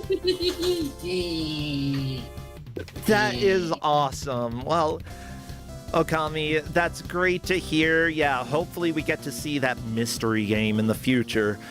No going and checking Okami. Well, you can all go watch Okami's channel to see what it was, but you can also I don't know if watching it's gonna help anyway. That's fair. Well, thank you all so much. Congrats again, Ellipsis, for that amazing end. And if for some reason you didn't take first, sorry to get all your hopes up. But, you know, the refs are making sure. It was still the most thrilling ending that we've had in so long. Yep. I'm glad it turned out as well as it did, considering. Oh, Donkey Clonk is here. Yeah. Hello, Donkey Clonk. I need to. What? That the refs have decided that June was the winner of the match. Oh my gosh! No, Ellipsis! Oh no! Oh my heart Sorry, hurts. Ellipsis. I wanted to believe. Look, man, what was it that made the difference? The path that June took, I believe, got them 2 exits. And they had already otherwise. So all the players followed the main path.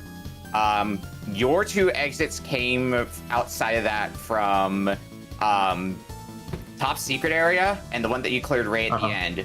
Yeah. June's was I believe taking that exit that you just found, and doing the stage following that one. And that's where June's 2 additional exits came from. But June had gotten to the 18 exit mark around 50 minutes in, whereas you got to the 18 exit mark right as about that time, unfortunately. But it was still a wonderful thing to watch. Now, and you should definitely still be proud of yourself. It does look like they will be recounting everything to make sure. So, you know, I love when a match is this close, where we actually have to spend time working on making sure that we know who won. It's so much fun, Ellipsis. Thanks for making this exciting. All right, and Donkey Kong, thank you for that announcement. We'll go ahead and let you all go. Take care, friends. See you next time, and bye, Skyrim. Bye, Skyrim. Bye, Skyrim. Bye, Skyrim. Oh, wait. Bye, everyone. Purchase. I was saying bye to Skyrim. Okay, bye. Everybody, we've got one more match. Get out of here. I got to get to it. All right. Well, everybody, final match of the weekend. After that, a little bit of a break, and then I will be over on Smite's channel for Arcade Pit. Crappy, take us to the reveal. Whoa! You know what? Crappy is already diagonal enough, you know? He'd be in that game and just normal. It's a normal Crappy game. Well, everybody, after that excitement and the chaos that ensued, is there anyone who can bring about more chaos? Possibly, because we've got GM Jeff. Come on in, Jeff. Let's go ahead and talk about video games. Hello there, Jeff. Hello. Hey, how I you got doing? a video game. Yeah, that's what I heard. It's a good one. Jeff, you it's a bad never one, share but good it's games. a doozy. We have a game called Cyber Ape. Cyber Ape? Look at a little monkey over here. He's got a banana. He's got feet. Jeez. Oh yeah. Very prominent feet there. Well, the players are going to have 1 hour to become the best cyber ape possible. Whoever does will take the victory. Whoever doesn't will only get 2 points. And with this match, it seems like there are going to be 2 people eliminated. So top 2 move on, bottom 2, they're out. They're done. They're going to be cyber aped. They can't escape the computer at that point. Anyway, it's a silly romp through some interesting worlds with, I think, good music and just a good old time. Yeah, I mean, Jeff, every once in a while you introduce a game that like never leaves my mind. Barbarian for DOS. Highly recommended. Everybody should play Barbarian DOS. I'm talking about the monkey one, the Donkey Kong Country one. Yes. Of course, like Planeta Vermelha still shows up in my memories every time I think of games that are bad. Like, you know, you've got some legendary history with Kusogrande, and I love it. Okay, well, I'll go ahead and check with the players to see if they are ready to go, because I certainly am. These are graphics that are totally readable. Oh my gosh. No, it hurts my eyes. Like, I'm a little colorblind, but at the same time, like, red is also extremely vibrant for my eyes. For some reason, it's weird to be red-green colorblind and also really sensitive to red. I don't understand how, Jeff, but I am. It looks like 3 out of our 4 players are ready, so what would be good emotes for chat to spam? Obviously, any apes, bananas. That ape has nipples as well. Yeah, they do. Feet? Yeah, apes, bananas. A lot of bananas in the game. It's got a bit of a like eco theme, so if you got like recycling emotes or anything like that, those are good. Then there's the cyber thing, if you got like, I don't know, galaxy brain, something like that. Well, we're doing the countdown, so spam all of those for us. Cyber ape, monkey ape. Cyber ape's gonna swing in and kick the shotgun. As soon as I see movement, I will start our timer. Please wait. I don't want to wait. Oh yeah, I do have to say thank you again for the bits and the subs that we had during the last game. I greatly appreciate that. And now I know where the bottom of the screen is, so let me recapture real quick. And we got some music here, don't we? Yeah, we do. Kind of. that was the first selling point for this game to me, was the music. I'm just trying to understand the music right now because, like, here's the deal. I originally was going to go to college for music, and I wanted to do music composition, but unfortunately, the only professor who did music composition was like, he made me compose something for him, and then he's like, okay, that's nice, let's talk about stuff, and then I'm not going to tell you if, like, anything about the program that I run. I was like, well, it doesn't sound like he wants me. Now I make music. I'm making music for my NES game. Oh, we have a death already. Oh no! 1 minute 4 seconds in, and most of that was the game loading. Yeah, that's true. And yes, we have an interesting password selection in this game. Not the acid. Poor cyber ape. Don't dissolve your cyber apes, people. Okay, they can be reused. You don't have to just eliminate them. You can recycle as well. I think reusing is better though. Reduce, reuse, recycle. We forget about the first two sometimes, Jeff. That's true. In this case, this monkey was kidnapped from a rainforest, and oh no! Really, we could have not done that and just reduced the number of monkeys we kidnapped from rainforests. That's a good idea. Let's reduce monkey kidnappings. Okay. But if you do already have a monkey, you can reuse it.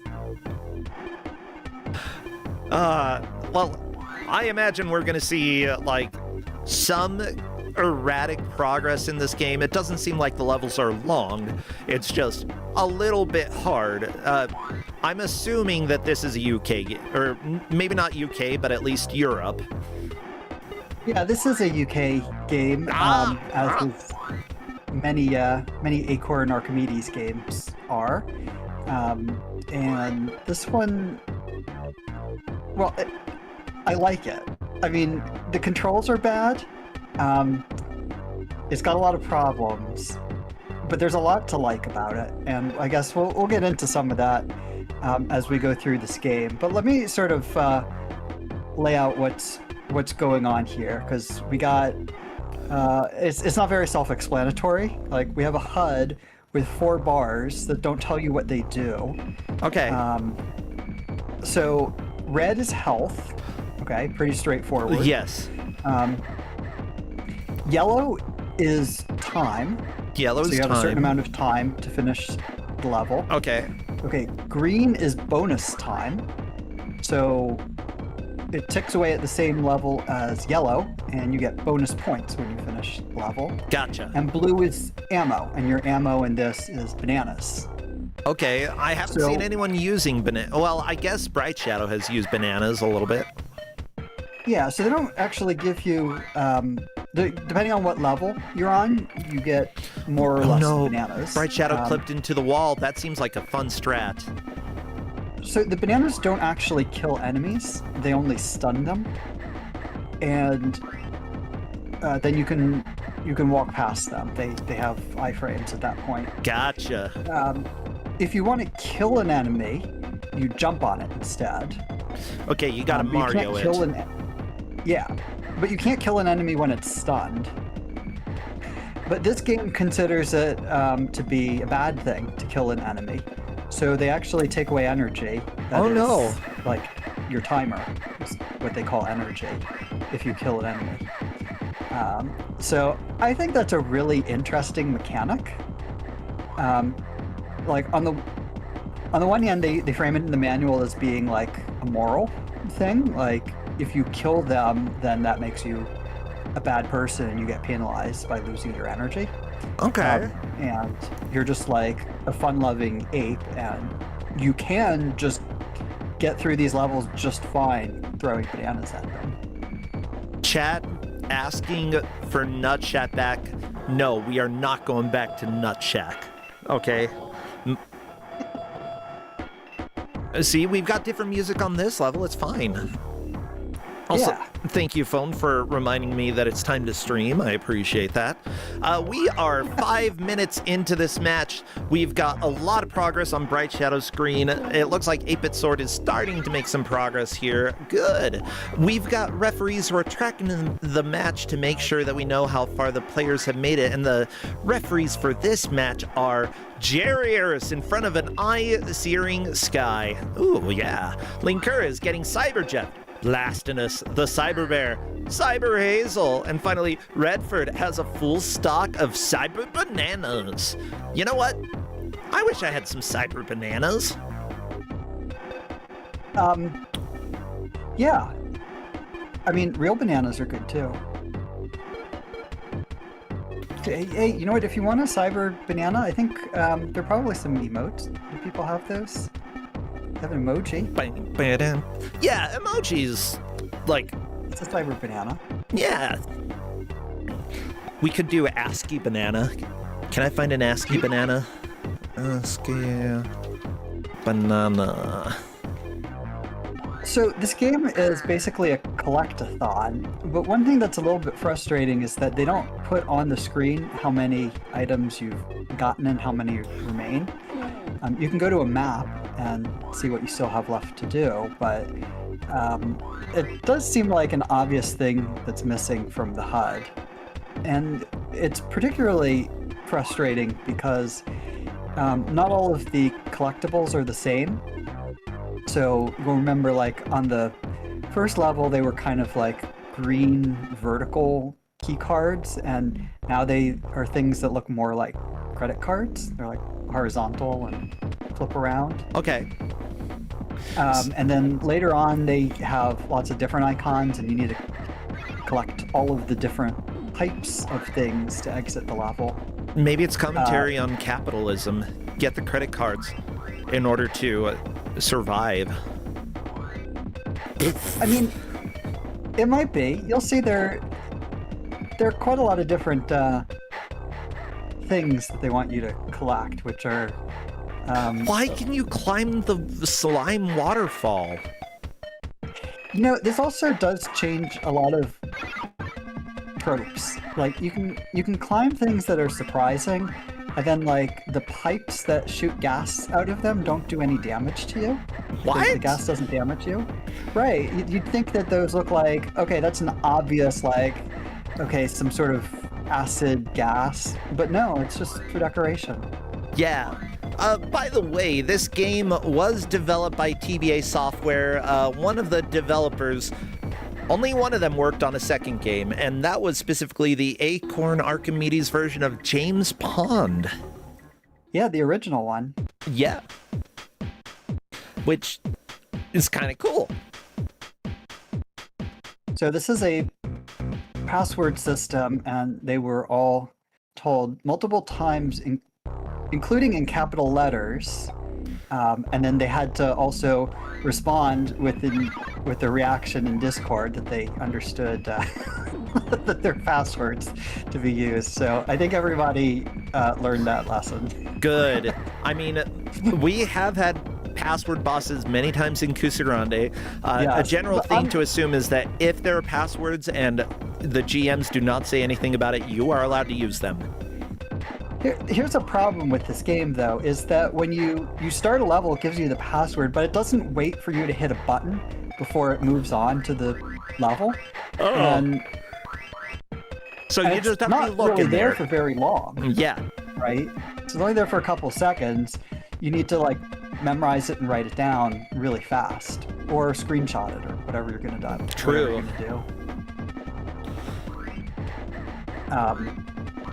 So that's definitely an area they could have improved on in this game. It's maybe a little minor thing, but that kind of quality of life really can make a difference. You know, if you're playing this for a long time, you don't want to have to replay a level because you didn't have enough time to write down the password. Yeah, I think I would agree there. Of course, there are other strategies that players could use, taking a screenshot is a very fast way to get a password. Take a screenshot, paste it in Paint, bam, you're set. These are ideas that you should be thinking about, especially when you're getting into weird games like this, because you never know. Like, I'm thinking Land Before Time for Game Boy. That password system was stupid because it was different faces of characters in Land Before Time, and like, how are you gonna write that down, huh? I'm not gonna write it down. Yeah, I even suggested screenshots as a way to remember it. Unfortunately, if you were playing on an Acorn Archimedes, it wasn't a particularly convenient way to do it. Unless, I guess, you had another computer next to you where you could do a screenshot and then pull it up on your other computer. You could network them, so.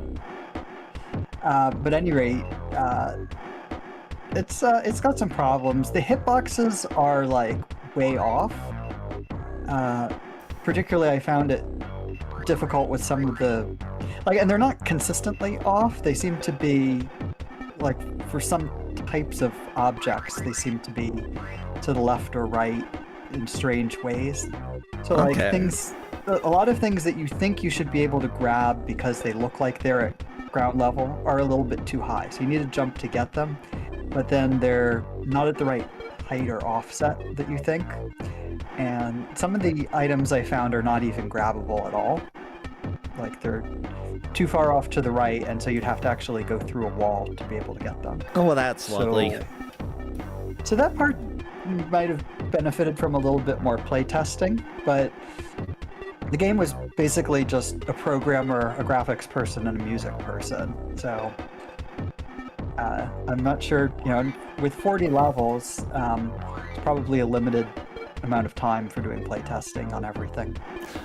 Yeah, that's a lot of levels for a small team as well. Yeah, it would be a little bit hard, but also $19.95 for Acorn Archimedes. For people who haven't made video games before, they're probably not going to know every video game convention that had been established at that point. Especially since it doesn't seem like they were, like, with a big video game development company, so just a few people get together, TBA software, make a game. Well, they were not entirely unknown. Well, I don't know if TBA software was the publisher. I believe they were the publisher. What was the development company? Yeah, TBA software was not an unknown entity. They had some pretty I don't know if there was even they had a name for their company, but it was just 3 people. It was called, like, I want to say, like, Molly Games or something like that. Okay.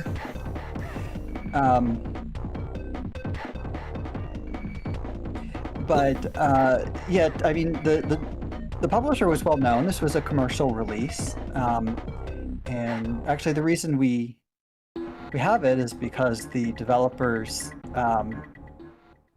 agreed to release it to the public domain, which was quite kind of them. So, yeah, I appreciate that. The Acorn Archimedes community, one thing that's been really great about them is there has been a very organized effort to reach out to developers. But there's been an organized effort by preservationists to reach out to developers and go through all the steps to get legal permission to publish the games. And they've done that for a huge number of commercial games, and have been quite persistent about it over the years. And so there's now just open and freely available. You can get the commercial versions for free, including with the various hacks that bypass the copy protection, because copy protection is no longer needed once it's in the public domain. Yep.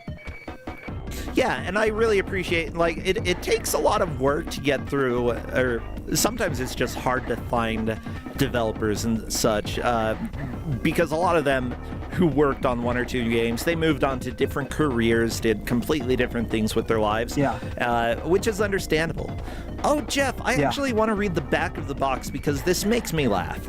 The back of the box says, "Help Ape find its perilous way out of captivity using only a banana.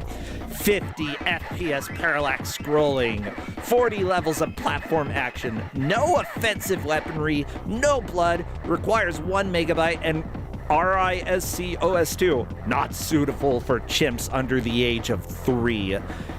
Here's the deal. It says no offensive weaponry, but 1, you can fall on spikes. 2, you can dissolve in acid. In fact, you dissolve in acid a lot. Well, that's not offensive, that's defensive. Wow. I mean, you can kill somebody with... Well, I guess you can't kill them with the banana in a Hitman, but you can at least knock them out. I mean... Yeah, I mean, well, that's kind of a key point, though, is that you don't kill anybody, so it's non-violent. But, yeah, it is kind of... I was thinking about that, like, if it's intended to be, like, non-violent, but then your character, like, dies by drowning in acid... I don't think he's drowning. He's dissolving in acid. Yes. I mean, however you want to put it, it's not a good end. I guess it's more of like a moral approach to it, is the player is not being forced to take actions that they might find offensive. It's not teaching that violence is okay. I mean, bad things happen to you because the evil people are doing it. Yeah, but then again, I don't think the evil people are shooting guns or anything either. Like, it's a... Yeah, they're trying to capture or kill you, but, you know, the evil people don't have guns. They just have giant pools of acid. They have pollution, which is just scary. Actually, maybe they do have guns, but they don't shoot the guns. Yeah.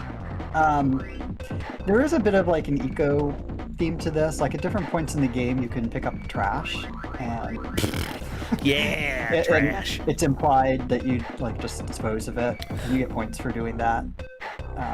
At this point, Exuno is at level 8, having made the most progress. There are 40 levels, so we're likely not going to see a game completion, but Exuno is making a lot of progress here. Yeah. There is also a manual that was distributed with the game, and I'll send that over to you so you can read from some of it. It is it's intended to be a little bit of a parody, I guess, but good. I mean, if you're making a game about a monkey going around and defeating guys with guns, you gotta make it a little comedic, you know? Yeah, it definitely does not take itself seriously. I mean, the enemies they're your foes, which stands for forces of evil. Beautiful. Yeah, when you send that over to me, I can take a look. All right. Let's. For now, though, 8-Bit Sword and Bright Shadow have been stuck on level 7 for a while. I know that some of the platforming gets kind of challenging just because getting over certain areas in order to get keys appears to have been difficult. But, you know, they're starting to figure out how to get through this and, like, learning where can I go in order to avoid taking damage, where can I go in order to, like, get the items that I need. The less that you have to revisit certain areas, the better. 8-Bit Sword trying to do this stupid jump in order to get the key card. Oh, there we go. Yeah, you just have to, like, double jump. There we go. Well done. On to the next level. Exuno moving on as well. Yeah, so Bright Shadow currently on level 8. We've got a very clear separation of all of the players. Great job so far. Yeah, that's what I was expecting. The levels are pretty fast enough that I expected people would be able to get through them at varying rates and we'd have a spread. I just sent you over the instructions that came with it. Sweet. Downloading instructions, gonna be told how to cyber ape. Okay. Storyline, here we go. Picture your young ape frolicking in his native rainforest environment. He wanders around with his large family group. He eats fruits, leaves, flowers, and seeds. Constructs tools to pry ants out of their holes. Mmm, tasty. Periodically solves simple mathematical problems and occasionally beats other chimpanzees over their heads with an assortment of large sticks. In short, life is good. Until the humans came. Trapped in a net and shipped off to a laboratory, the chimp is the subject of a series of cybernetic experiments which improve his already awesome powers of reasoning, perception, and physical ability to a point way in excess of mere human levels.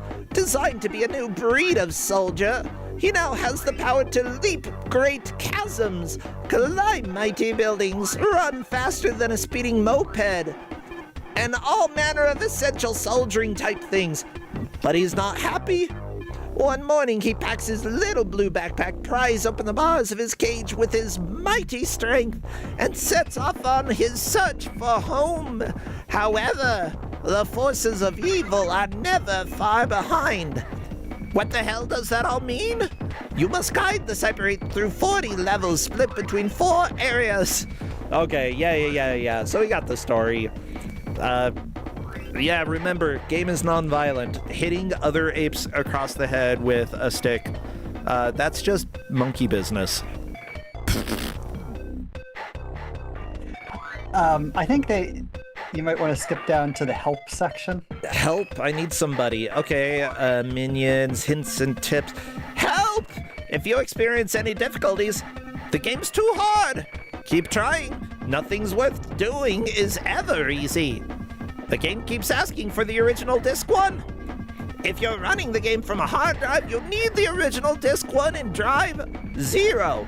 So the game knows you're not ripping us off. If you are ripping us off, shame on you. We don't make oodles of money from this game, then we won't do any more. So there. And the next one was going to be even better. This level really is impossible. No, it's not. Stop. How do you say that? Whinging? Yeah. Yeah, stop that. There's something wrong with one of the discs. Are you sure? Check by verifying the discs. The manual supplied with your computer will tell you how. If they're still duff, and you haven't done anything stupid to them, using them as frisbees, spilling tea/coffee/lemonade/terps, etc. on them, and sitting down with them stuffed in the back pocket of your jeans all count as pretty stupid. Then get them back to your supplier. They're legally obliged to replace them for you. Tell them I said so. Finally, this game is really slow. No, it's not. Well, not really. You shouldn't have the parallax level switched on if you have an ARM2 computer, though. That will tend to slow things down when there's lots on screen. Wow, this is a sassy manual, and I love it. Yeah. Yeah. It's too bad there's not like dialogue and stuff in the game, because would have liked to hear what they'd have to say. True. You know what? I'm making a game, and even if I don't make oodles of money from it, I'll probably make more. Sorry. Sorry, CyberApe. I know that you kept your promise, at least most of the people who worked on this.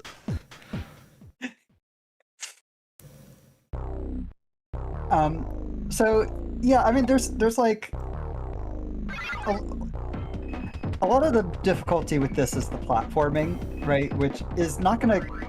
I guess some of it is obvious from looking at it, and some of it is not their fault in that they used the control scheme that was typical for Acorn Archimedes games. So it's like X and Z for moving right and left, and apostrophe and forward slash for up and down. Yeah. Return and space for jump and ammo. And yeah, they're kind of like all over the keyboard, right? So that's not great.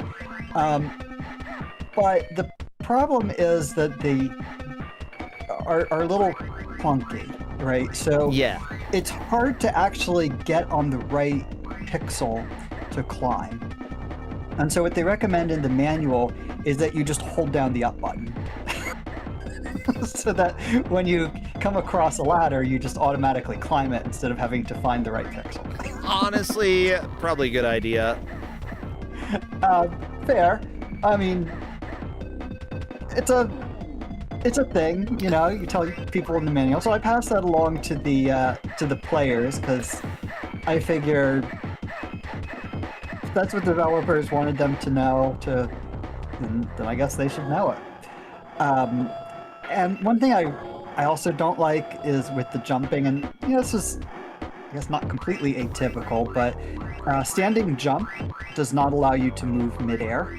Yes. But if you were moving before you started jumping, you can move midair. Now, like, that's stupid. That's not an unheard of mechanic. Yeah, but I don't like it. Yeah, like if you're going to add air control, if you're already moving horizontally, add air control for when you jump straight up. Don't be mean, okay? Like, yeah, or be La Milano where you do, like, have a tiny bit of air control when you're moving left and right, but it's just so little that, you know, you don't get confused because you're always going to have, like, 0 air control or, like, 1% air control.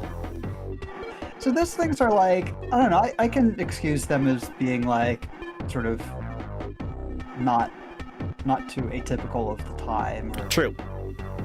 So that's fine. The hitboxes could be better. Like, those are difficult. Lots of games did them not so great, but that's not good. Yeah, I mean, that's not intentional. Hitboxes are a little bit of a hard thing because you usually want to make it so that, like, you don't feel like you're falling through the ground when you get to the edge, but also you want to make it so that it feels like you are going to damage the enemy when you intend, and you are not going to take damage, at least, like, you know, make it feel so that you can actually react and not take damage. Yeah. Yeah.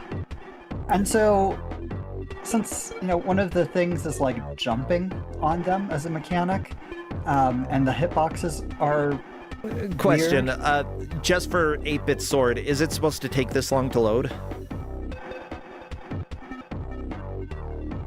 What? Oh, I'm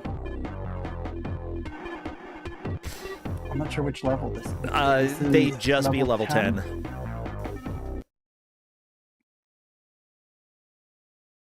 It looks like there is a point at which you have to switch discs.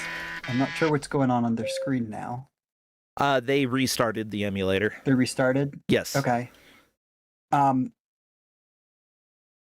Hopefully, the password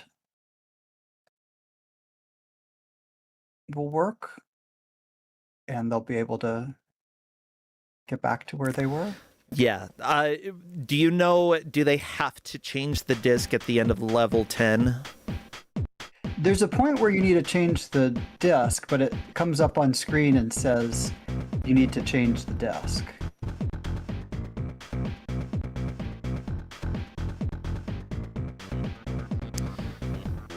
Okay. Yeah, Exuno is on the load as well.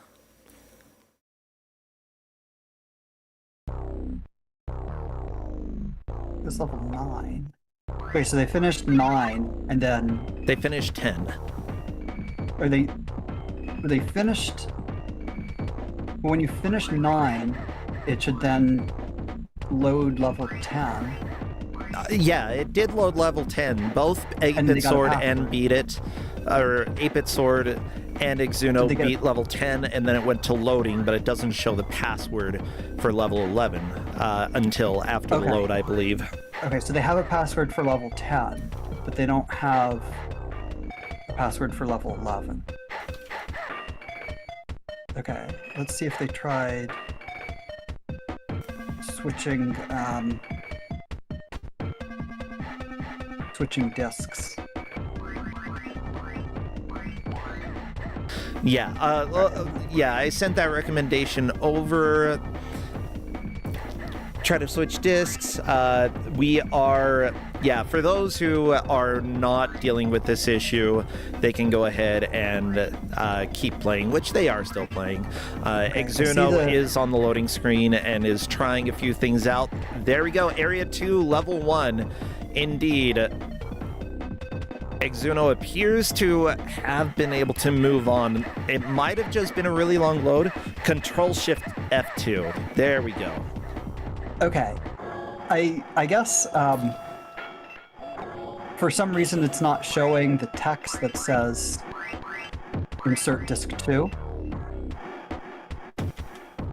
It just says loading. But I did give them instructions on how to load disk 2. So yeah. Okay. I'm just passing that over to them right now. Okay. But if you, I'll leave it to the refs if they need a little bit of Yep, we do give bonus time for that reason. If for some reason there is an issue. Yeah.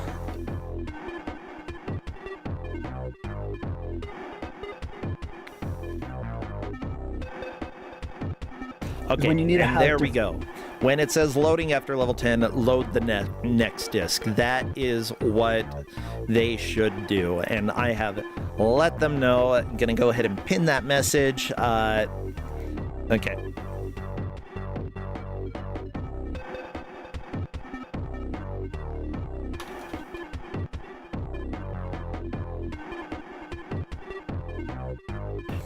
Okay. Yeah, we are moving on with this match. Simply put, there are times when things are a little bit unpredictable, things are a little bit unexpected. We will give bonus time if needed, just due to that confusion. And the referees, are on top of it. They'll let us know what time is warranted. Looks like Exuno is getting back into the game as well. Not sure what happened there. Yeah.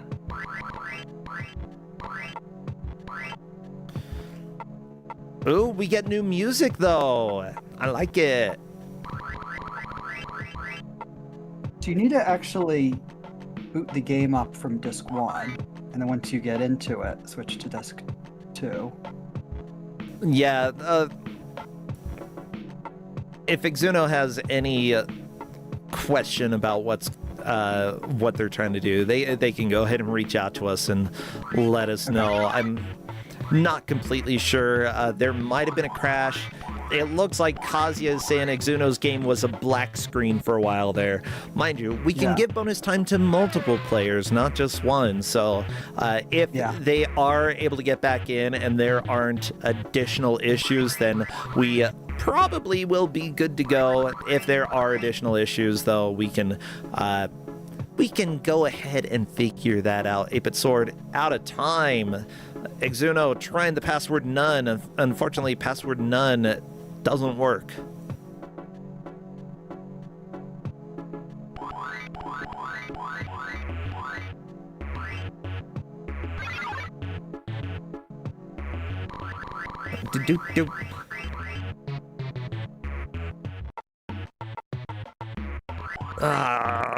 I don't know what the password is for level 11. Exuno asking if they can have that.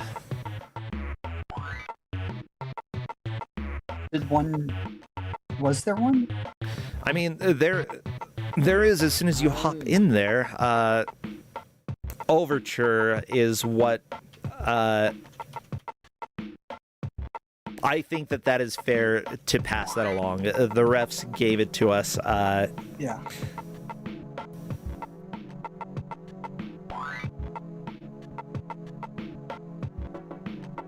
Okay, there it says please insert disc 2 now.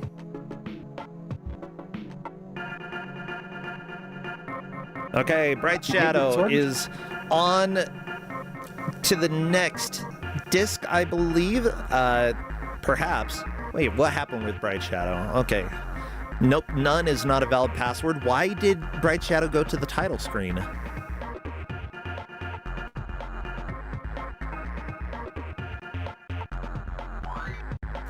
Oh, apparently Bright Shadow died. Wait, you can die on the bonus level?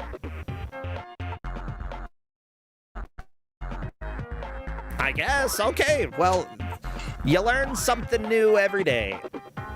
Don't die in the bonus level, everybody, or you might have to play level 9 again because there's no password for level 10. This is a game, Jeff. Let me tell you. Yeah, and that was, these are still rating easy. Yeah. Mind you, 8-Bit Sword may have moved on to level 12. Of course, if 8-Bit Sword dies, like, it'll be very apparent, since we will see what level 8-Bit Sword is on. It's just, you know, we're dealing a little bit with the madness that is this match. Welcome to Kusogrande. Oh my god. How dare you? I can't believe it. No killing dogs. Wow. And it's now a black screen. Go to sleep, go to sleep, go to sleep, Cyber Ape. This game is kind of broken. Don't know what's happening. So, like, ideally, you don't game over.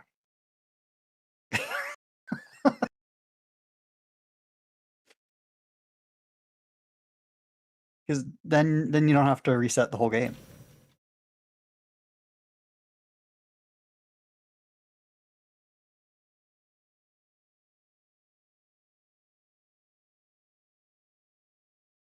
Yeah, so it looks like the game did completely crash as well.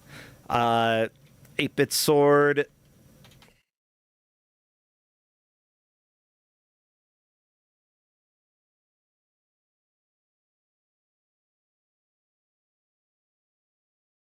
Okay, keep trying to load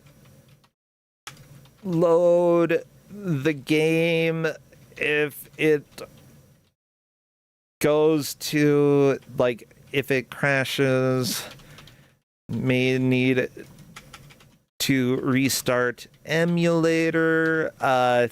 We will let y'all know.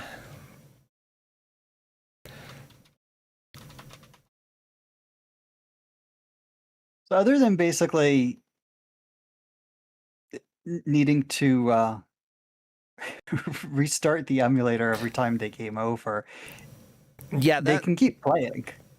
It's possible that they need to load disc 1 when they get a game over, which is a little annoying.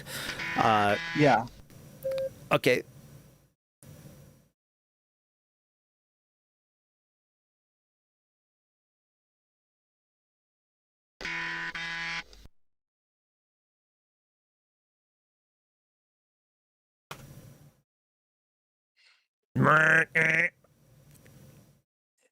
Because Red Queen in running, theory, you're saying that you can't believe that I brought in a game with a physical challenge. I didn't. It was Jeff. It's Jeff, I say. I mean, yeah, I'm just the monkey. But here's the thing. This game claims that it runs on a hard drive, and I thought, okay, well, maybe we should have them install it to a hard drive so there's no disk switching. But the website that makes these things available specifically said run this from floppies. Okay. And I thought, okay, I want to make sure that no problems when we play this game on stream. I don't want to do some untested hard drive version. So we'll stick with the official way of doing it. Yeah. This is what I get.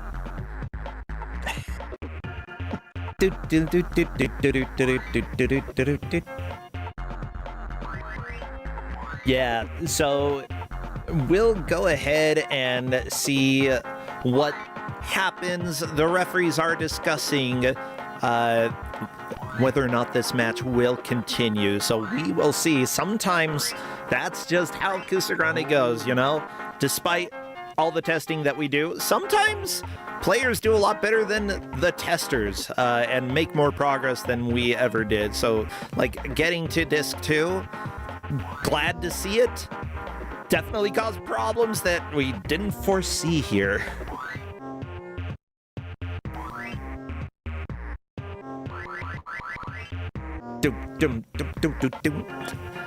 Yeah. And yeah, I appreciate everybody behind the scenes who are helping to make sure that things run smoothly and fairly for all of our players.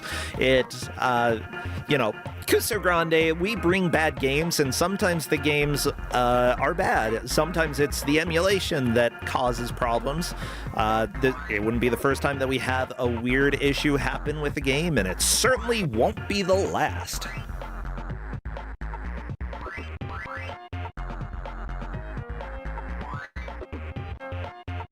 Oh no, Exuno dissolved in red acid?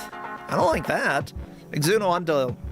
It looks like 2 of our players are on level 3 of Area 2. Bright Shadow, meanwhile, currently on level 2 of Area 2, aka level 12, since each area has 10 levels.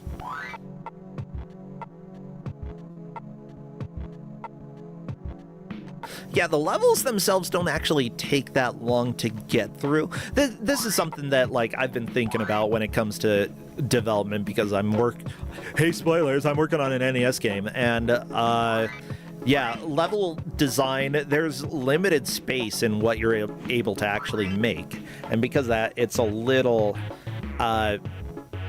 challenging to think about exactly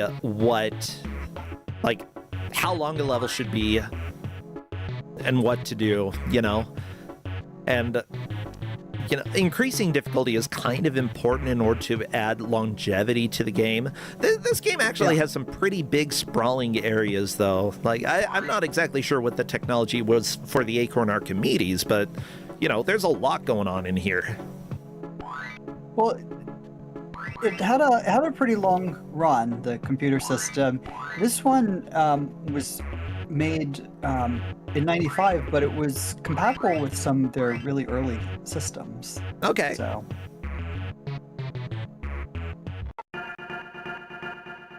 I mean, this whole thing ran on 2 floppies, obviously. So it's like one. The whole thing was like 1.5 megs. Gotcha. Yeah, pretty small. Honestly, though, the game looks pretty good. It runs well. The loading issues might be something completely different, but for a team making their first game, yeah, there are issues with the game, but honestly, it's not really a deal breaker. This game's kind of cool. And I'd say maybe if I had an Acorn Archimedes and stumbled across this game, I would have played a decent amount. It's fine. Yeah. I found one review of it, and it was not really so much of a rating, it's just a sort of description of it. But it didn't really seem to have a huge reach, and I'm not really sure why that was. And even now, it seems to be relatively obscure. Yeah. There's next to nothing about it on YouTube. Not even a full playthrough. Okay. Not even past level 2. There's Oh no, 8-Bit Sword into the acid. You don't want an acid bath. 8-Bit Sword is on level 14, though. Bright Shadow working to catch up. I think that... I think that the players are figuring out this might not end up being a valid match, but, we're going to keep going until the refs say no. So we'll see. Yeah, the game seems pretty obscure, but at the same time, this is relatively fast action for an older computer. It's got a lot of pretty graphics. I'm relatively sure there are much uglier games for the Acorn Archimedes, gotta be honest. There we go, Exuno getting a death. I believe that's a game over, and we'll see what Exuno is able to do here. Please, it says please insert disc 1. For some reason, wasn't showing up for other players before. It just went to a black screen. Yep. Okay, well, that's a lesson for the future. With this game, if you get a game over while on disc 2, you gotta swap to disc 1. Is that basically all the issue is? That sounds like it. Okay, this match appears that it is officially getting tube and binned. Do we want to watch more of this? I do. You do? I mean, there's only 14 minutes left. I'd like to see how everybody does. Even if it doesn't count. Okay, I mean, I'm having fun, and it's not like a nightmare to watch. Sure, the players don't have to know that this match isn't valid.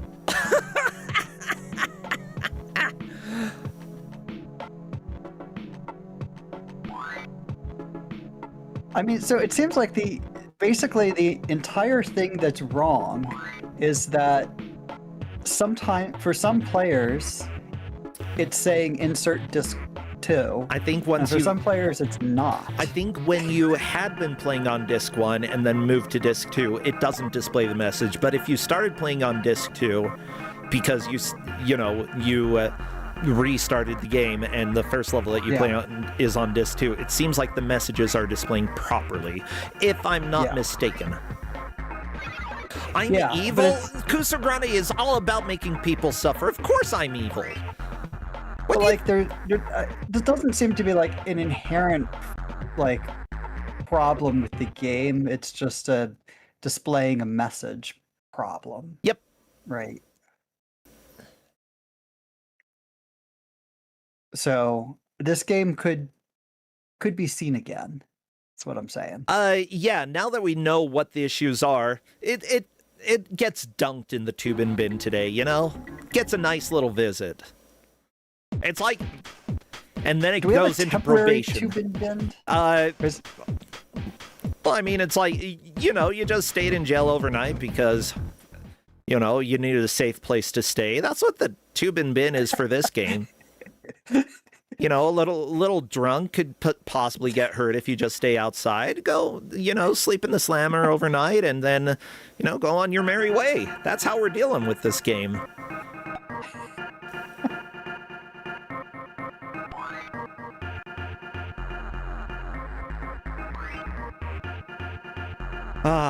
We all have days that we end up in the tube and bin.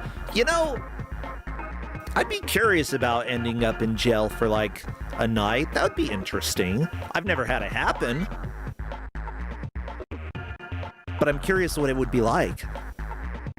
It varies quite a lot depending on where you are in the country. And whether you're talking about a county jail, a state penitentiary, or a federal prison. I imagine, I've heard that county jails kind of suck, but at the same time, if you're just there for a night, big deal. I don't imagine many people go to a federal penitentiary for a night, though,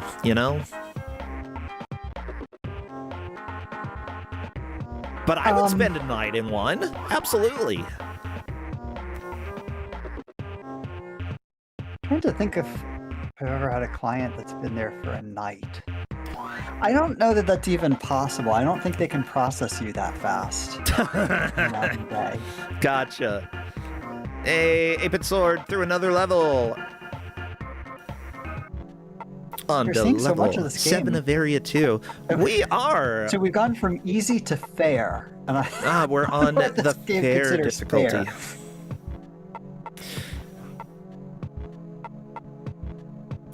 But I'd also be interested, I mean, and this is obviously not going to happen today, but like if we're at level 17 in like less than an hour, I bet like somebody could in an What are these afternoon finish the whole sounds? game. Yeah. Kindred. Scary name.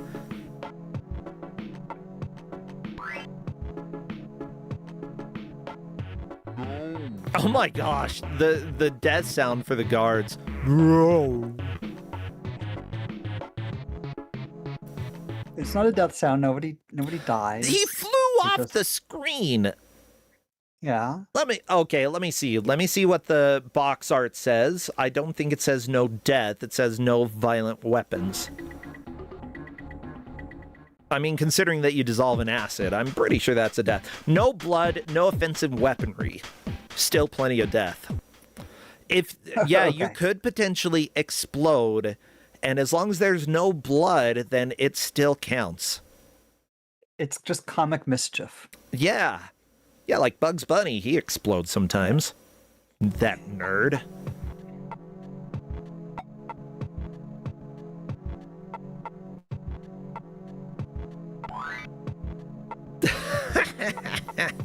Oh, I'm still having a lot of fun with this though, Jeff. So yeah, one thing I'll say for this, I give out a lot of collectathons for various reasons. You sure do. And they tend to be very repetitive, and it's very easy to make collectathons that are shovelware. One thing I'll say for this is it has quite a lot of variety. Like there are a lot of different things that you can pick up. Many of them are like just points, so they're like not really useful to the gameplay, but they do make the game have a lot more variety and make it more interesting to look at. Yeah. Okay, And Peachy they Jam. vary the objects that you need to get to finish the level is, I think, really interesting. Yeah, you got to get keys specifically in this area, right?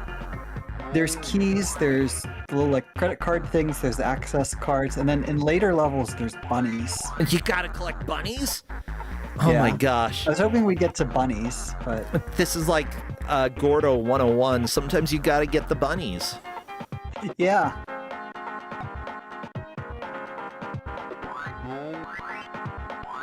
I'm not really sure what collecting bunnies has to do with opening doors, but like I guess, or maybe we. Bunnies see are some- really good at lockpicking. So I've heard. Oh, okay. Right? Any bunnies in chat, can you confirm? or maybe don't. Well, Yeah, watch out. There's a lawyer in the call.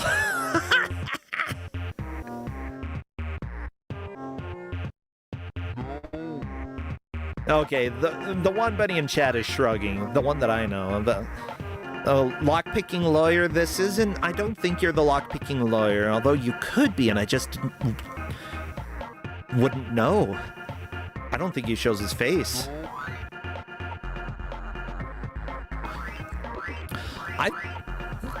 I know how to pick locks, though. My husband has a lock-picking kit. We've only picked locks at our home, though. I think.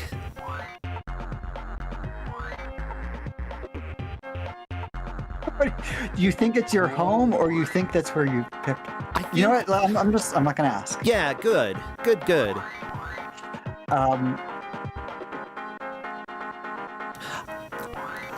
I've managed to open plenty of car doors with like wire hangers and stuff, you know. But that was usually my car door. Only like once or twice was it somebody else's, and that was because they needed help. I've opened doors with credit cards before. That was back when I was a missionary, actually. I forgot my key card, or I'm trying to remember what kind of... Yeah, I think it was a key card. I forgot it, and so I just managed to get my... it was either a hotel card or some sort of card that I just jammed into the wall and managed to get the door open. I can usually get locks open if I need to. You could have just sent a cyber ape. A what? A cyber ape.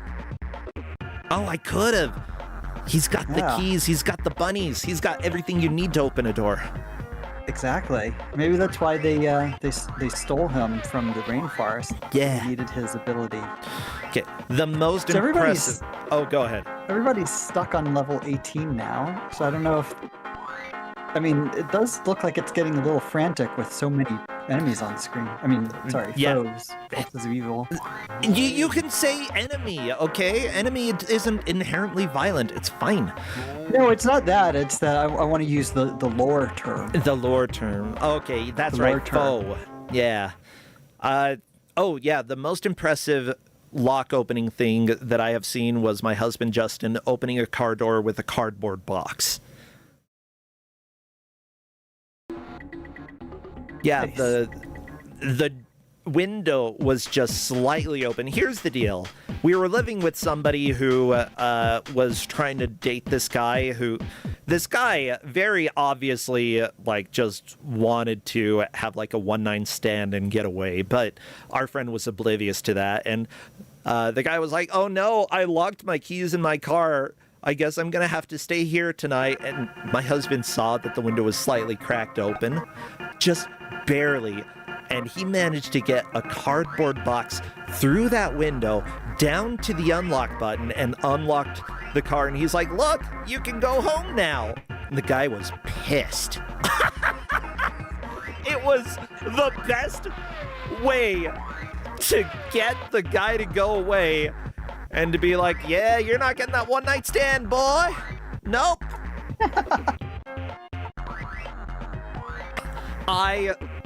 It's so funny when, like, one person either doesn't know what's going on or does, but seems oblivious, and we manage to, like, help defend that person in a way that, like, they still don't really know what's going on, but the one person, the like, quote-unquote evil person is like, "Urgh."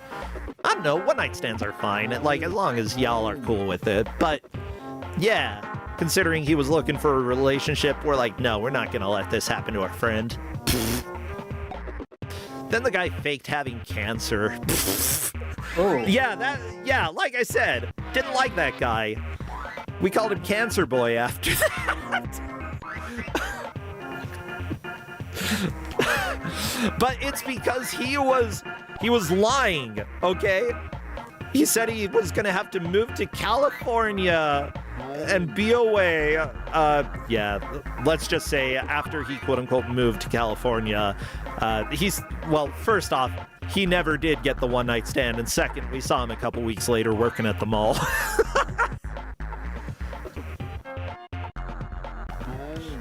So satisfying. Oh. No. Well, we've gotten to see now up through level 19, so about half the game, and I don't know, it's kind of charming. Yeah, I'm not a hater of this game. I do think that this could come back in the future very easily, since we know what the issues are now. Yeah. And, you know, sometimes players do a lot better than any of the people testing it. So, it's very possible that these are just issues that our testers weren't able to, figure out within that time. That's how life goes sometimes. Yeah, we are definitely gonna be tube and bin in this.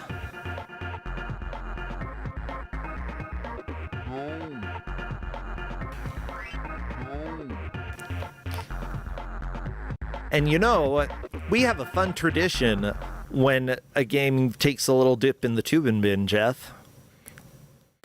Don't worry, you'll get to experience that tradition in just a little bit. Have I been... I feel like I've been tube-binned, but... I mean, you almost definitely have. Linkura, we do have a tradition now. Yeah, don't worry, you all will find out what it is, for those who have no idea what I'm talking about, in just a little bit. And that, everybody, is time. Give it up for all of our players, but especially the Tubin Bin for being the winner this match.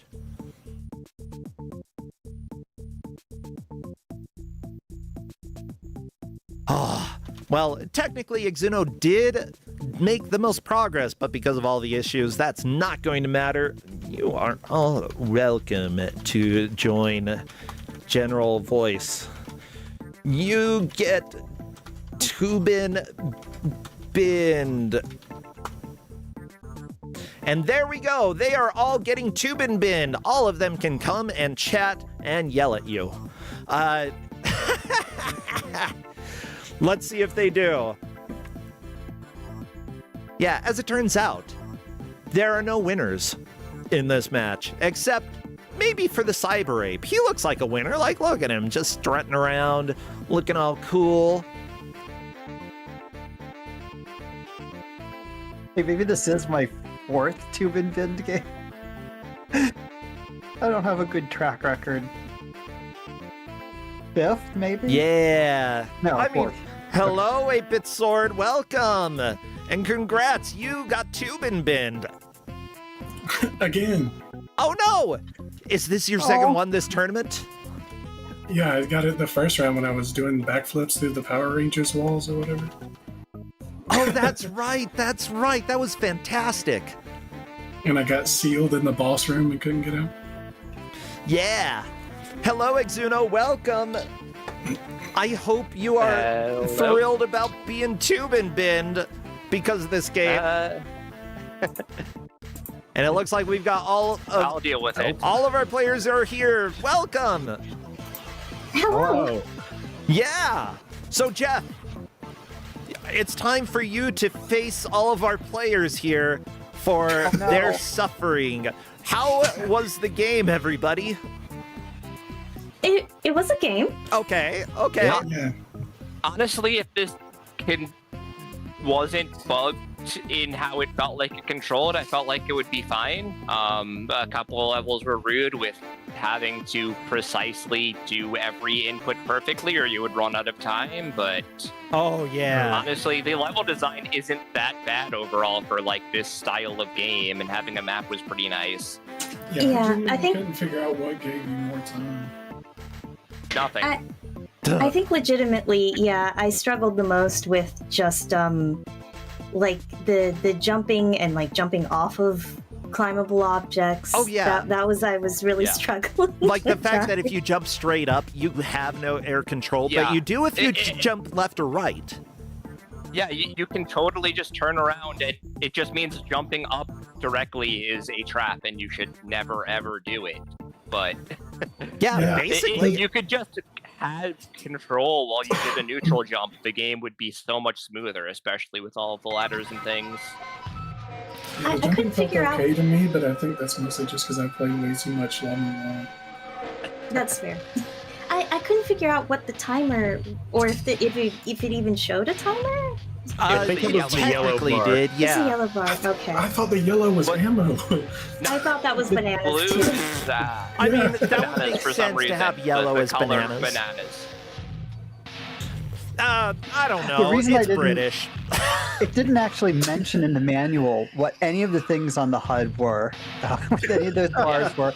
There's no indication on the HUD what they were. I don't know what the green bar is. I explained There was on a green bar. the green bar. I think was the bonus time. Yep. Depleted at about the same speed as the actual timer, just was a little ahead of it. Why not have a bar that scrolls the same speed, you know? Well, why not just have part of the timer bar be colored differently or something? Oh my gosh, that sounds smart. This was most of the developers' first game and most of their last game. Yeah. Honestly, I feel like, there is a game here. It's just not programmed well enough to let you experience. Oh, yeah. I'm amazed by how completable the levels are, though, because, like, clearly they tested it that these jumps are possible, They just didn't think like maybe we could make it feel better. Yeah, well, I mean, physics are always hard when you're dealing with old systems, and especially, well, okay, this was 94, 95 that this game came out, so it's like, yeah, they had platforming figured out by then. They should have made it. But at the same time, we're dealing with UK devs who are making their first game, and programming physics for the first time is genuinely kind of difficult. I know, I've done it. And so, you know, I don't necessarily fault them per se, but yes, they could have done better.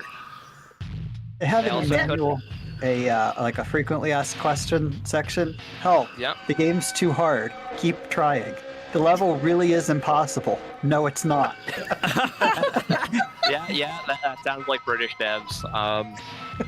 It's so. Yeah, do they have any questions about the loading? Because it also feels like they could have just included the menu on disc 2 or something. Why are there 10 stages on disc 1 and 30 on disc 2 apparently? Possibly to load the engine on disc 1, and then disc 2 has most of the data for like the map layouts and such. That's not too atypical when it comes to games that That's have fair multiple enough. discs. I forgot that, you know, it has an engine fully loaded, and that was still a thing you had to do in this era. Mm-hmm. I thought it was just that epic title art of Bleppin Ape. I mean, This maybe game that also took up doesn't feel very cyber, except for when you pick up legs that make you uncontrollable. Well, great job, everybody. This was fun. We will get you rescheduled for another match, though, so don't worry. No matter how well you did, it doesn't matter. We just play more games. I mean, that's what Kusogrande is all about. More suffering, you know? It's true. This means we get another round of suffering. Indeed. Is there anything that y'all want to plug or shout out, by the way? Let's just go ahead and go down the chat. 8-Bit Sword first. Do you have anything that people should know about? No, I don't have anything in particular. I think I just have like some of the mystery tournament stuff tomorrow, and then occasionally I'm on like Twitter, but that's about it. Maybe Blue Sky. Under the same name. Sweet. So, mystery tournament stuff, great. Good to hear about. Bright Shadow, what about you? I already got bonked out of mystery tournament by half somebody in voice chat here. Other than that, no. I don't have anything going on. There was a gas leak near my house today, and my emergency broadcast system went off. That was fun. There we go. If you want a gas leak, head over to Bright Shadow's place, and you can go ahead and get that. Exuno, what about you? I've got nothing going on. Everyone have fun. Sweet. Have fun, everybody. If you want fun, don't go to Exuno's.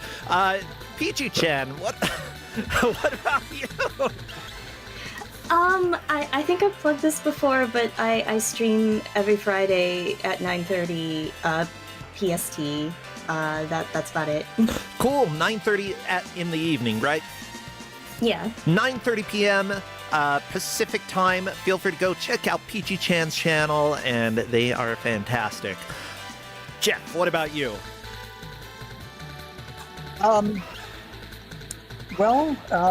Not doing a whole lot these days, just digging through some more software archaeology to find things for Kusogrande, and coming up with some interesting stuff. I also wanted to thank the refs for this match, particularly when we have these two-binned matches. I know it's a tough call, so yeah. really appreciate their work. Yeah, there was a lot of discussion, and I appreciate everything that they do. Especially, like, there's a lot of discussion that's not seen publicly, and that is very nice that we have people making sure that the right calls are made so that everything is fair. Thank you so much. Just so everybody knows, this next Wednesday we do have matches on my channel, so feel free to check out the exclamation point schedule in order to see what's coming up. Otherwise, I'm working on a video game demo, hopefully coming out June 22nd. I've got a lot of work to do, and it's not going to have a whole lot, but it will have at least 4 levels. I don't know about more, but you'll be able to see sort of the idea that we're going with there. All right. Well, for now, we're going to raid Nissan Alex92, who is doing a little marathon, I believe, in honor of their mother, if I'm not mistaken. And currently, one of our friends, one of our GMs, Toastisto, is doing a run there. Does anybody have a good raid message for us? Was there... I don't recall if there was anything from Cyber 8. Y'all remember? Anybody remember anything memorable today? Oh my god, it's been a day. Other than please insert disc 2, that was the majority of the Sure, text. let's tell them please insert disc 2. Go! Tell them to please insert disc 2 over at the marathon. And I will see you all later. Thank you, friends, and take care. Bye, players! Bye. Bye, Jeff! Bye. Woo! Thank you, Jeff.